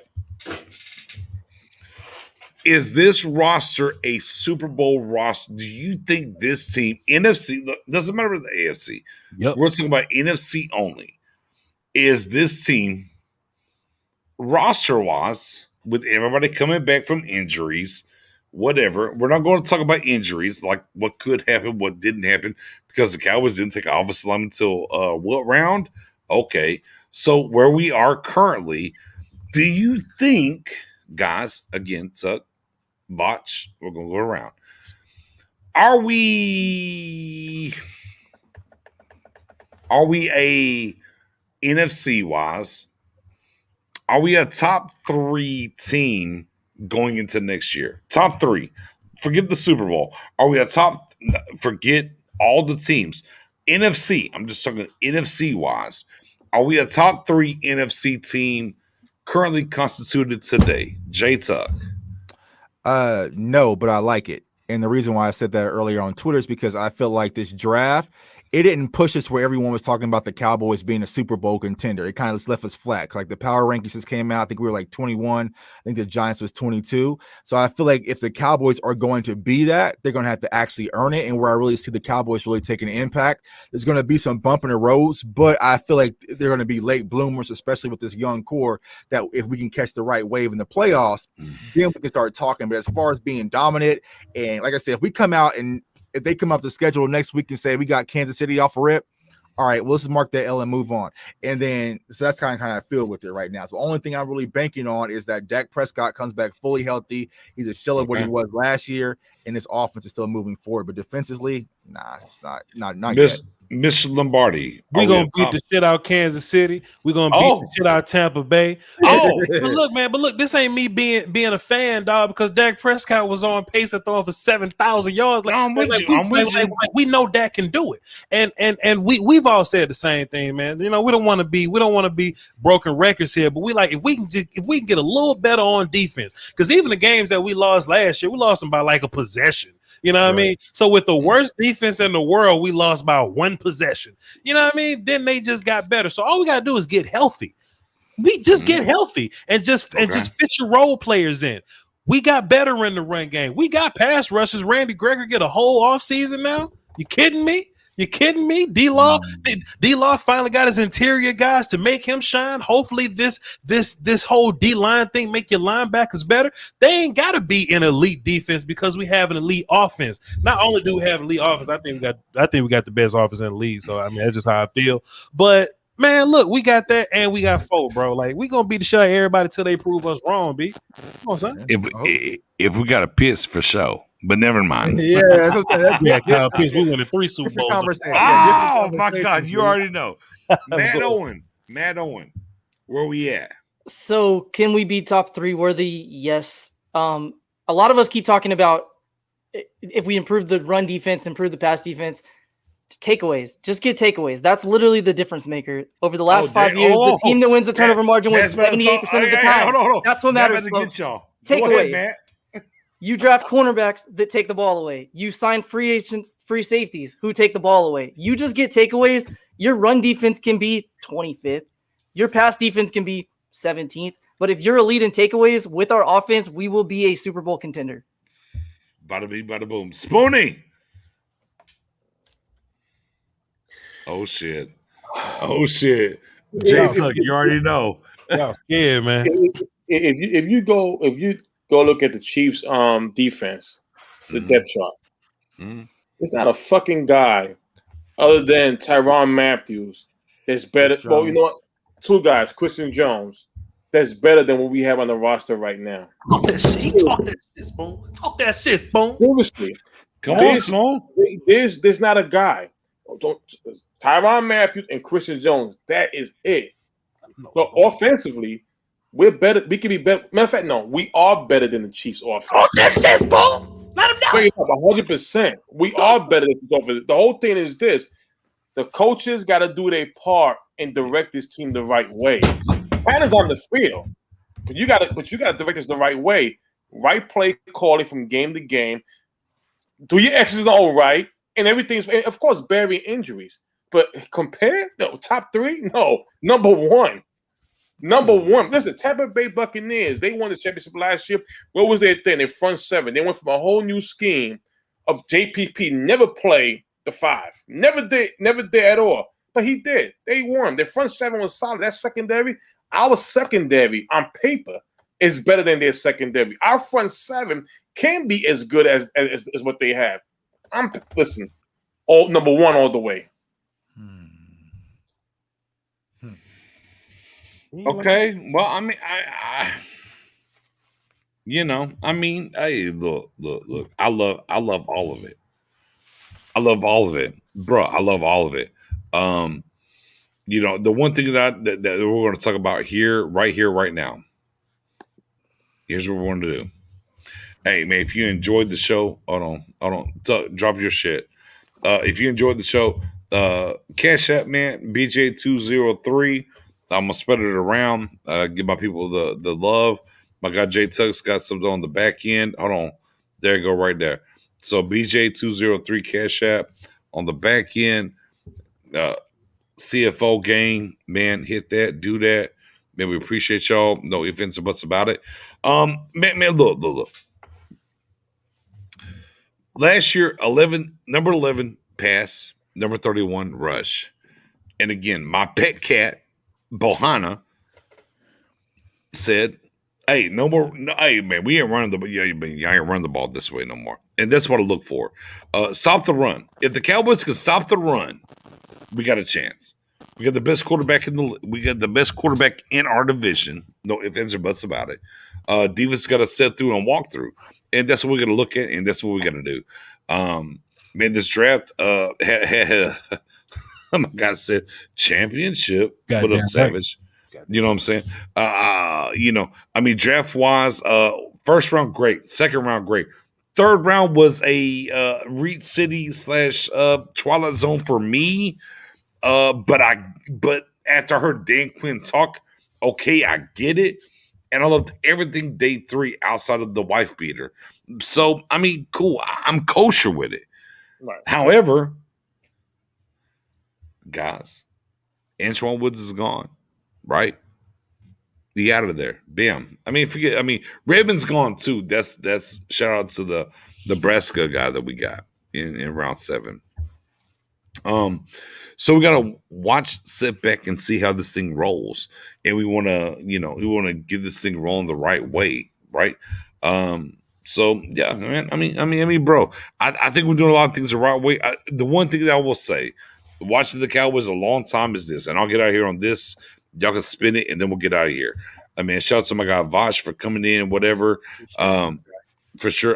Bro, I've been trying to go on your show forever. I just waiting for the call. You got here. I'm like, oh shit, he's gonna get me. Yeah, but no, I ain't doing that shit. No shit. My guy just moved. Look, and my guy had to move. Bro, like low key during the draft and everything that you fucking do during the draft, and you had to move and do this shit and move things. I'm like, bro, this guy. I'm like, my guy's a savage. He's like, God damn, he's got to move downstairs, upstairs, do all this shit, and he's out here doing the draft. I was like, whoo. We left the hood though, man. We had to do it. Had to get done. Oh yeah, you know what I'm saying? You had to do shit to do. I feel you. But yo, like real shit though, man. Y'all don't understand, my guy, the guy that earlier came in here and was talking shit on my guy Tuck. And I'm like, bro, and some of the blowback. He lucky he's with y'all because I wanted to smoke him. No, fuck him, smoke him. You should have smoked him anyways. I smoked him. No, it's not about that. The thing is, we put hundreds of hours into this. Like my guy Lombardi that chimed in. He's been here forever doing this thing. I remember following him before we got started, like dead ass. And you know what I'm saying? And me, Spoonie, and Mary's been doing this. We're going to our 3rd year. And my guy My guy Jay Tucker's in his first. He just hit his first year, and bro, he's blown up doing certain things. It's like, man, we do this for y'all, and we love the Cowboys, and this is why we're here, no matter what. But the blowback like earlier today on my guy Tucker, I was like, bro, get out of here on that. But no, we appreciate it, man. We have a good time. We want, man, everybody's about 6. Right. I'm old. I don't know how old Bucci.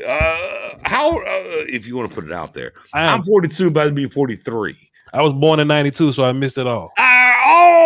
See. I was old enough to actually win a bet from my friend's dad on the second Buffalo joint. I won money off of that. That's how old I am. I'm old as shit.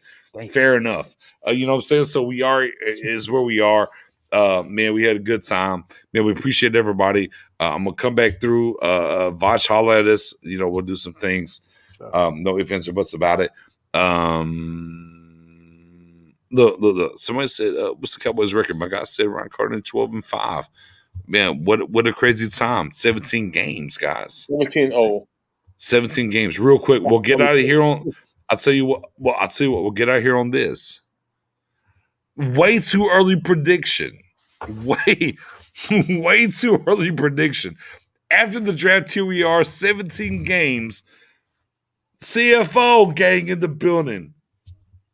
Where are the Cowboys going to go next year? I got to see how the schedule comes out. We'll say that for next I'm year. with you. I mean, shoot, nobody cares. Fuck it, nobody cares.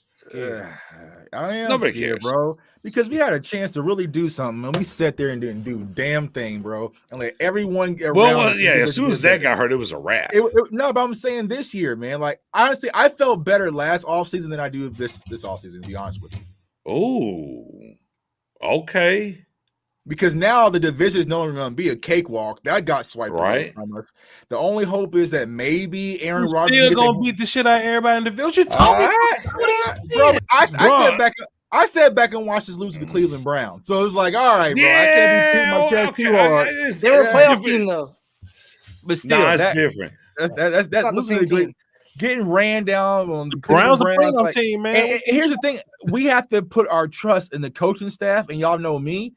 I'm kind of still on the fence with Mike McCarthy in this decision making. And now I gotta trust Dan Quinn too with all these new ingredients. I gotta just sit back and see this whole thing pan out before I start jumping out. I'm already, like I said, the ticket office already called me today and said, "Hey, you got 3 days late." So I'm already through one way or another. But you know what I'm saying? It's like I'm 11. I'll tell you what, I'm 11-6. I'm 11-6 right now. 10-7. I'll run with that. All right, 10. Wait, Spoonie. No. Yeah, 10-7. Yeah.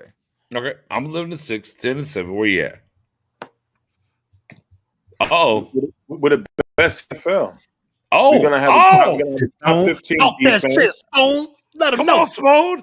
Walk through the door. Listen, I'm 17-0 until a schedule come out. If it's not 17-0, well, listen. That's that shit I like.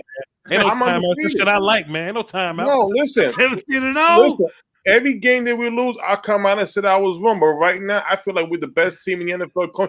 Did you not understand Dak in his press conference when he came out and said it's going to be a change? Dak's not, let me tell you something, comeback player of the year, he's going to have fire on these guys' ass in that offense. Did you not understand Mike McCarthy is not like Gary where he's going to go for it? He's going to risk it all. I would do that with a guy like Dak Prescott. As far as defense, Quinn's going to come right in here. The same way he did to Seattle, his first year. First year. Remember when they had KJ Wright over there? The first year he went over there, what happened? 6th-round pick over there. So, whoa. You said 17-0 though, Spoon. I'm about to say 17 on every game that we lose. I was wrong. We're the best team in the NFL. Right. That's all we need to know. All right, Maddo, where we going? Spoonie, I love your energy, but I can't go that route. Yeah. I'm gonna say we're an 11-6 team, and people are gonna be like, that's not the Super Bowl champs last year were an 11-5. So you can be a scary 11-6 team. Right. And I think we're gonna be one of those teams that it may take 4 or 5 weeks for us to hit our stride, but it'll click at some point. So I'll say 11-6. Our roster is more talented than the cats that won the Super Bowl last year, bro. Oh shit! Oh, hold on. Let me position myself. Watch. Go ahead. I mean, they got hot. That's all. That's all it takes is to get hot. And I mean, our quarterback better, running back better. Our wide receivers probably on par. You know what I'm saying? O-line probably on par. You know what I mean? They D line is better. You know what I'm saying? But we got linebackers now. We got corners and shit. You know what I mean? Yeah. You feeling it? We got safeties and shit. Man, look, dog. We got four, and that's all that matters. We got four. Folk gonna surprise some people this year, man. People put unfair expectations on folk. We're gonna show the world this year, man. We going. I'm with Spoon. We going undefeated till somebody beat. As long as we don't play the Chiefs week 1, I'm with y'all. No. Y'all voices down a little bit, man. No. I want the Chiefs week 1. See, I was beating on my chest, Spoon. I want the Chiefs week 1 opening. I'm gonna tell you a little bit. Give me the Giants. I want the Giants or something like that. We're gonna come join you in case. I'll get to go back home to New Jersey and Texas, and I gotta sit here in the midst of all that. Nah, I'm not doing that yet. When Spoonie come to town and we win, you're gonna be the mayor of the block, the new mayor of the block. Donuts in the morning for free, coffee in the morning. We're gonna raise fucking hell in that block. I'm telling you that right now.